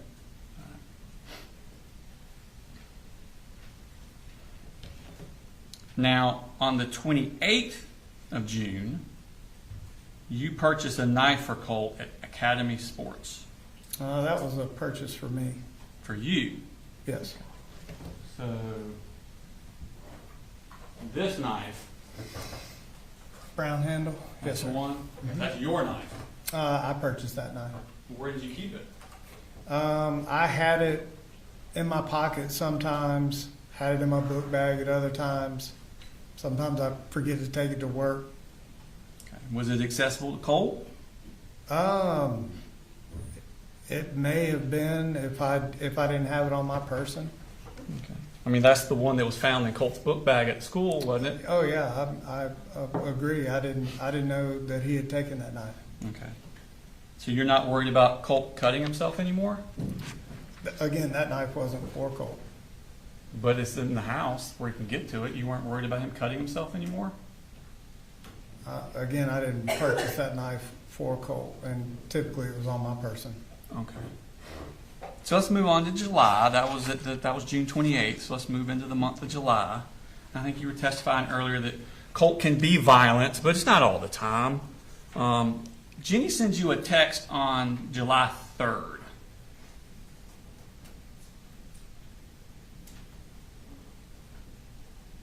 And she says, hey, I think he calmed down. Mhm. And you say, he doesn't calm down that quick. And Jenny, I can't live like this. Right. It's seriously not good. Mhm. It tears me up. I just want him happy. And man, he calls me everything in the book. Yes, sir. How many good days is he having if you seriously can't live like this? It's just that I couldn't reach him. You know, that was the part I was trying to, I guess, convey to Jenny is, you know, I wanted him to not get as upset as he would over silly things. So, Does he have trouble calming himself down? no, not typically. Even after one of our dust-ups, he would relatively calm down fairly Quick. quick. Okay. Do you want to read your statement again? Which part? Where you say he doesn't calm down that quick? Yeah, I mean, it doesn't take days or anything, you know, for him to calm down, but he doesn't calm down in 5 minutes either.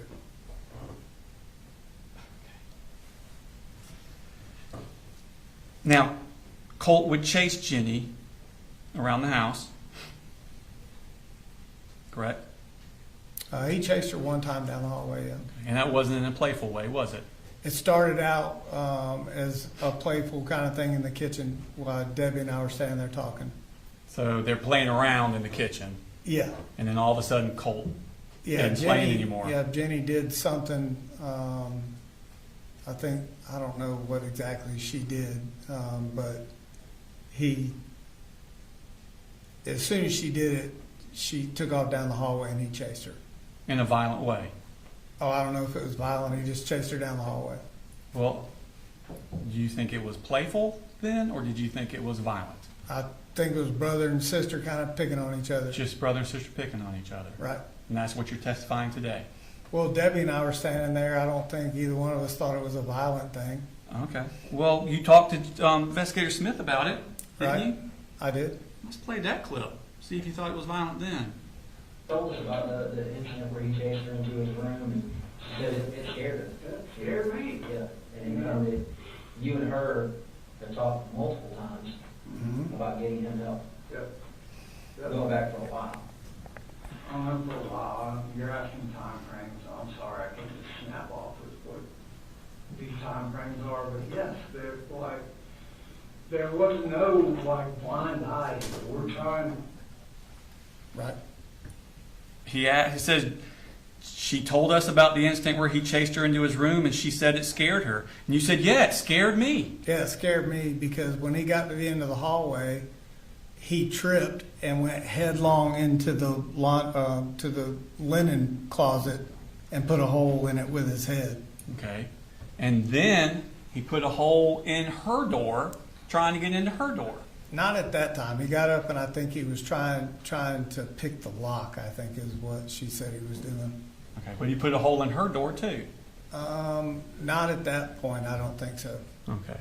So he can go from being playful to chasing his daughter to the point it scares her, so his sister, it scares her and scares you like that. Well, what scared me was him banging his head into the door. That's not how you said it. I said it scares me. Right. He never asked what scared me. I just told him it scared me. And I'm telling you what scared me was he tripped and went headlong into the door. Oh, okay. Okay. Now, so that was on the 3rd. You pick up Marcy on the 6th of July, correct? Sounds accurate. And she moves into your house. Correct. And you refer to her in your phone as my pretty. Yeah, that's how I always talk to her. Okay. And she talks to you about Colt while she's up there. Correct? Okay, yes. Y'all talk about Colt a lot. We talk about all of our children a lot. Okay. We specifically talk about Colt a lot. I don't think any more than the others, but we do talk about Colt, yes. You don't think you specifically talk about Colt any more than the other kids? We At talk this, about, at this time? oh, I don't know about this time. We were talking about a lot of things at this time. if it was more about Colt, we probably had good reason to be talking more about Colt. Yeah, I think y'all have pretty good reason to be talking about Colt. This is when he starts showing signs of depression, isn't it? Maybe. I'm not, I can't tell you I can look at somebody and see depression. Well, you don't remember telling Investigator Smith that he suffered from depression for a while? If I use the word depression, it was more just kind of really disappointment of what his mother had said and done leading up to, So the word depression is being thrown around in your house in July. It's just casual conversation, not being thrown around, One of your children having depression is casual conversation? we're talking about our children. I don't know how you want to quantify it, but, we're just talking about what's going on with all of our kids. All right, well, did you talk about Colt on July 20th when he had the panic attack at the house? I did. And you were there then, weren't you? I believe I was, yes, sir. And Colt wanted y'all to call 911. Yeah, I never heard him state that to call 911. I wasn't in that living room at that time. Okay. But he was acting bad? Not bad. I didn't mean mad. Bad. Oh. He was having a bad time of it. That particular night, I came out of the shower, I believe, and he was in the kitchen with Marcy in tears. Yes, sir. Okay. And y'all been talking about depression? We've been talking a lot of things, not specifically only about depression, but Well, I know you don't talk only about depression, but y'all have been talking about depression. in conversation, yes, we've talked about depression and a lot of things. And now he's crying, wanting to call 911, having a panic attack in your house. Yeah, when I found him, he was crying. I didn't know it was a panic attack. I've never seen a panic attack, so at that point, I didn't know that's what And there it was discussion about taking him to the doctor the next week, I believe there was. but y'all never took him to the doctor, did you? No, Marcy took him in the bedroom and got him to calm down. I asked her what she thought it was. She had made mention of a panic attack. I think I said something along the lines, I've never seen one. So Okay. Did it scare you? it scared me to the point where I've never seen him, cry really like that. But you didn't take him to the doctor? I did not, no, sir. Okay. Now, 4 days later, that's when Marcy starts giving him Zoloft. I'm not sure when she started giving him Zoloft, Okay. to be very honest with you. You remember getting the text on July 24th where she texts you and says, I started Colt on Zoloft today. Don't say anything about it unless he brings it up? I remember that text. Okay. And now that's Marcy's prescription, right? Yes, sir. Okay. You didn't take him to the doctor? I did not, no, sir. Okay. And did you think he needed medicine? I didn't think he needed medicine, no, sir. Okay. Did you want to go to a doctor and see if she's giving him medicine? Don't you want to kind of talk to a doctor about that? I didn't think that, I needed to take him to a doctor. Did you tell Marcy not to give him the Zoloft? I did tell Marcy. The comment was where I think she had made mention of how she was divvying up her medicine, and when I asked her, well, how do you know what to give him? She said, I researched it, but then I talked to my doctor about what I was going to do for Colt. That's kind of where we left it. But you didn't stop her from giving him the Zoloft? I did not stop her from giving him the Zoloft. Don't you have full custody of those kids? Oh, I do, yeah. Isn't there a safety plan in place to protect them from Marcy? I don't know if the safety plan was in place at that time, but there was one at a point, yes, sir. And you decide who visits and when she visits and what contact she has with them, don't you? I do. Okay. And you didn't stop her from giving your son Zoloft? I didn't stop her from giving him Zoloft, no, sir. Okay. Now, you testified to some stuff about registering Colt. I think you said that you went up and met with the registrar, and they said, don't start right away. I think I We have talked to to get her. his schedule under control or I think I something? talked to her on the phone. I don't think I ever met with her face to face. Oh, okay. Why is there no record of that in the school records? I don't know. You don't know? Didn't you hear Lisa Butler testify? Do you remember her testifying? And her saying that y'all came up on the 13th of August, Right. and she sat down with Colt and made a schedule for him. We were talking about the schedule and when his start date was. And that's on the 13th. I believe so. Okay. It's been a minute. Okay. So the first day of school was on the 1st. Right. Y'all actually, according to the school paperwork, you signed the registration papers on the 6th. Marcy finished them up on the 12th. And then you met with Lisa Butler on the 13th. Right. And Colt's first day was on the 14th. The 14th. So 2 weeks after school started. Right. Okay. Now, on August 11th, so August 6th is when he's registered for Apalachee. August 11th, Colt at 11:22 a.m. texts you to stop by Academy and pick up a 150 round pack of 5.56 or 2.23. Remember that? Yep. Okay. Why would Colt be asking you for ammunition? The only reason we would be ever talking about ammunition is we had talked or were planning to go to the shooting range. But didn't you say that you kept the ammunition away from Colt? I did, in my closet up there with the weapons. So how would he have any idea how much ammunition or if you needed any ammunition? Because we had been shooting before, and I think with the holiday weekend coming up, we had talked about going to the range, and he knew what kind of ammunition. When did you last go to the range?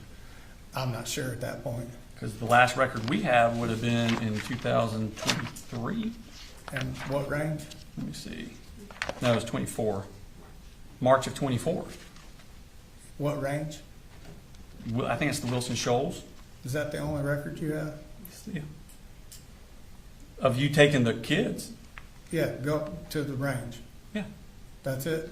That's all we got. Okay. Well, there was another range, Charlie Elliott. I saw your name At Charlie in that Elliott. one, but not the kids. Right, Colt. Never took Jenny to that range, but Colt and I did attend Charlie Elliott shooting range. as Why well. wouldn't Colt's name be on the register? I don't know. Okay. And when was that? I'm not sure when that time frame was. Okay. We did attend Charlie Elliott a couple times though. Okay. So on August 11th, though, Colt asked you for a 150 round pack of 5.56 or 2.23. Sounds like it, yes sir. Did you say what he wanted it for? He did. Okay. Did his request raise any alarms with you? No, because we had made mention of the holiday weekend coming up. Okay. And was he still being physically violent at this time? Physically, I can't remember when the last time we were physical with each other, but we were having disagreements here and there, but it wasn't a ongoing thing. Okay. Do you remember talking to Jason Smith on the 5th, and you said this was probably about 3 weeks ago. We had an argument or whatnot, and I was like, where I would get a fuck you and a slam the door kind of shit. He just wouldn't let it, like he wouldn't let it go. It just seemed like he was wanting to, instead of back off a fight, like he was really wanting to fight. That's what I told Smith. On the 5th. And you said it was probably about 3 weeks ago, which would put it around August 11th time. Yeah, and I think I told Smith too. And these days after, the day after and day after talking to Smith, there was a lot going on. I was not. Well, I know, I'm not holding you to a specific date on that kind of stuff, but you I'm just said saying. about 3 weeks before, and that would be around this time period. Okay, correct? Correct. Okay, and he's asking you for 150 rounds of ammunition, and he's still in that wanting to fight you. Not every day, no sir. Well, of course not every day. Let's go to the 13th. That's the day you went to Apalachee to get Colt's schedule we'd already talked about, and you met with Lisa Butler. Right. And she introduced yourself as the school counselor. She did. Okay. And you said nothing to her about Colt needing counseling. I did not at that point, I don't think. Okay. So the next day is the 14th. We also had a school tour. Yeah, she talked about that. On the 14th is Colt's first day of school. Correct. And he had already missed the first 2 weeks of school. Correct. And he did not want to go, did he? I think his comment to me was he was scared. He was Yeah. a little nervous. Okay. And he made threats of violence that morning before school to you in 2 texts, didn't he? I need to see the text. I'm not sure what you're talking All right, about. let's pull them up.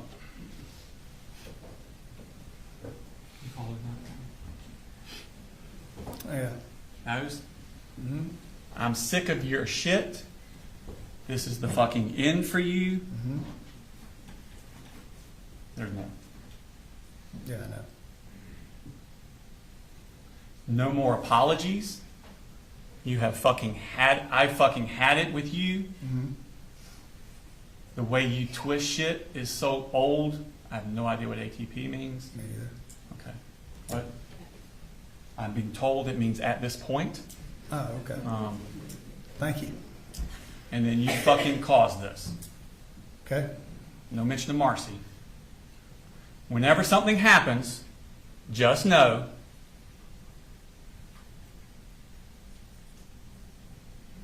the blood is on your hands. Fuck you. Correct. And this is at 6:49 through 6:51 a.m. before Colt goes to school. Yeah. And that's his first day of attending school since May 21st, 2023, Yep. when Jackson County came to your door about threats to shoot up a school. Yes, sir. Did those texts alarm you? They did, but I kind of knew what they were about. I think you testified about, you kind of knew what they were about? Yeah. You're just guessing?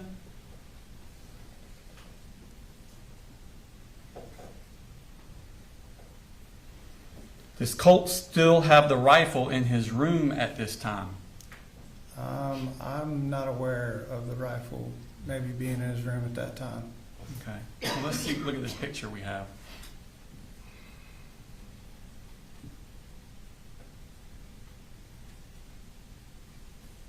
That was modified on August 3rd.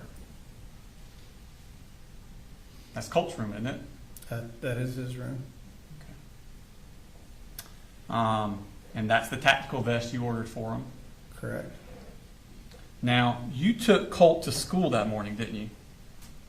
I believe I did on his first day. I can't really remember. But you did not go inside to tell anyone about those texts? I did not. And I wasn't aware of that picture either. I understand. But the rifle is in his room, isn't it? In that picture, it is. I don't know when it was taken. I don't know where I was. Well, sometime after he dyed his hair Yep. and before August 3rd. In that time frame, I don't know where I was, what time it was. I had no idea that picture existed till I saw it the other day sitting in his courtroom. And now at this time, you and Marcy had been talking about Colt needing serious psychological help, weren't you?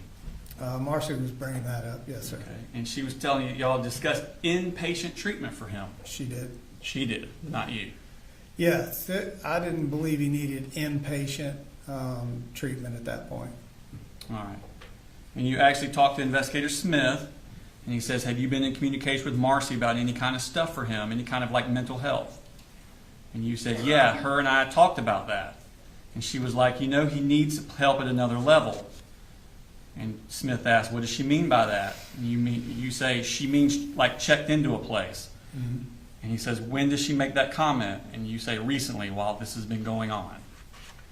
So she's telling you Colt needs to be checked into a place. She is. Okay. Now the next day, on August 15th, so this was his first day at school where he says the blood will be on your hands. And now we've moved on to the next day, Colt skipped school, correct? I was told I think by Colt, I'm in school. But he what? I found out later that he was not. So he skipped school his second day. Yep. Okay.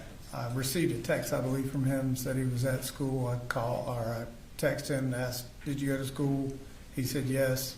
And I think I said, have a good day, I'm proud of you. Okay. And him and Marcy have a physical confrontation. And what was that date? August 15th. Yeah, that's It's a the Thursday. day. That's the day they had the issue. Okay. And the issue was about the gun in his room. No. Originally, I thought the issue was about Colt made mention to me that she was either drunk or high. Okay. That's Colt's version. That's Colt telling me in the very beginning. Okay. But she told you that it was about the gun in his room, and she wanted it put away and out of the house. Yet she was actually in the house, that staying with us. I thought that he had went to school. Text, as stated, she did not even know that he had not left the house and went to school. So the version I got from her was, yes, he and I had an argument, I think is how she posed that, and then somehow she said something about the gun and Colt not wanting to give it to her or something. I'm not sure exactly how that story went. Okay. You remember telling Investigator Smith that she said something about the way you're acting. I'm going to talk to your daddy, and we're going to have to take these guns and get them out of the house. And what she said is he flew off the bed. She said she went down in there and said, you need to get your shit straight, go to school, and we need to just get these guns put up. And that's when they went from bad to worse. And she said she was going out of his bedroom, and he pushed her, and she hit the door of the wall and the side of her head, and it's like, okay, I'm on the way home. You remember telling Investigator Smith that? Yes, sir, I do. Okay. So she's telling you that she wanted the guns out of the house. He loses his mind, flies off the bed at her, and pushes her, and she hits her head. That's what you're being told by her. That's her version of it, yes, sir. Okay. And Colt texts you at 11:04 that a.m. and tells you about that. Correct? Part of it, yes, sir. So let's pull up the mama. Okay, so at 11:04, he's texting you, Mama just attacked me. Yes, sir. Okay. And then tried to grab my gun. Yes, sir. Okay, so that's kind of accurate with what she was saying. No, she was saying that he had his gun or was doing something with his gun, and his version of it was he was nowhere near his gun. It was just sitting in the corner of his room, and she came in and went for it, is what he said for me. But it was an argument about his gun. I think it was an argument about school, his attitude, not wanting to go, just a kind of a rift that they had always had, to be honest with you. Okay. But this is an argument involving the gun. Yeah, this is the first time, to my knowledge, that we had ever had any issue with a gun being in our house. Nobody ever went for a gun, used it aggressively, or even in our arguments Colt and I had, the gun was never, ever touched, made reference to. The first time the gun ever was involved was when Marcy went for it, according to Colt. So never, never, never, ever, ever, never until this day. As far as in an aggressive or negative manner. Okay. And this is the day after he made that text about the blood being on your hands. Right, and I think I stated I took that blood on your hands as he thought that his mama may go through with the threat to kill him. Okay. That's how I read that text. That's how I took it. You took it that he's scared of his mother killing him. Whatever they were arguing about, I don't think he ever got over that statement that she made. That's not in any of his texts to you. No, it's not. You just thought that. That's just how I perceive that. Okay. So you're going through this month thinking in your head, Colt's terrified of his mother killing him. Not terrified. I just think that he had that thought in the back of his head. Okay. And this is the woman you went and picked up and brought back to your house to live with Colt. This is the woman I went and picked up after we went several family visits, Colt and I, to rehab to see that she was doing better. Had earned her chip, and I was told that she was to a point where she could be released and that she had permission and her parents were on board, so I went and got her. Well, what about Colt?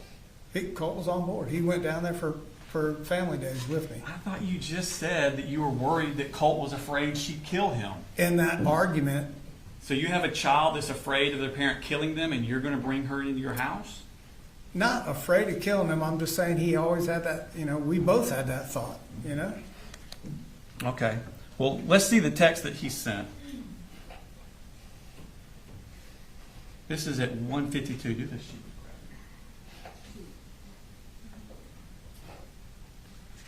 So Colt texts you, she was grabbing for my rifle. I didn't know what she planned to do with it, so I kind of acted in flight or fight. Correct? Yep, Okay. Sorry, I got ahead. that's okay. I know what's coming.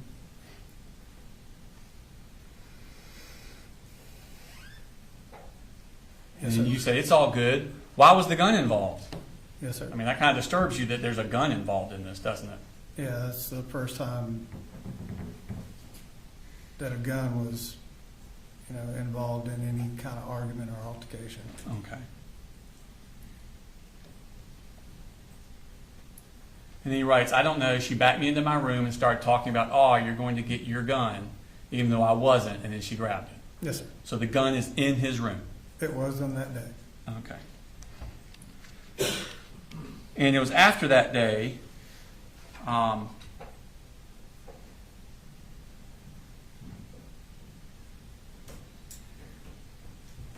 that she asked you to get rid of the guns. She asked me to put the guns up. And you agreed that you would do that. Yep, put them up where they normally are up, and there's not been an issue. And you didn't do any of that I did. I put them all back up in my closet, in your closet. in that top shelf Okay. where they've sat. And so I think you talked to Smith. What did Marcy ask you about the guns? What did she say to you about the guns? And you said, she just said after the confrontation she had with Colt, she was like, you just need to put them up or get rid of them. And I said, okay. And he says, did you put them up or get rid of them? And you said, they're up. And I didn't. My thought was, I'm going to have a conversation with Colt about this. So putting them up for you is in an unlocked closet. Yes, sir. On a shelf. Yes, sir. And you're not home during the day. Not home during the day. Colt is. He was.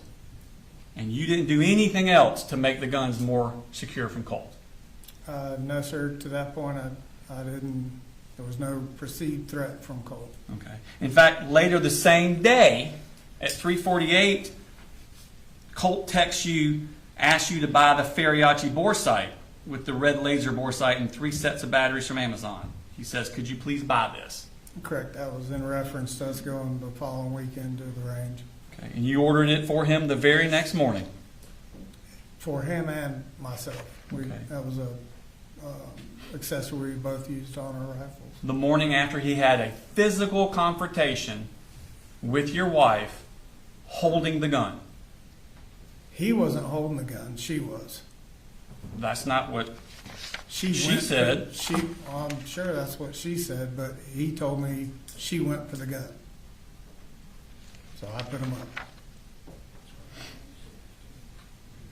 So the 16th, you order him the Apalachee bore sight at 6:25, and at 8:57, Colt sends you a text. They also talked about the holes in the door, and that's referring to the holes Colt put in the 2 doors, correct?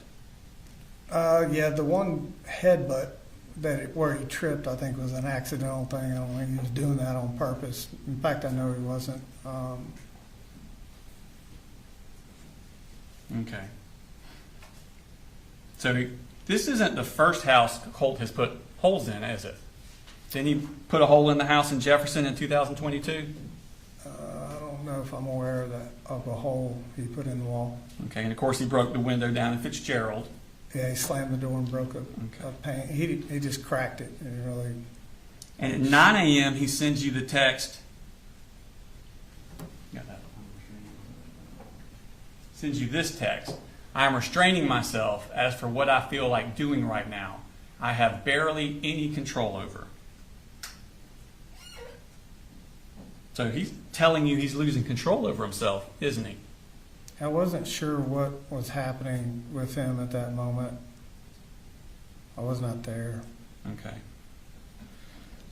So that's the day that Marcy leaves and goes back to Fitzgerald. So that's the day we all thought he was in school. Marcy was in the house, didn't know he went to school. Debbie, Charlie, everybody comes up. Yep. He's hiding in the closet. Right. And I later learned what those texts were about. He was sitting there listening to the conversations going on in the house. Yep. Yes, sir.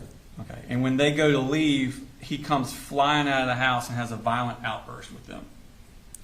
I heard multiple stories of what happened. Okay. I heard Colt and I heard Marcy's version of it. Okay. That would have been his second violent outburst in 2 days. According to Marcy. Okay. And when Marcy and Charlie and Debbie leave, they come to your work. They do. They Huh? come to the Rockdale Fire Station I was building. Where you were, and they meet you. Correct. And they tell you about what Colt had done, come flying out, threatening to kill them, and all that kind of stuff. Yes, she didn't necessarily, I don't think she mentioned the word kill or anything like that. She said that they were taken back, didn't know that he was in the house till he showed up at the door, and I think he was cursing at Charlie about being in our house. Did Debbie talk to you about those awful emails that we went over in court that day that she got from Colt? Do you have them? I don't have them with me, but you remember when she testified all about the fuck you and your God and all that, hope you all die? Oh, to Debbie? To Debbie. I remember. And that was in the aftermath of this, wasn't it? I believe it was. Okay. And did you see, though, did they talk to you about that? I don't think Debbie talked to me about those emails at all. Okay. Well, when they come meet with you, do they tell you about Colt acting this way? What they had told me was he came to the door, surprised everybody, and was pissed off about Charlie being in the house, and Mamu talking about calling defects on me. Well, let me ask you this. What they described to you of how Colt was acting, did it disturb you? I wasn't surprised he was mad. I wasn't surprised at that. I was actually mad that what was happening inside of the house. I was also upset that he had lied about going to school again. So there were multiple things I was upset about, actually. But what he was telling me was going on, being said in the house, I was upset. Yes, sir. Okay. Well, let's talk about specifically your thoughts about Colt. Okay. As they're talking to you at this fire station that you're working at, does it worry you, what they're describing, does it worry you about Colt, about how he is in his emotional state? It didn't worry me to the point because I knew he was pissed about Charlie, because Charlie had threatened and had called the police on him prior down in Fitzgerald. They did not like each other and had multiple run-ins. Okay. So your testimony today is that you were not worried about Colt being like a troubled teen or upset or anything like that? Well, I was concerned about him being upset for sure. I was concerned about him not being in school again. So yeah, to say I was not concerned, no, I was concerned. Okay. But you were worried about Colt's emotional state at this point based on what they told you? I was worried about him being upset again after I've worked really hard to kind of keep things calm, and upset about him not being in school. Okay. And they gave you the Zoloft for Colt to keep giving him the Zoloft, didn't they? Yes, she gave me a Ziploc bag of broken up little pills. I wasn't sure what they were at the time. Okay. So I want to pull up a text that Debbie sent to Colt. I think it's already in evidence at 10:21 a.m.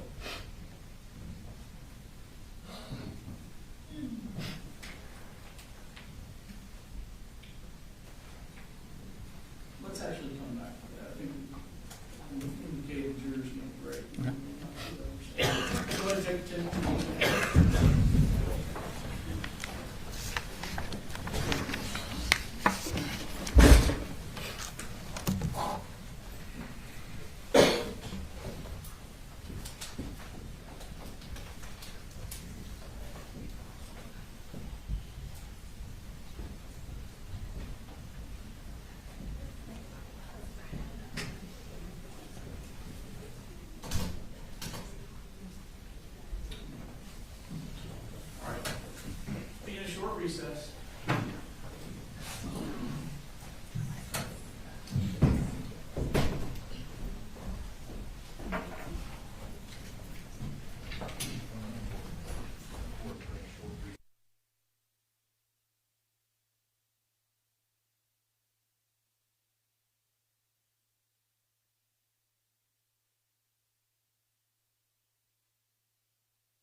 bathroom.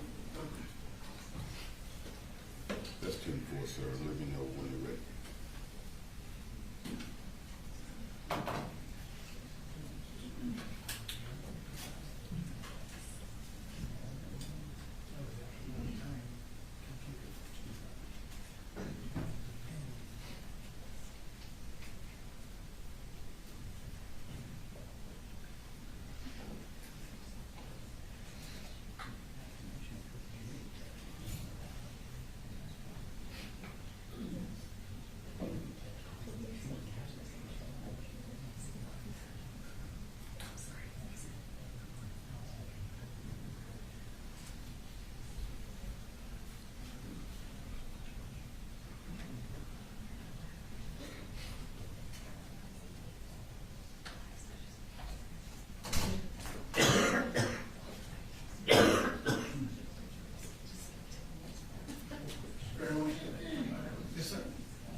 proceed.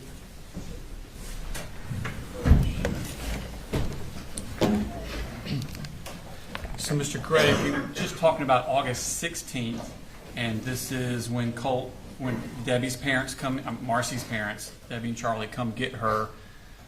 According to them, Colt has a outburst where he threatens to kill everyone at the house. They drive to your work, give you the Zoloft. They tell you their version of events, correct? I don't know about the threaten to kill everybody in the house. That's not what I was told, but the rest of this is accurate. Okay. And I'm not showing this so much to go to the contents, it's more the timing. Okay. So this is sent at 10:21, because remember it says UTC plus 0, we're UTC minus 4. Okay. So it's actually 10:21, not 2:21. So this is still early morning, mid-morning. Okay. And she's saying we gave your medicine to your dad. So this would have been after you've had that encounter with Debbie and Marcy and Charlie, correct? Assuming that's correct. If they came to my work, that was after everything happened at the house. Okay, and they've given you their version of events of what happened at the house? Well, Marcy gave me hers. Okay, so that's the only one you talked to was Marcy? Right. Okay. So that's at 10:21. 10 minutes later, you start doing some searches at 10:31 a.m.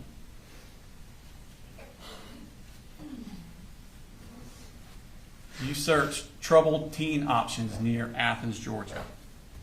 That's at 10:31. So you kind of believed Marcy a little bit, didn't you? Well, this was the ongoing conversations that we were having where I was trying to figure out what would be best for Colt. Because he's a troubled teen, isn't he? I think they all have been through more, all of the children and myself, than the normal person would, yes. Okay, so after you look here, you then visit at 10:32 Eagle Overlook Recovery. Correct. Okay, we're going to go to that website there. And that's a treatment center for teens in Georgia. Correct. Okay, and then you go to Wolf Creek Academy, and that is here. Right. Now, that's a boarding school. Right. Okay. Now, at 11:46, so that would have been around 10:30 or whatever. 11:46, so about an hour later, in the midst of your searching for psychiatric options, Colt texts you again.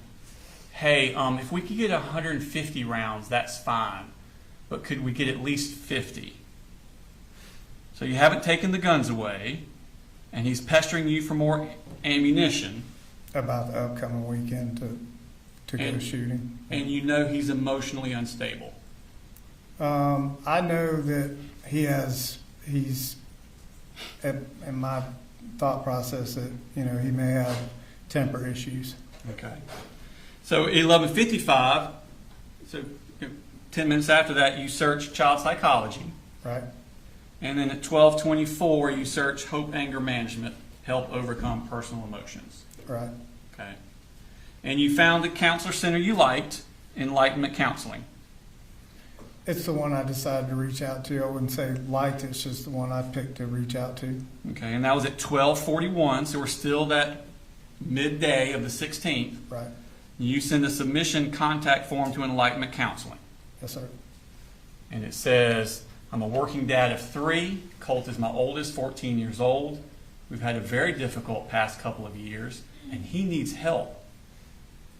Anger, anxiety, quick to be volatile. Yeah. I don't know what to do. I have United Healthcare. Can you help? Right. Anger, anxiety, quick to be volatile. Does that sound like a child who should have access to an assault rifle? To that point, even with his anger and being volatile at points and times, there was never any kind of threat or comment made from him about using a weapon negatively or otherwise. Okay. And she responds pretty quick to you, 37 minutes later. Yep. Thank you so much for reaching out. Would you mind sending me your number? I can give you a call, discuss services. You'll be a good fit for Colt. I've definitely worked with teenagers before that. You have gone through the things he's experiencing. It sounds good. I can go ahead and send out paperwork and get services started for him. Right. So she's good to go, right? Yep. Okay. And you respond back to her about getting a number, and if you miss it, please leave a message, and you will call ASAP. Right. Now, at 2:06, skip down the bottom. So 30 minutes later, Colt texts you, "Did you see my text?" Right, and he's referring to that earlier text about getting the ammunition. Correct. Okay, that one's 11:46, and you respond at 2:07. Yes, later. I need to pay for everything first, but we will. Right. We will. You're actively looking for psychiatric treatment, but you're going to get him more ammunition. I'm actively looking for anger management to try to help calm him down and ways I could deal with that. And the ammunition was in regards to what we were planning to do the following weekend on the holiday. Okay. But then at 2:52, you look for gun safes online. That's right. So this is all in that same time period. Yep.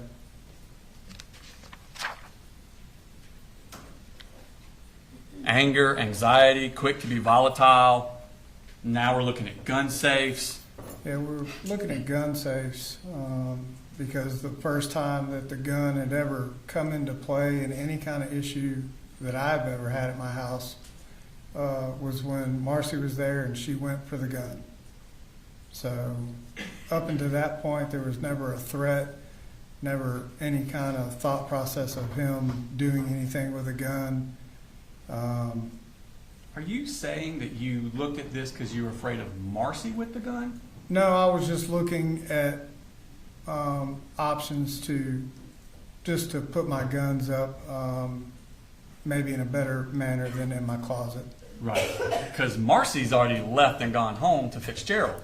Correct. Okay, so this is gun safes because you know things have changed and you need to do something to lock those guns up better than you are.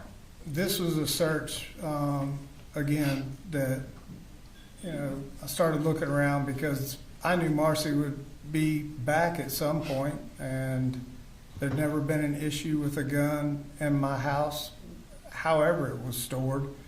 So I started looking around at what we could do. And are you trying to insinuate that you're doing this because you're afraid of Marcy with the gun? Judge, that's argument. I'm asking him a question.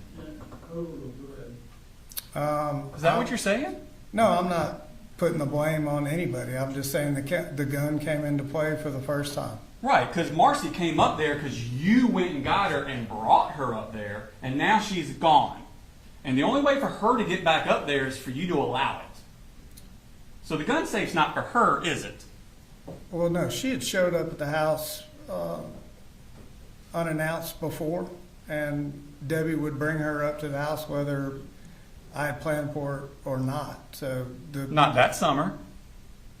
I'm just talking over the past. Over the past 17 years you were married to her? Like, what are we talking about here? I don't know. I can't give you exact dates. Not that summer. That summer, you picked her up from the rehab, brought her to your house, right, and she stayed there until her parents came and took her back.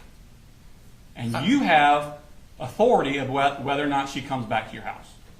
I went and picked her up under the understanding that she had crossed certain hurdles and horizons in rehab, and she was going to continue those efforts and wanted to be near her kids, and I was trying to,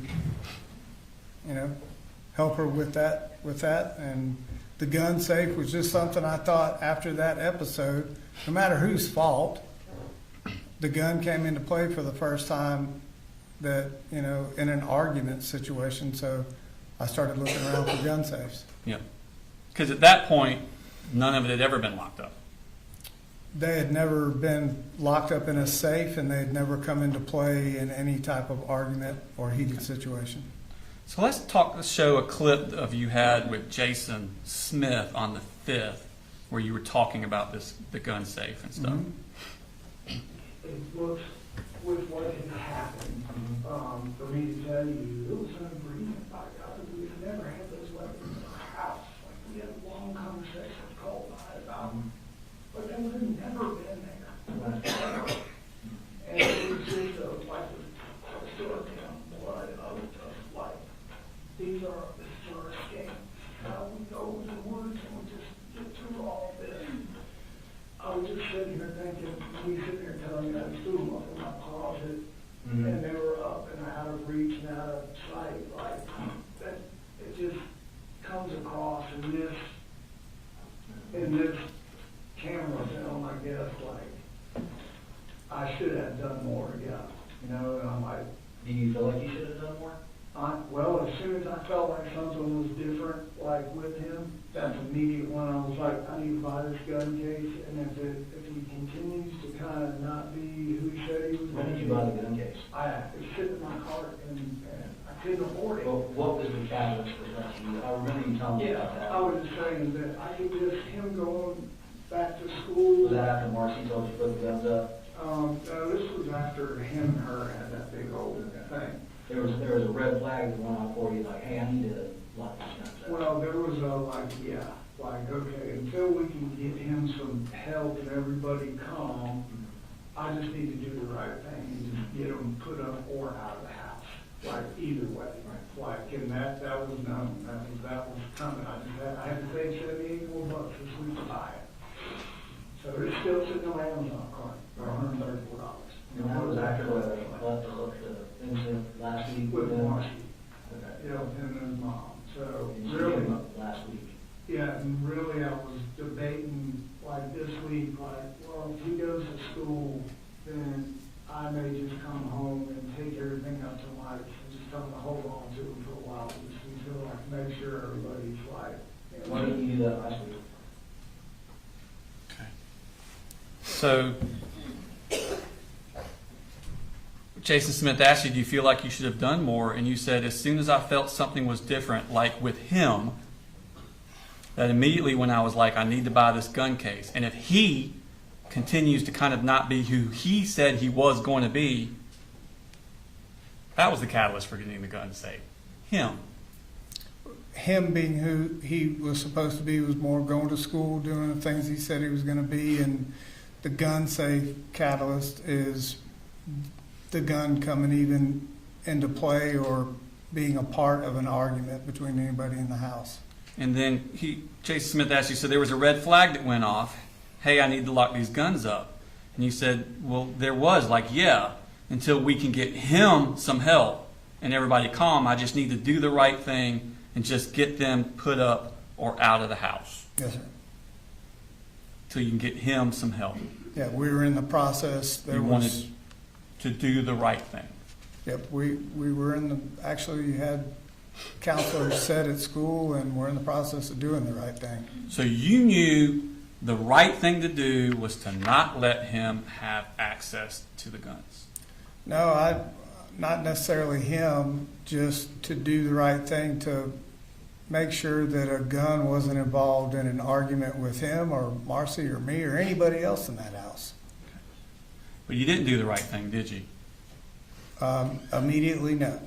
Okay. As far as buying a safe, I did not buy a safe. So you're still trying to get him counseling at this point. We're still on the 16th, same day. Correct. All right. I believe counseling was dialed in and ready to go to where? And Marcy and well, you haven't done Aware yet. This is on the 16th. Okay, all right. We'll get to the Aware thing. Okay, all right. Okay.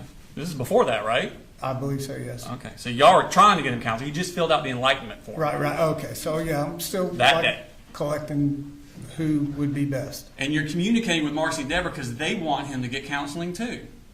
Correct. Okay. In fact, you send a screenshot of that enlightenment response to Deborah. To Debbie, yeah. And she responds, that's awesome, Coley. Thank you. Yes. Okay. So that all happened on the 16th. Correct. I think you sent that enlightenment response at 3:46. Right. And she's so happy that you did that. Mm-hmm. At 4:35, so less than an hour later, Don Crook calls you, goes to voicemail, She leaves a message, Yep, and you never call her back. correct. Let's fast forward 5 days. Now we're at August 21st.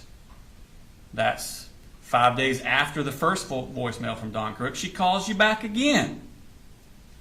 Goes to voicemail, leaves a message, and you don't call her back. Correct? Correct. Okay. So that's at 4:26 when she leaves that voicemail. Okay. 6 minutes after that voicemail is left, at 4:32, Marcy searches Don Crook, Bethlehem, Georgia. Is that a coincidence? I don't know. Or have you told her about Don Crook just calling and leaving that voicemail? I don't know how that transpired. I know that I had talked to Mamu about it, so more than likely it was Debbie that had shared that with her. Because, I mean, so you told her, I just got an email from Don Crook, a voicemail, and and Marcy searches Don Crook, Bethlehem, Georgia. Sounds like it. Okay. Now, that's at 4:32. 2 minutes later, Marcy's looking at different places. Crisis stabilization. She searches crisis stabilization, Advantage Behavioral Health System. Okay, yes. Okay. And then she sends you at 4:38. So this is 12 minutes after Don Crook left you that voicemail that she's good to go to help with Colt. Marcy sends this. This is what Colt needs right now. They take our insurance, and he will go there until he was stabilized, and they figure out a treatment plan.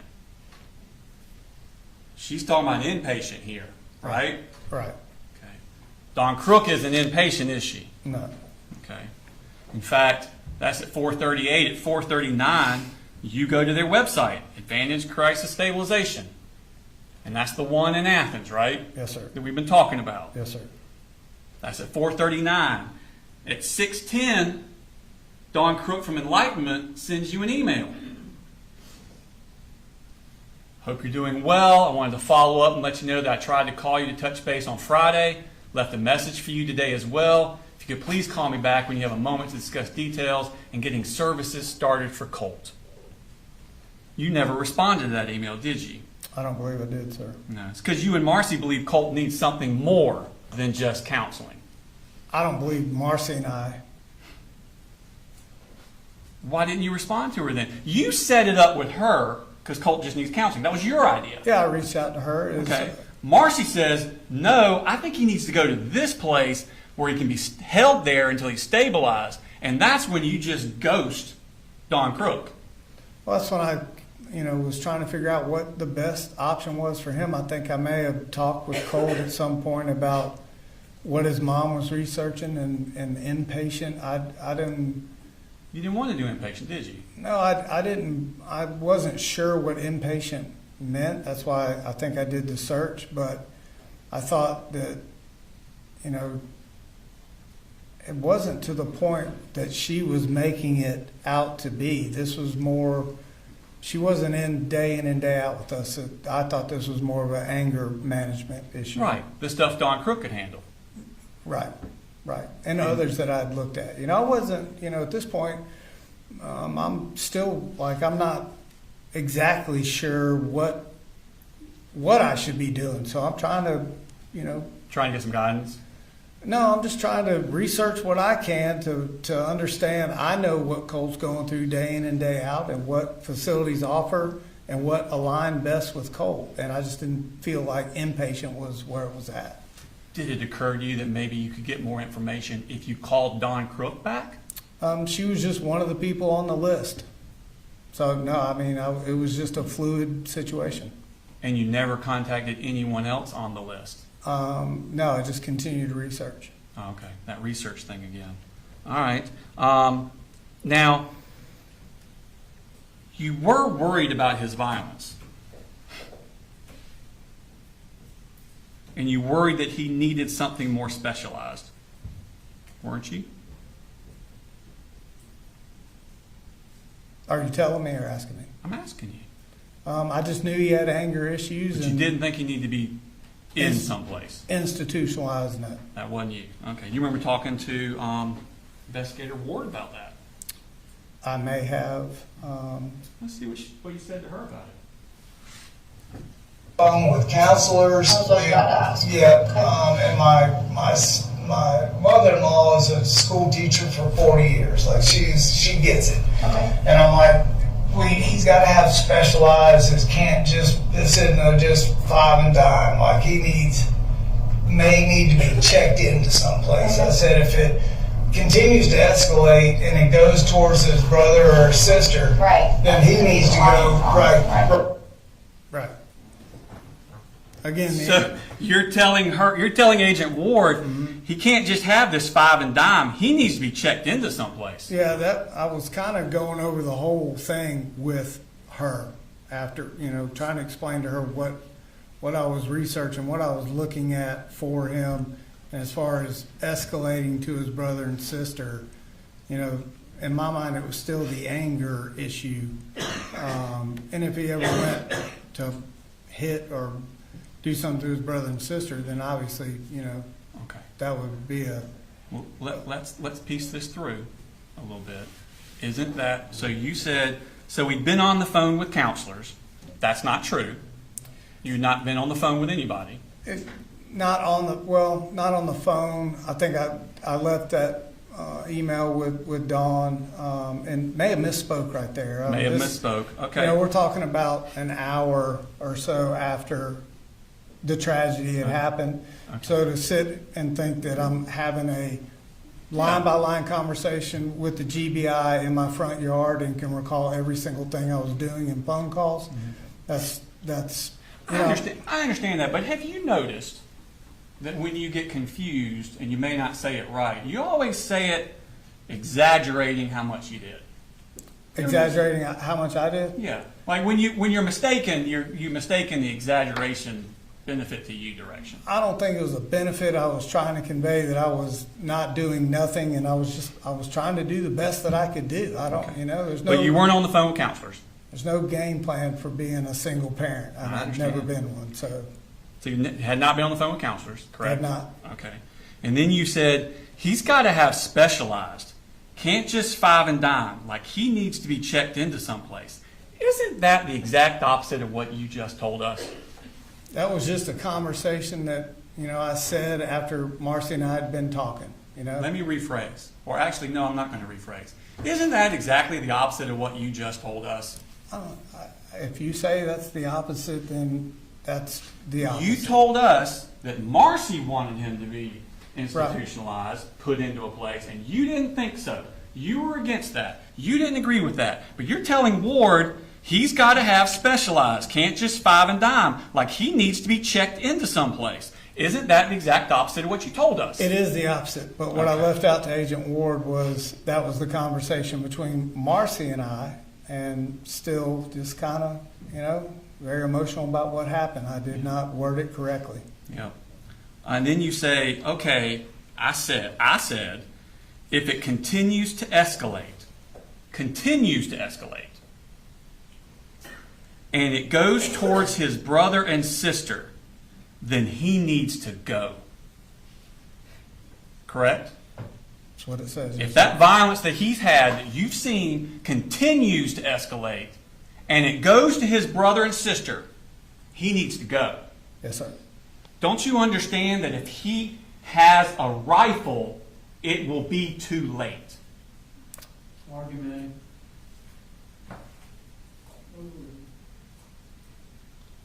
Again, the rifle never came into play with anything that we were ever arguing or going through in that house. And the escalation was towards me, not his brother and sister. Colt told you he wanted to be in an insane asylum? That he needed to be in an insane asylum? I believe he either texted or told me that in passing that it was something him and his mother were talking about, and he was kind of off the cuff with it. All right, I think you talked to Smith about this. Mm-hmm. Good.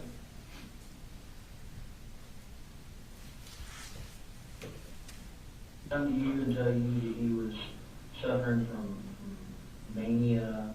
No, this is what just came up and with his mama. This is a hot Since roughly June of this year? No, this just happened, like this just happened. She was up here last week, whatever, like here recently, last weekend. But Colt never told you he was suffering from mania? To me, never heard that. Why do you think Colt was telling me that he told you? I don't know why he would say that, but I'm going to tell you where I heard it.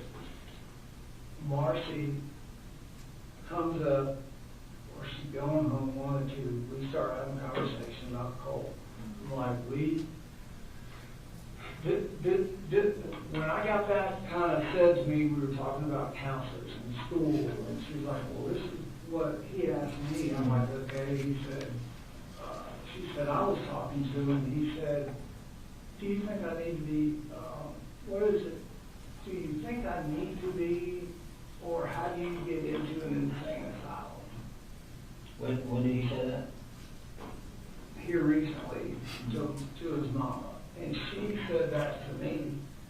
And I'm like, what is that? So that's kind of like another thing where, like I'm telling you, I can feel something is off, like this is not getting better. But for you, that off feeling's only been over the past month or so. Like we need to do something immediately, like, yeah. Right. So you felt like y'all needed to do something immediately.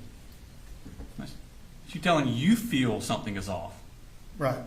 And y'all need to do something immediately. That's what you felt. Right. But you didn't do something immediately. I didn't do it immediately. Okay. Skip to the next case. This one. Not the ward one.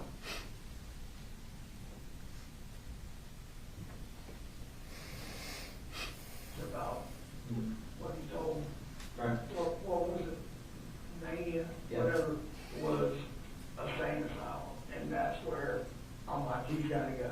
Like, we have to make this happen right now. Something's wrong.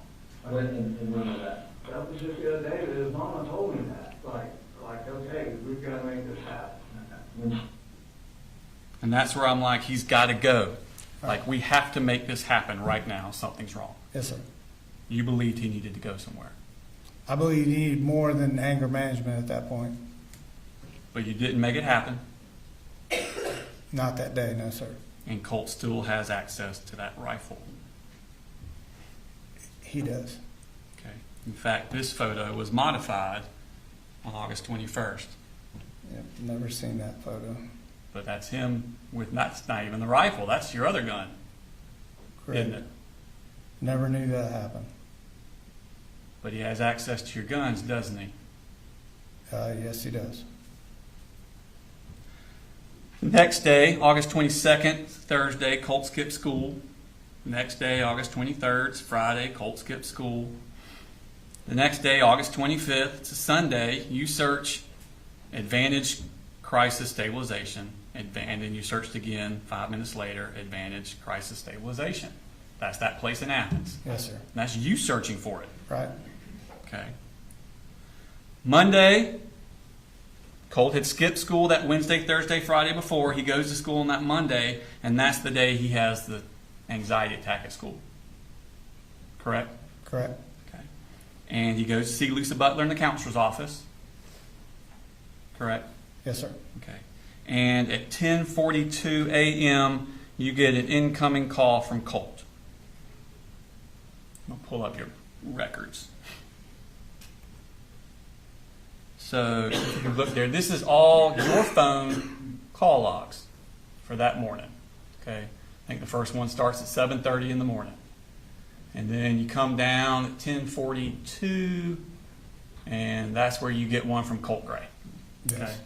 and that's when he's calling to tell you that's actually he's with Lisa at that point. Correct? Yes. Okay, so you kind of talk to Colt and you talk to Lisa in that phone call. Correct. Okay. And then at 10:58, so shortly after that, at 10:42, 10:42, you get an email from Lisa Butler with the Project Aware form. Correct. Show us that.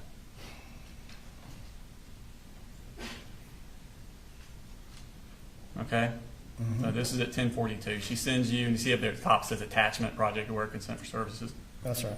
And that's the email she gave you because y'all talked about the project aware, and that's the first time y'all talked about it on August 21st. Correct? I believe so.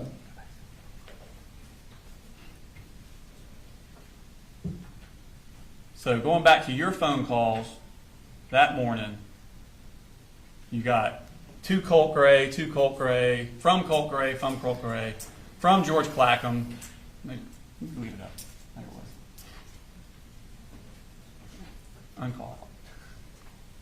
I'm just going from the top. From George Clackham, from George Clackham, from George Clackham to Andrew Harrington. Who's Andrew Harrington?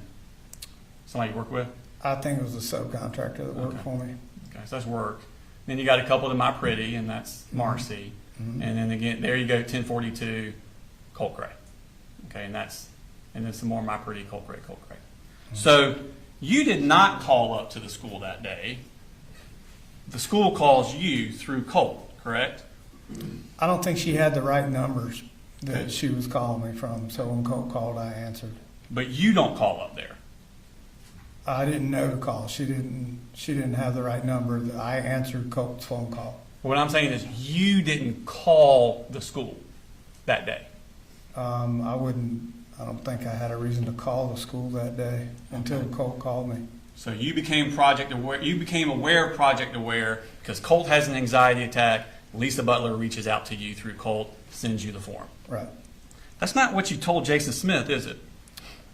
Again, there was a lot going on. Everything, I think I told Jason Smith the same thing. Everything that we talked about, timestamp, dates, it may not have been correct. It was, Yeah. I'd been up all night with Jenny Mm-hmm. and may have got orders wrong of what was going on. So Yeah.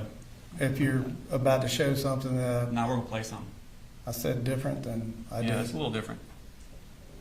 I could not convince him to go back to school after he came back that second time. I don't know what to do at this point. So I called up there and said, I want him to see the in-house counselor. Can we do this and set it up? What's the counselor name? Lisa, I need to look at my phone. Lisa Hughes, I think. She sent me an email and said, hey, they made contact at the school, and she said we would like to bring in a third party, the aware. Bring in like a third-party therapist, Yeah, or it's called psychologist or something? Yeah, the awareness is the count. Okay.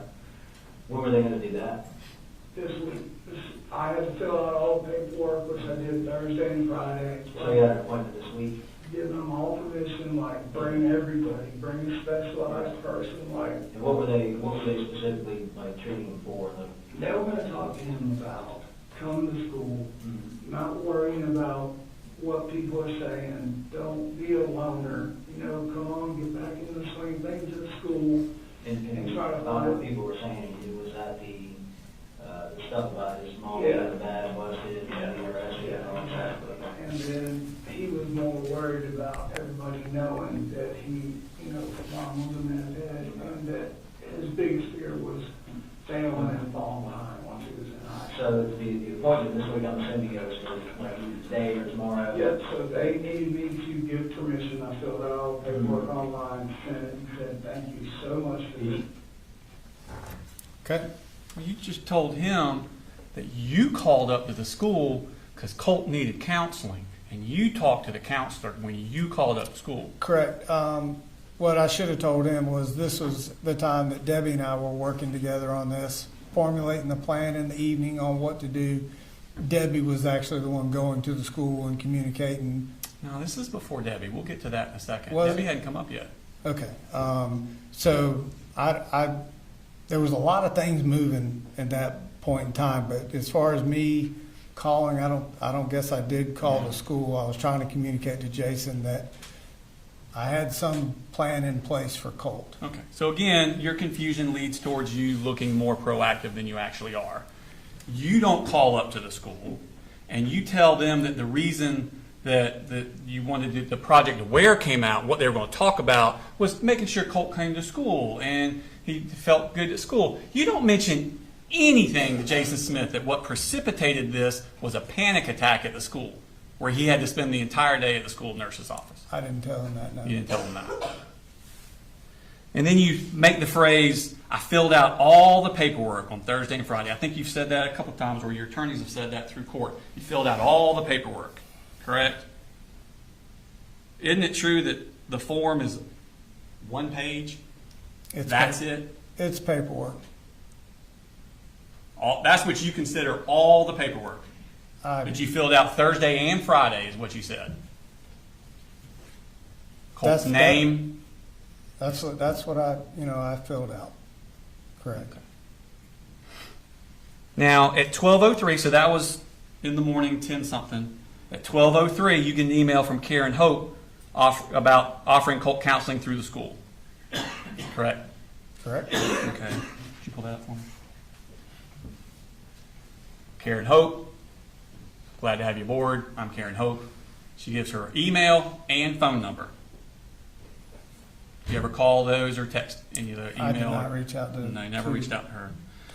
So at 12:18, you get a text from Marcy that says, been texting with Colt. He seems okay, but they have him in a conference room until he feels stable. So, I mean, that's not a good text to get. Until he feels stable. Colt had a pretty rough day at school, didn't he? It sounds like he just had a kind of, like I had referred to, he doesn't like being put in the spotlight and, doesn't like everybody looking at him. So I think he kind of had a panic attack about that, yes. Yeah. So that night at 7:59, you order that unisex half mask.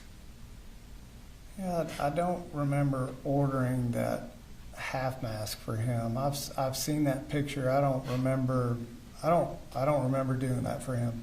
Okay. But you don't just dispute your Amazon account records that we showed earlier. And my bank records, but that wasn't the first time where Colt had purchased something without me knowing. Don't you get an email from them when they tell you? Well, if Colt is, I'm not saying Colt did it. I'm just saying that I don't remember buying that for him. okay. Mask arrives a couple days later, and let's go to the 27th. So that was the 26th. We'll go to the next day. Colt skipped school. In fact, he didn't go back to school that week. Does he?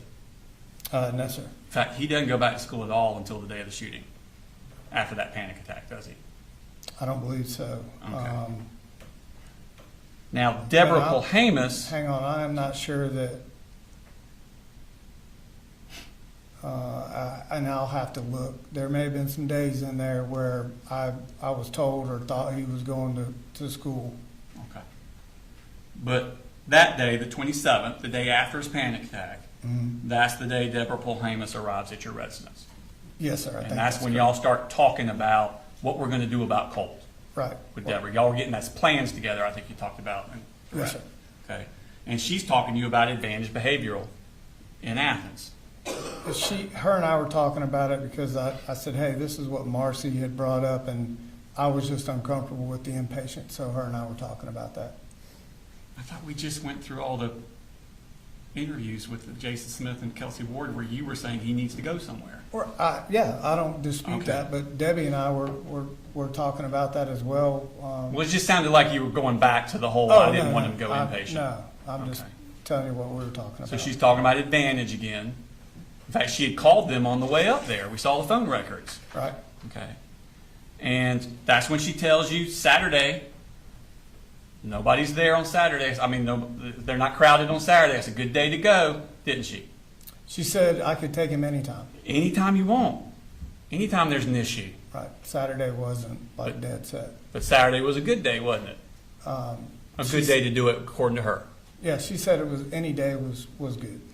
But she specifically pointed out Saturday being a good day because they would not be crowded that day. Yes, she said Saturday or any day would be good. All right. Now, going to that Wednesday at 7:44 a.m., Colt texts you a text. I have to kind of dance around the inconvenient truth at times. I have no control over what these things say and tell me to do.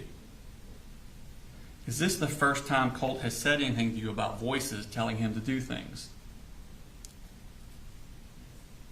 I don't know. He's telling me voices. I don't really remember this text.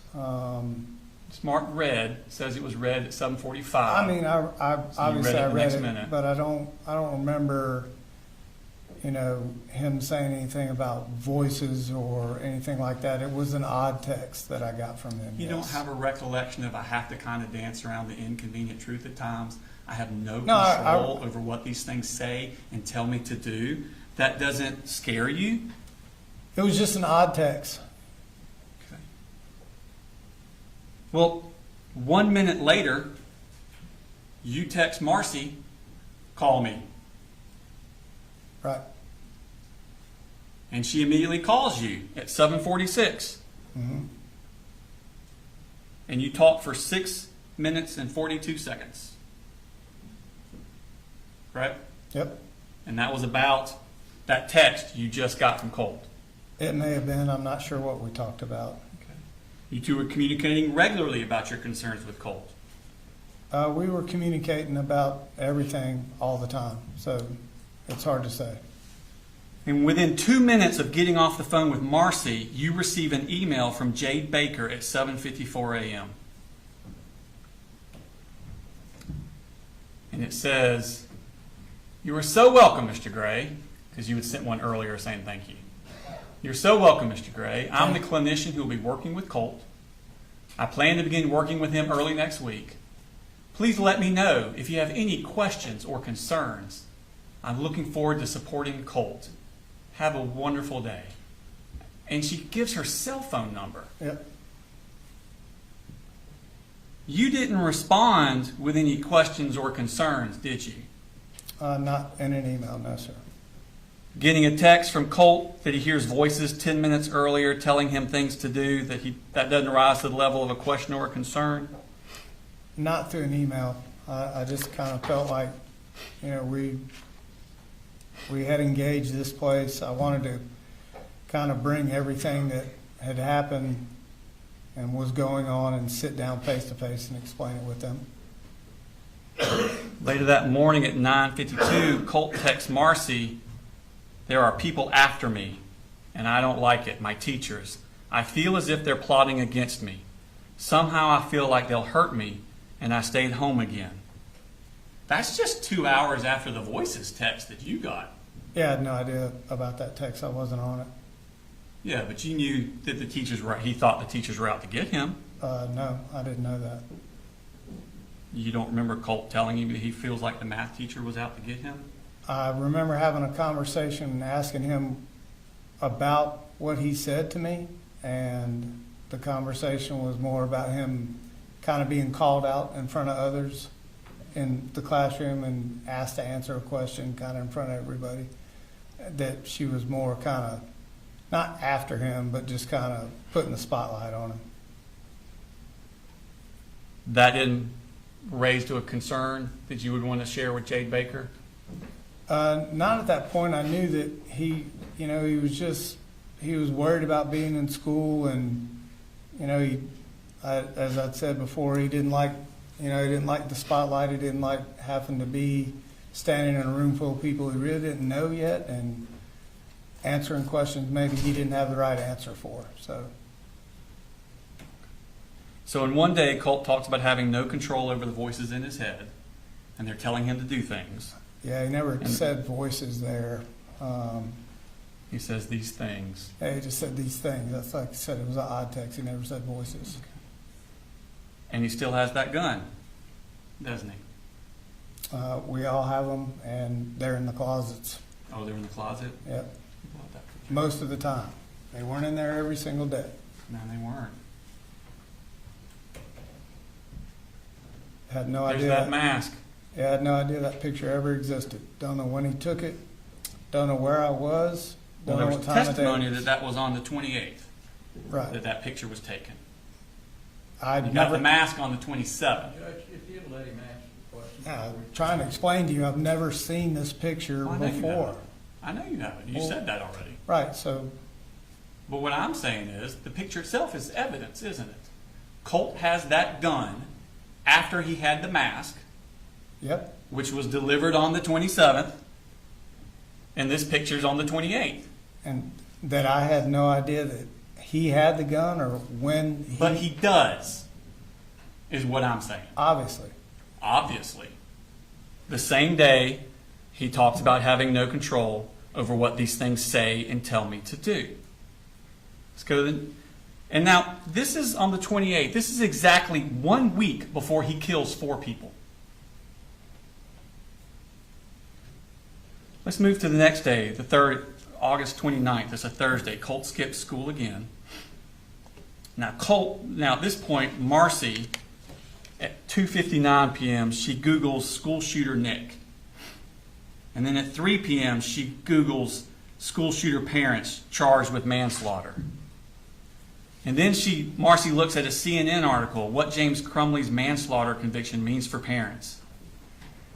And then at 3:05, just 6 minutes after the first search, she Googles, why were Ethan Crumley parents charged? And then Googles what led to James and Jennifer Crumley's guilty verdict. And then 4 minutes later, Googles safe storage laws, Georgia. And then 1 minute later, safe storage laws, Georgia. And then 1 minute after that, looks up Giffords, which is that thing we saw about safe storage and saving kids from gun violence. That's a lot of searches in 15 minutes for Marcy, isn't it? I have no idea what she's texting or researching or when she's doing it. She's not discussing these issues with you? No. I mean, for 15 minutes, that's all that's on her mind. Parents getting charged for a school shooting, gun safety, locking guns up. She's searching just that for 15 minutes straight. She never told me anything about searching any of those. Because she called you right after. Correct. All right. There's all her searches. Yeah, I've seen this. She calls you the very next minute at 3:52. Mm-hmm. Or you call her at 3:55. You call her back at 3:55. Yeah. Okay. I don't think I answered when she called. I'm not sure. So you call her back at 3:55. Correct. All she'd been thinking about before she called you was this parents being charged with a school shooter. No idea what she's thinking about. And y'all talked for 14 minutes. Correct. Okay. And as soon as you guys hang up, because she called it 3:55, you go 14 minutes from that. Now you're at 4:11. 14 minutes later, she looks up again what led to James and Jennifer Crumley's guilty verdict. Okay. All she's thinking about, calls you, talks for 14 minutes. The minute she hangs up, right back to it. Okay. And she never mentioned it to you at all? She didn't mention it to me. That's wild. Cool. Okay. Do you want to know what we talked about, or Couldn't care less. I apologize, Your Honor. you don't want to know what the phone call was that I called her about? Does that matter? It doesn't really to me. Okay. So she goes right back, and then you call her right back. Okay. At 4:19. You call her again at 8:09. Mm-hmm. You call her again at 5:03. You call her again at 5:12. You call her at 5:31. You call her at 5:41. That's 6 calls from you to Marcy in less than an hour and a half. Correct? Yes, sir. And then again, as soon as y'all stop talking, she goes right back to searching the same things.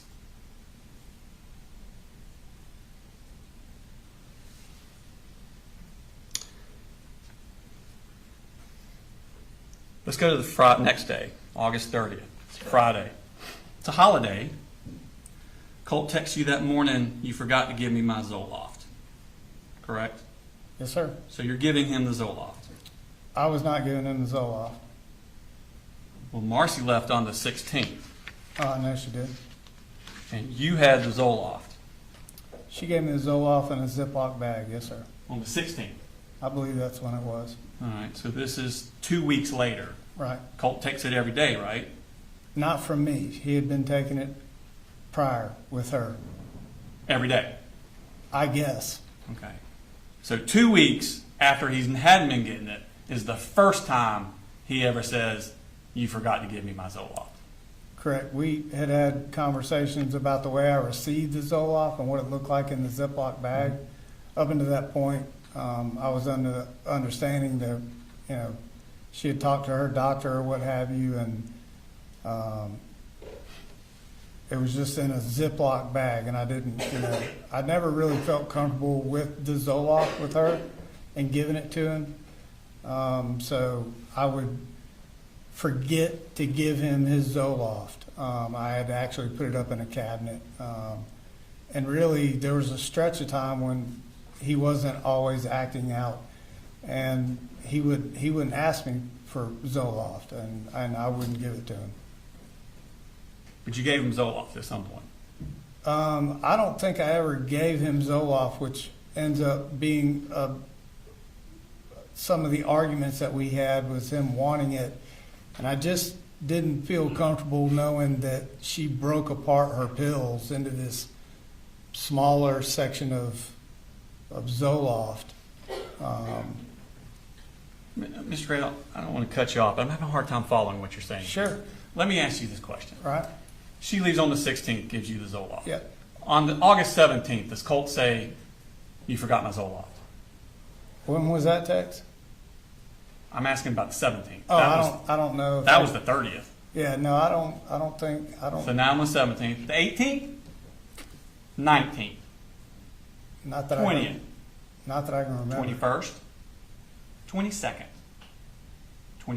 Stop me when you remember one. 23rd? That I gave him Zoloft? Yeah. 23rd? No, I was against the Zoloft. 24th? Not that I can 25th. recall, I don't think. 26th? 27th? 28th? 29th? So all of those days you have not been giving Colt Zoloft. And he wants it, doesn't he?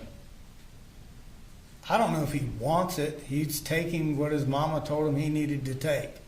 But on the 30th, 2 weeks after he's had been having Zoloft, he doesn't say, "Dad, give me my Zoloft. Why aren't you giving me my Zoloft? Right. I've been asking for my Zoloft." He says, "You forgot to give me my Zoloft." Sounds to me like he's implying you have given it to him before. That was our kind of, instead of I'm not giving it to you and starting another argument over Zoloft, I would say, "Oh, I forgot." So I would not be giving him the Zoloft. I wasn't comfortable. So that's not how you read that text, that you hadn't been given it and you forgot that day?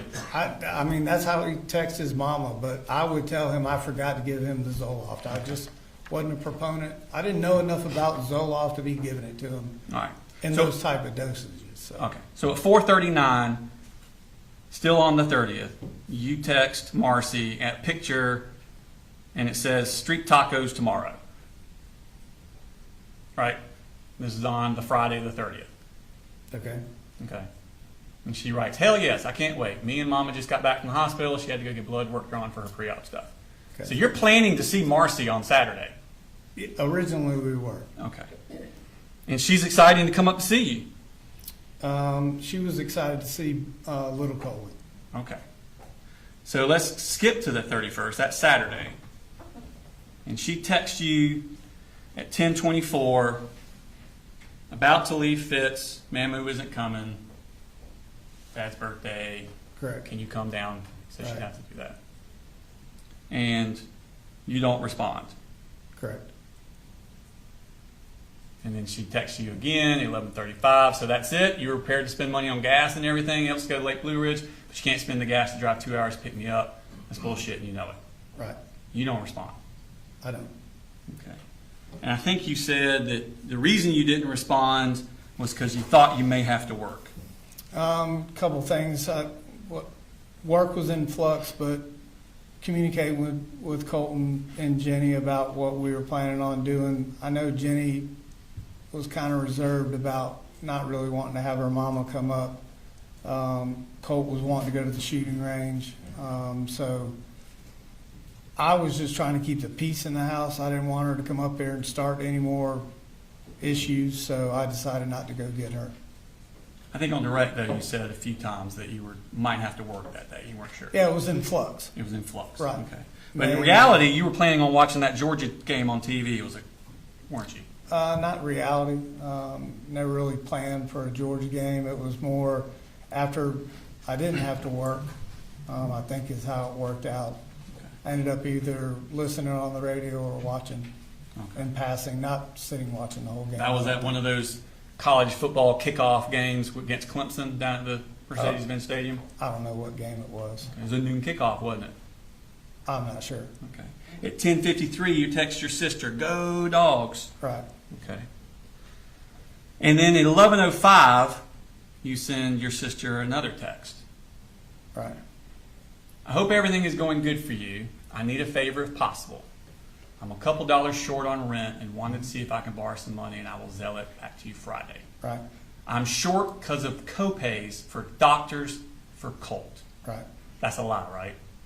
Yeah, I'd made that up to her. Okay. "I think I'm going to have to check him in a place so they can try to help him."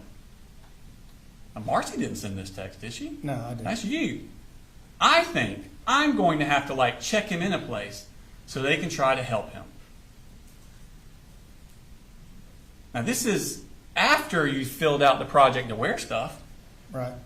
I thought you said on direct that you weren't going to go to Athens on Saturday because the Project Aware stuff was going to work. We'd already figured out it was going to be the Project Aware, and we decided we were going to do that. Isn't that what you said on direct? I did. I wasn't sure it was going to work.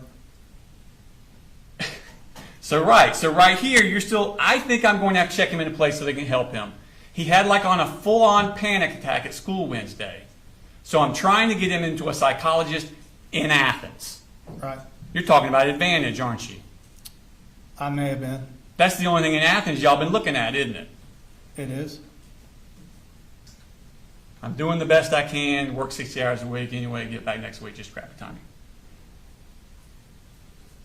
And then at 11:35, Marcy texts you.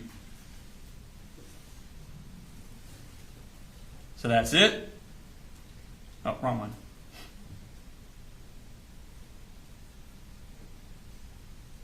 "So that's it? You're prepared to spend money on gas and everything?" That's bullshit and you know it. Mm-hmm. And again, you don't respond at all. You're still watching the game, at this time talking to your sister. I don't know what I was specifically doing, and I did send a text to my sister. You don't remember sending the text at 12:48, "It's a dang defensive battle. Who would have thought this is going to be a low-scoring game, like whoever has the ball last is going to win?" Yeah, I listened to a lot of Georgia games on the radio, Yeah. so I'm not sure about That's what you're doing on Saturday, listening to the game. and not going to Athens. Correct. It would have been a good day. Not many people there in Athens. Correct.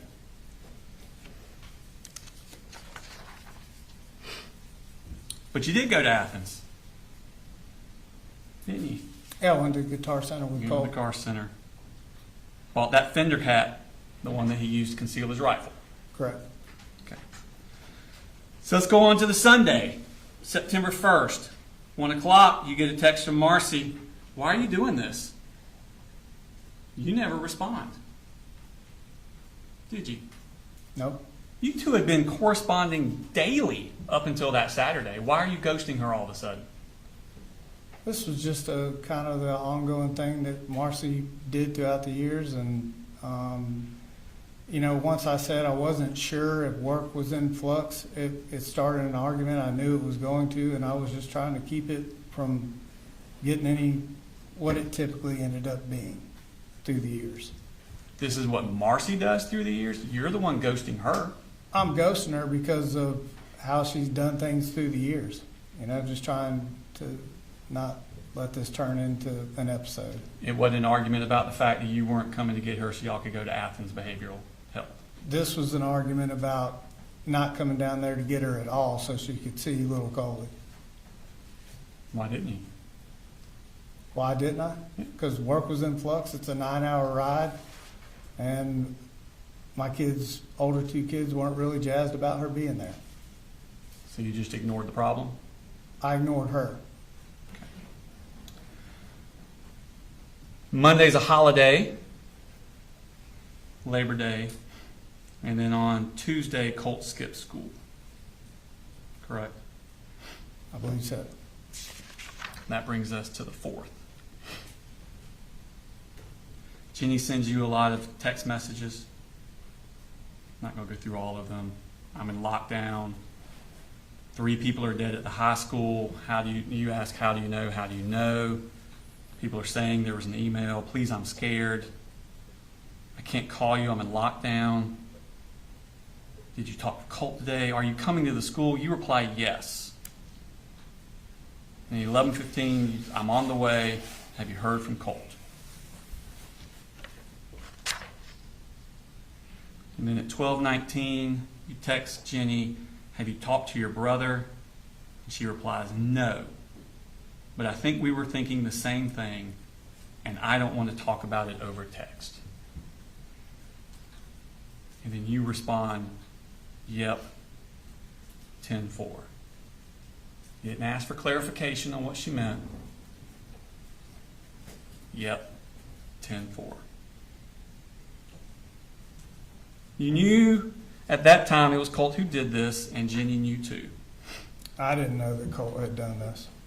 It was obvious to everyone in that house, wasn't it? No, sir. And then you stopped at well, first off, you tell your boss that you have to leave because Colt broke his arm? Correct. George is not my boss, and I told that because sometimes George can be scattered at best.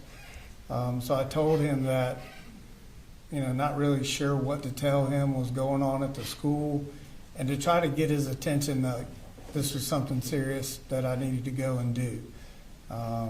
So I told him that Colt had broke his arm. Yes, sir. Is that a normal thing for you to just lie? No, but I need to get George his attention. How about my son's school's in lockdown? My daughter said 3 people are killed. Do you think that would get George's attention? Yeah, I don't know if I had known the killing part of that yet when I had talked to George. How about my kid's school's in lockdown? I gotta go. Right.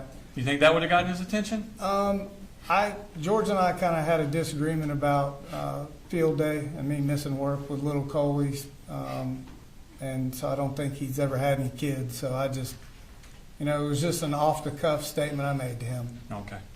And then you stop at a gas station on the way home? I do. And you go inside and make a purchase? I get $20 worth of gas, go in, pay cash for the gas, and get a drink. Don't you have to, if you're paying cash, don't you have to go in first? So they'll turn the pump on? No, sometimes you do, but I didn't that day, no. Okay, so you paid cash for the gas. Right. And then you got a drink. Yep. Okay. And you paid a debit card for the drink. Yeah, I think I had $5 left on my debit card. So I didn't have much money, but I just used my debit card for speed. I had $20 cash. So I got and that you did all $20 worth into your car. Correct. Okay, knowing that there's this horrible issue at the school probably involving your son. I didn't know it was involving my son. You've been getting all those texts all morning. From Jenny. Yeah, that there was a lockdown. What about the text from Colt? Y'all were freaking out about Colt. Remember those texts? Yes. You're freaking out. Calling Marcy. Calling the school. Jenny's school's in lockdown. Marcy called the school. But you didn't go to Jenny. You went straight home. Jenny, I think at some point told me that she was in lockdown and to come to the school, they weren't letting her out yet. So I went home. Okay. And you went straight to Colt's bedroom. No, I went to my bedroom first. That's right. You checked. You pulled the All the clothes off your guns to see if they were still there. Correct. Are you kind of frantic at this point?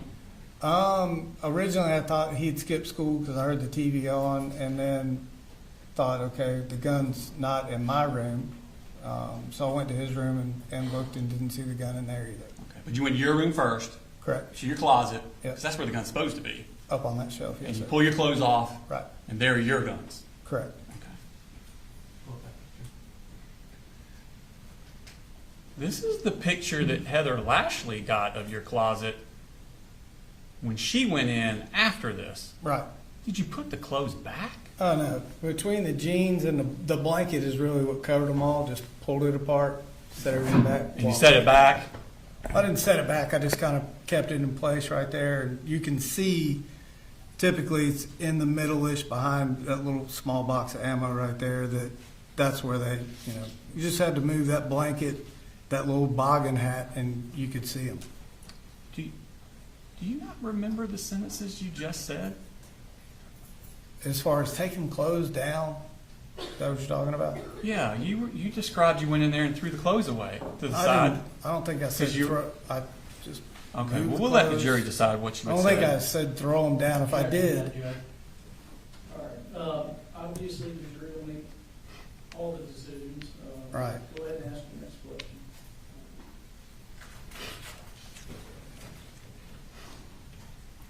So you go to his bedroom, into his bedroom, yep. see if Stop. the gun's in there. Yep. Look through the door. Okay, and the gun wasn't there. It wasn't where it typically is if he has it in his room, no sir. Okay. Now, Investigator Gilliland talked about she went out to the house and measured. Right. And I think she said it was right around here. If that was the door, the wall would be about here. Does that sound about right? Roughly. It's not doing carpentry, but. No, I'm with you. And then my guess is the whole room, if this was the one wall, this is probably the second wall about here. That's how big a room we're talking about? Yeah. I never saw the posters, if that's what you're getting. Yeah, that's what we're getting at. Yeah, I never saw those. Well, I wanted to kind of get the jury a kind of idea how big this room we're talking about. It's not a very big room. Not You very. can basically see around the room from So the you, door. you come in, boom, corner. Is that there? That's the gun. You never saw. I never saw those posters. I sure didn't.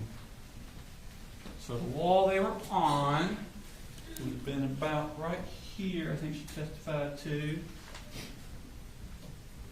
And then Heather Lashley put it here. Right. Where's the gun? You don't see that. No, I wasn't looking there. When I stuck my head in the door, I looked in this corner. That corner? Well, it's not over there because you just said this is kind of the wall. This is So you look at this corner, from the door. I looked down that wall into that corner it's about right here, and leave. No, it's further than that. and you never saw that. I never saw that. Never looked around his room. Just looked in that corner and walked out.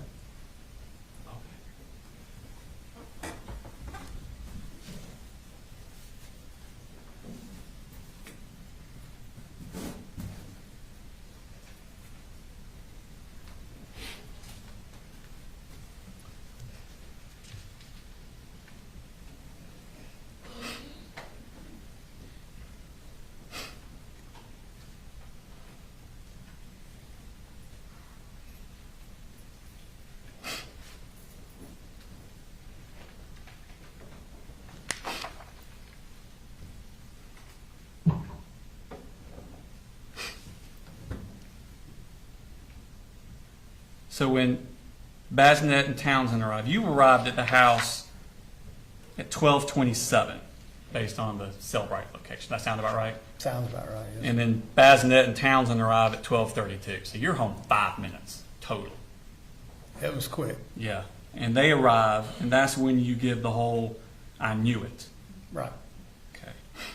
And what was the explanation you gave in direct as to why you knew it? Just the texts, the calls I got from Marcy, just trying to piece it all together, listening to the radio on the way home, gun not being in the house. It just kind of was like, oh shit, this might be Colt.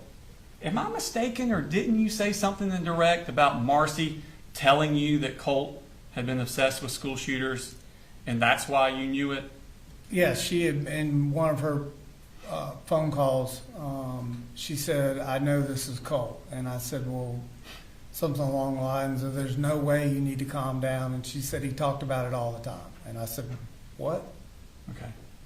You never gave that explanation to Townsend. No, I didn't. In fact, he asked. You said, "I knew it." And he said, "Why do you think that?" That'd be the perfect time to answer the question like you did on direct. Right. Did I answer him? Yeah, you did. What did I say? Let's see.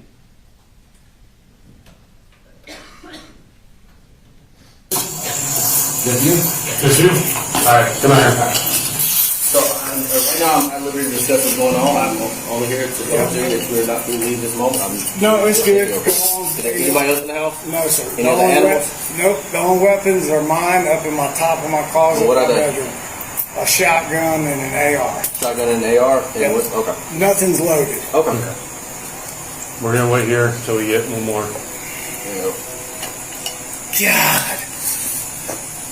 I knew it when my little girl just texted me. She's in middle school. She said, "We're in lockdown." I'm like, God almighty, please tell me brother did do something. Well, why do you think that? Why would you think that? We're trying to get him into counseling. He just didn't fit in last year at high school, so we let him do online school. And we brought him back into just doing normal school this year. And it was going okay. We reached out, talked to the school, and said, "Hey, y'all got counselors. We wanted to, check in." I filled out some paperwork the other day for another, a third-party counselor to get involved. I think it was called Aware. But basically just gave them permission to go and talk to Colt. Can I use my phone? No, Give it just a minute.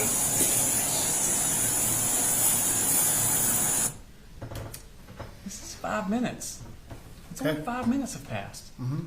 You don't say anything to him about, well, the text messages with his mom, and she said something about school shooting, and all. None of that. Right. There's a lot on my mind at that moment. Yeah.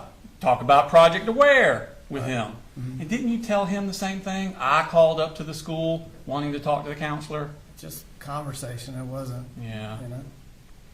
like I'm trying to say I did all these things. Just more of a making him aware of what was happening. Okay. None of it about the Project Aware, but you didn't call up the school like you told him. No, And you didn't say anything to him about you knew this because of Marcy's text. I did not at that time. No, sir. Okay. In fact, you had an interview with Kelsey Ward not too long after that, didn't you? Yes, sir. I believe we covered that. And she's talking to you about what happened, what's going on. You never mentioned it to her either about Marcy's text and school shooting. She said school shooting stuff. You never mentioned that to her either, did you? I did not. No. Wasn't top of mind, was it? Well, there's a lot. It's top of mind today, isn't it? It is. But you did talk to Kelsey about the picture on the wall, correct? Correct. Okay. And you said you saw a picture about 2 days ago, so 2 days before the shooting, on Colt's wall. And you asked him who it was. Correct. And he says, "You don't know who that is?" Yes, sir. And you said, "No, I don't know who that is." And then you say, "And then he told me that's one of the guys that did the last school shooting. And that's maybe 2 or 3 days ago." Correct? I said that to who? Kelsey Ward. I think after I went back the second time and asked him who was in that picture, he said that was a person that did a school shooting, and I think I told him to take it down. Okay. So he did tell you 2 to 3 days before the shooting that on his wall was a picture of someone that had did the last school shooting. Did a school shooting, I think is what he said. Okay. On your son's wall. One picture, yes, sir. Less than 2 years, well actually like 17 months, after Jackson County had come to your house about Colt threatening to shoot up a school, he's putting a picture of a school shooter on his wall, isn't he? He did. And he told you that's who it was, didn't he? He did. And you didn't do anything to remove that gun, did you? The gun stayed where I thought it was located. And I want to get something straight, because Heather Lashley already talked about this. Colt's room, here's the door. Nothing on this wall. Nothing on this wall except that little antler from the deer he shot, which is what, about this big? Give or take. That on that wall. Nothing, nothing, nothing. Correct? His bedroom was moved into the laundry room at that point. That was just where he was in the computer room. In this room, where the picture of the school shooter was his computer. Where that shrine was his computer room. Nothing but the deer head. Right. That. Nothing, nothing, nothing. Yes, sir. But that the only thing on his wall other than the deer head is that. Not and his you bedroom. didn't see it. Judge, if you let him answer. I'm trying. Cut him off. That was not his. Huh?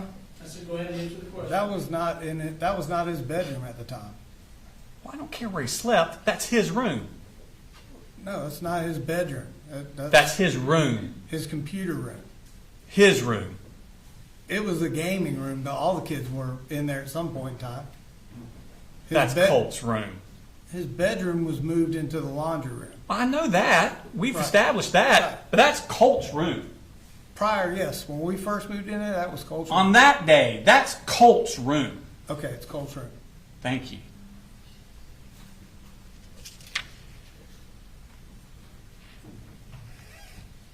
Now, the next day, on the 5th, you take Jenny to the treehouse.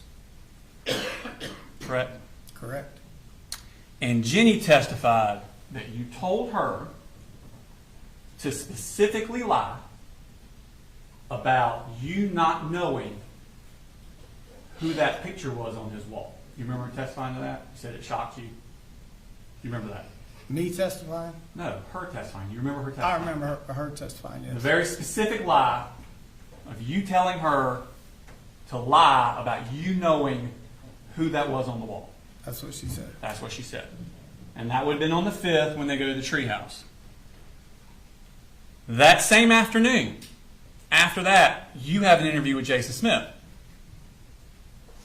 Correct? Correct. And he's talking to you about that picture on Colt's wall. Correct? Correct. And you tell him the exact same lie that you had just told Jenny to make. Didn't you? I'm not sure what I told him about that picture. All right. I know it came up, so it's been a minute. When I went in and said, hey, what do you want for dinner? This was probably a week ago. And it's like, hey, I'm going to fix some dinner. You want pizza? What do you want to do? And I'm like, who's that? And he's really into music. Like, learning how to play guitars and all that. He looks just, I thought it was the guy from Green Day. Like, I'm like, oh, that's that old man from Green Day that his son, I told you, has a band. He's like, no, that's not who that is. I'm like, Who was it? he never did tell me. He goes, you know who that is? I said, no. I said, I think it's that guy from Green Day. Like, whoever it is, this bag glasses, he had a more pair of eyeglasses on.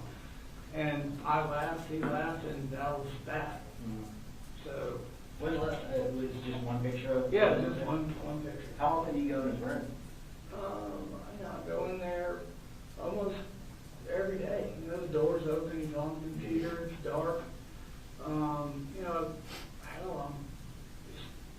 there's no one place that I'm in because I'm trying to,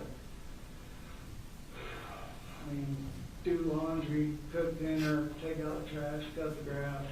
So you go in there every night, tell him good night, you go in there every morning, wake up. You ever go in there to, it's like me or my wife, sometimes when we go, I'll go in there and just sit down and hang out because my kids like to play games. Yeah, so he does that and I go in there and what? It was just that one picture of glasses. Yeah, just that one right there by his computer. That was the only thing on his wall. That was the only thing on his Yeah, wall. and then Can I show you a picture real quick? Yeah. This is the guy. Mm-hmm. None of that was up there. None of that was up there? That was. Just that one? Yeah. That's kind of a whole lot more. Do you know who this guy is? I have no idea who that is. You have no idea who that is? No.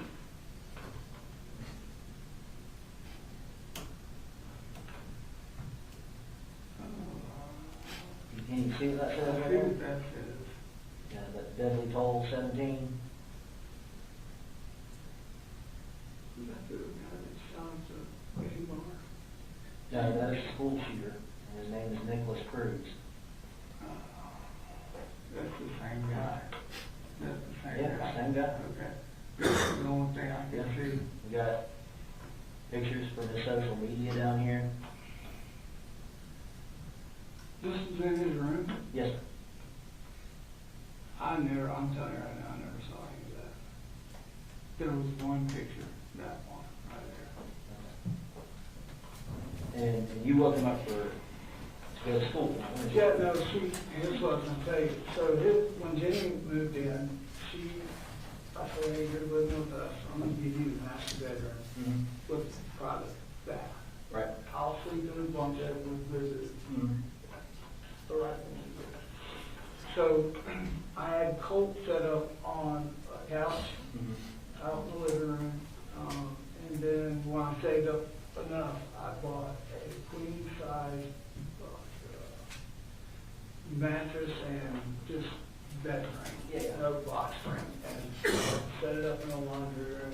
It's kind of a big room. Like I was gonna make it my bedroom. Mm-hmm. So the goal was like, Colt, your room is packed with all this stuff that you got going on, computers and, golf clubs, all this stuff. I said, you need to start getting better sleep, so I want you to make this your room back here. Mhm. Sleep in the bed instead of the couch. When did you make that transition? Probably a month ago, 3 months ago. So he would be asleep in there. And literally there was no, like, if he's on his computer, like, I'm not going in there and chit chat with him. He'll go in there and lay down or come out on the couch, and that's usually where if we're talking about school or anything's going on, that's where he's at. Like, So he never he told never you? told me who that was. He Never never did. He in class said, I can't believe you don't know who that is. He never told me who that was. Yeah. Yeah. That's a lie. Well, I had forgotten to mention the second time I went back in there with him and asked him who that was, but the picture was taken down. Oh. So you forgot to say that you knew who that was. Yeah. Because he asked, so he never told you? And you said, he never told me who it was. Never. He never did. Right. There's a lot of nevers. Now, we showed all those pictures where Colt had that up in his room many times throughout the summer. Oh, I saw some pictures of it. Yes, sir. Sometimes, first one in April, Mm-hmm. that was before he even dyed his hair. There was another one on August 13th. That's the night before his first day of school. Correct, and those pictures are different than what's on that poster board. Oh, no. Remember, she said it flips because the selfie? No, I And mean, if you look, see the top of it is here, and if it flips, exactly the same. right. Yeah, isn't that cool? Yeah, but the upper parts. Well, it's because of the top. See, there's a gap between Right. Yeah, okay.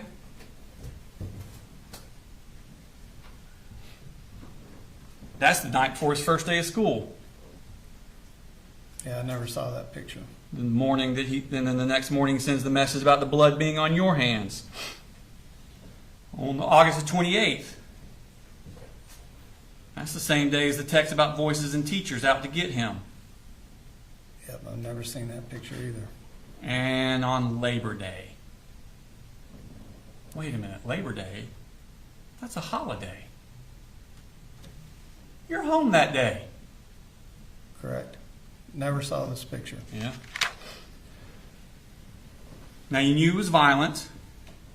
You believed he needed inpatient psychiatric treatment. You knew he was paranoid about his teacher. You knew he was violently opposed to going to school.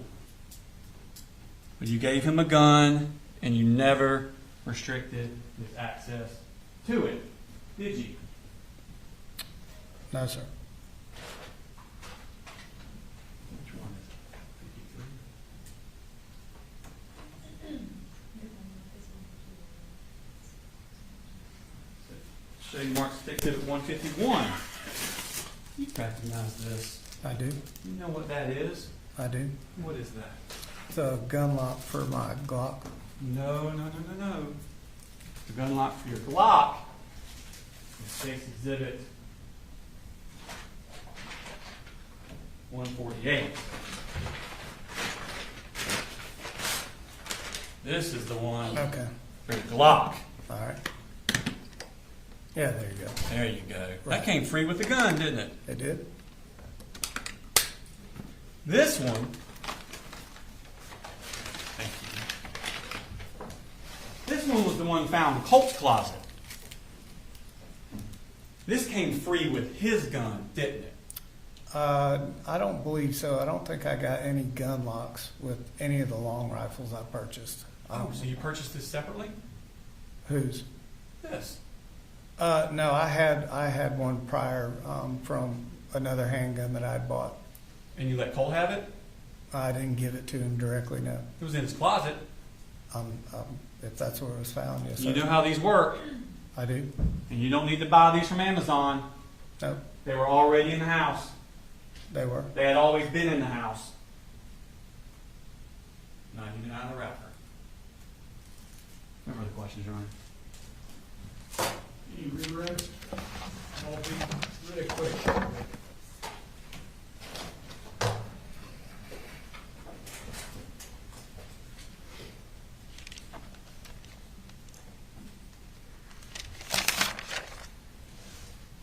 Just want to ask you a few questions to clear a few things up. Okay.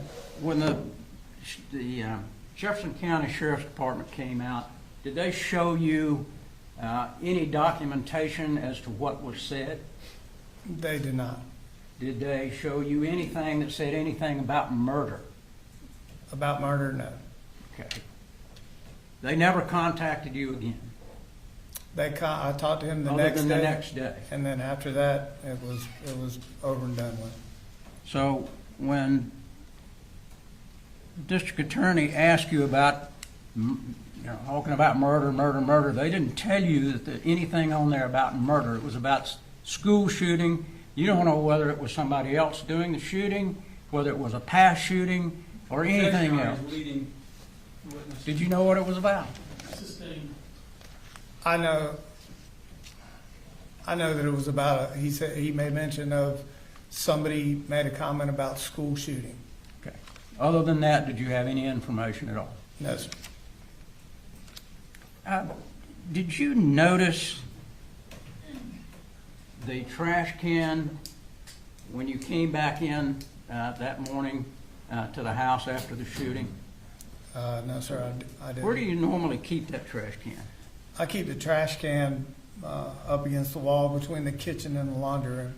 Okay. Do you normally take that trash out pretty regularly? Yeah, I do.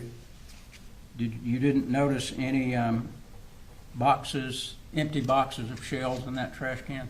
In the garbage can? In the garbage can? No, sir.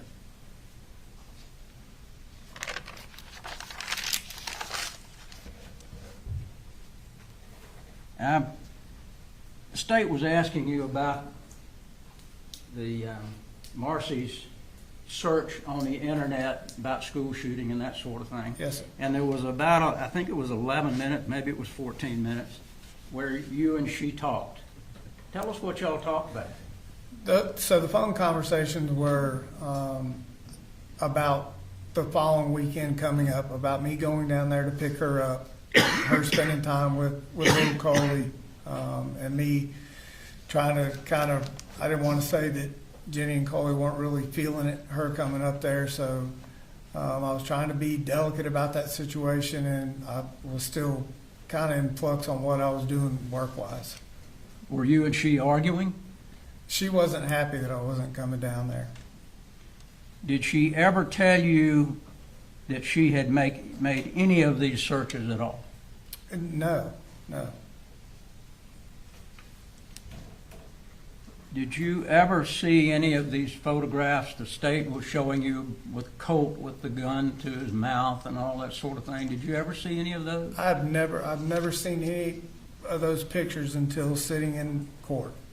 Did anybody ever show you any information that they got off of Discord from Colt's computer? No, sir. Did anyone show you, or have you seen here in court, the telephone call or the text message that Colt was making at 8:03 the morning of the shooting?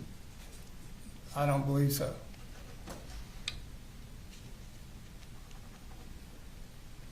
Now, I want to just ask one more question since the state brought this up about blood on the hands.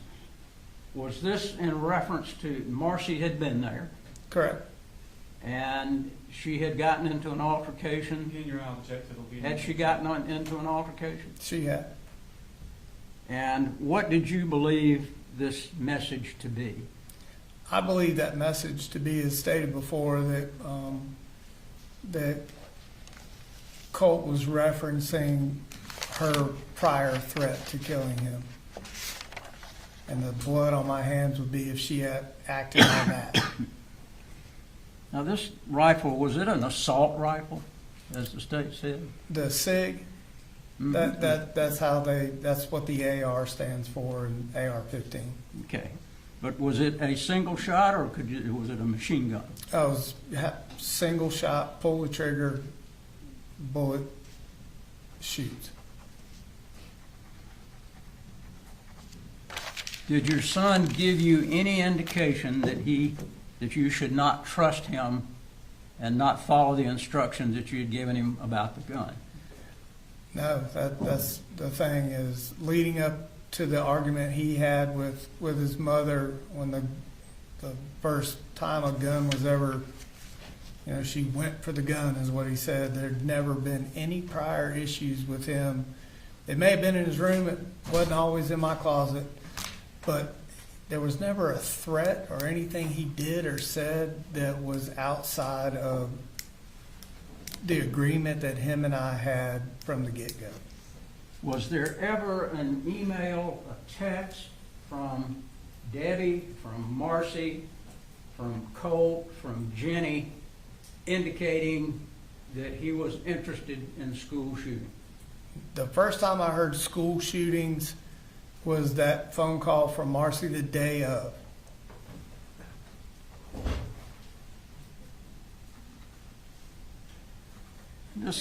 Actually, Jenny, on the way to the treehouse, Jenny had said he was interested, but he made her promise not to tell me.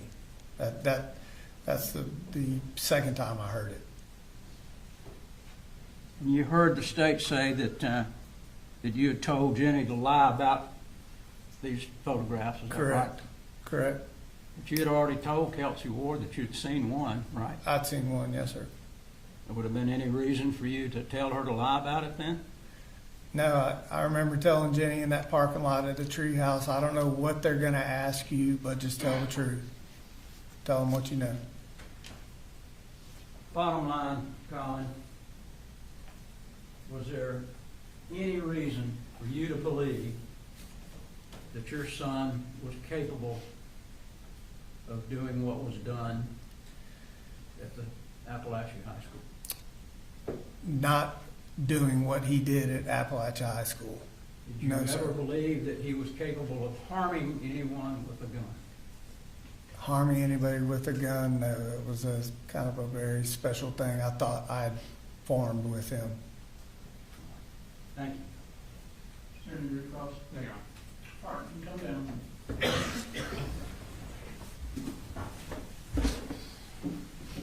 Ladies and gentlemen, I know that we're beyond the time that we normally run, and that I was wrong that you might go home a little early today. I do want to talk to the attorneys briefly about scheduling, so go ahead and go to the jury room, go to the restroom if you need to. I'll probably pull you back in here to give you some instructions.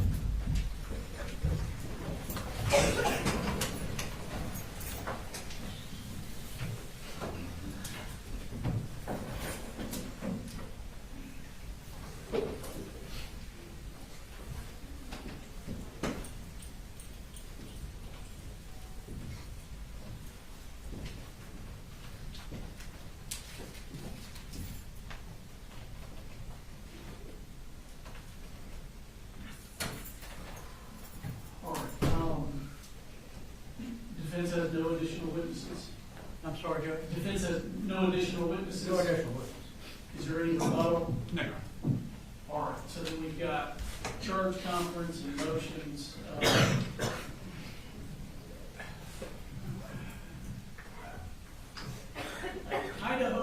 I had hoped originally to do charge conference this afternoon so that the dust was all settled when we were rolled in for closings Monday morning, but I don't think we're going to get there. I'm happy to stay and have some sort of preliminary discussion if you want to. My inclination is to tell the jury to show up at 12 o'clock tomorrow and tell them that I've already eaten Monday. Definitely not. You made me nervous for a minute. What are your thoughts about Monday's scheduling? Are you doing that as a reward to them, or do you think the charge conference will last till noon? I think the charge conference could easily take 2 hours to get a settled charge. Okay. And I do think, Judge, there's a number of the items that the state wants to put in that we're going to have an argument about whether they go out or not. Right. So I think that'll take a little bit of time. I don't think my motion will take that long. So I think if we get them to show up at noon or noon 30, we'll be fine. I forgot what I was going to say.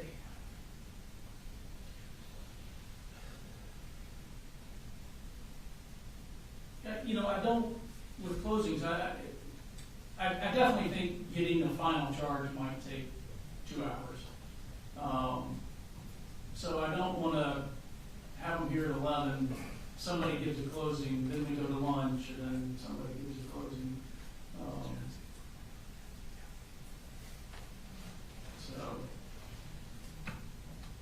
I'm inclined to tell them to eat before they come, and I guess they could meet at noon and get here about 12:30.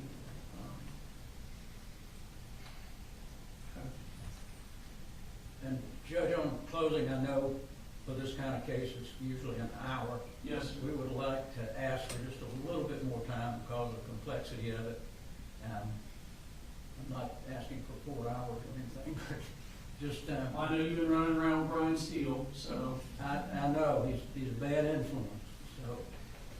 But if I could have a little bit more time, maybe maximum an hour and a half, I don't think it'll take that long, but just to be on the safe side. What's the state's position? I think that's fine if he wants no more than an hour and a half.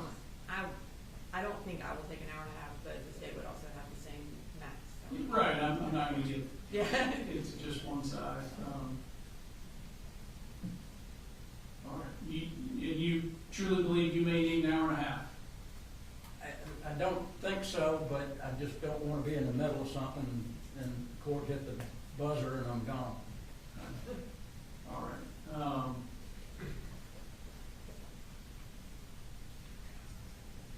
Okay. I'm going to bring them in. We're going to plan to start with them at 12:30. Rest.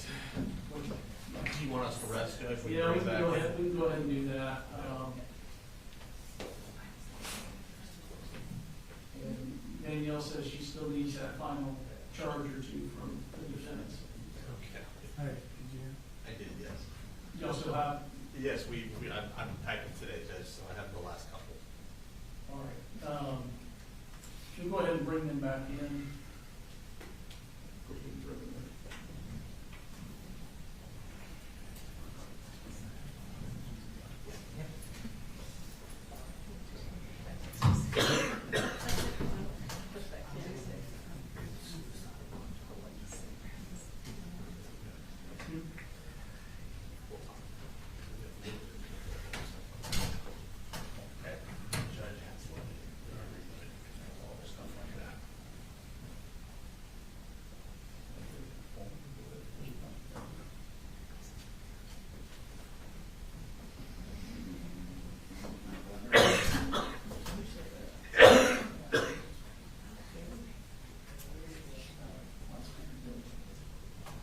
how long is it gonna take to get here if y'all met at noon Monday? And drive? We should be here, if we meet the jurors at 12, if they can be there at 12, then we should be here around 12:30 or so. So it takes about 28 minutes, according to traffic also. So. But I figure 30 minutes.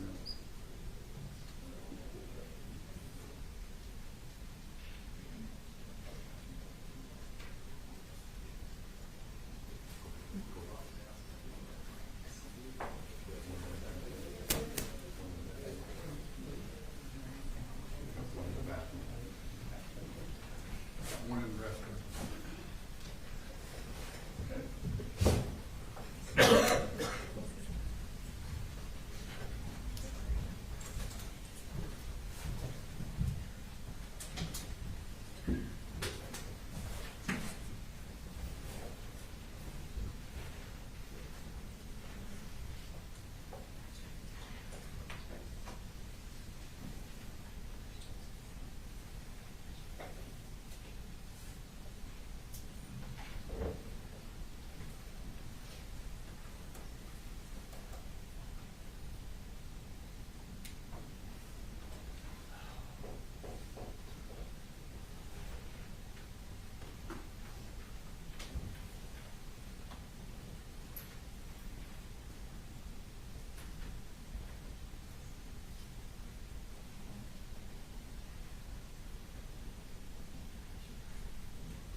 Have any additional witnesses? Your Honor, at this time, the defense would rest. Okay. State have any rebuttal? No, Your Honor. All right, so ladies and gentlemen, all of the evidence in the case is closed. We still have to do something called a charge conference. You've been told that I'm going to instruct you on the law at the end of the case. It's pretty lengthy. It requires a fair amount of debate amongst the attorneys and I, and then preparing that final charge. So we have that and a couple other, and that can take a while. We have a couple other housekeeping things to do. So what I don't want you sitting here waiting on us to do that. So what I'm gonna have you do is meet at noon Monday. Eat before you come. Meet at noon, they'll bring you over. Ideally, when you get here, we roll into closing arguments. You see, things don't always go ideally, but that's the plan, okay? Been a long week. Please try and enjoy your weekend. Thank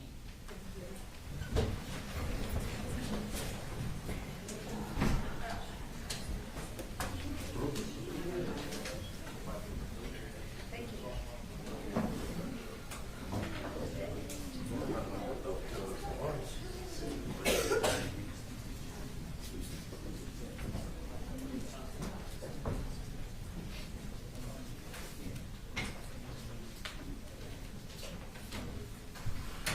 So Danielle has thrown together kind of a preliminary packet that combines standard charges and what each side's requested. So I'll have her email those to all, so you can look at them before Monday morning. There's some standard things in there that probably just don't apply, but take a look at the packet and we'll go through that. There's one thing that we would ask if Mr. Hobbs or Mr. Berry would email us what their plans are for lesser included, so like which charges they want lesser included on. Is that you? Me and you can email me and Alex. Okay. So that we can we'll tell them that. Was it already in the package? One was, yeah. Yes. Yeah. I think they, yeah, I think they, Yes, tomorrow. yeah. Just so that we know kind of what the argument is, or not, or what it isn't. All right. What do you agree with? So 9 o'clock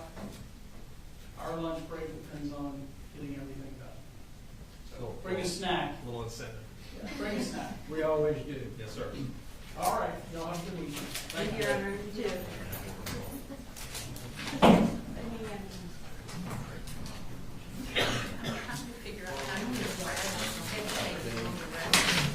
Are we taking this back down? Or do you want I think we have to do that. That one's fine.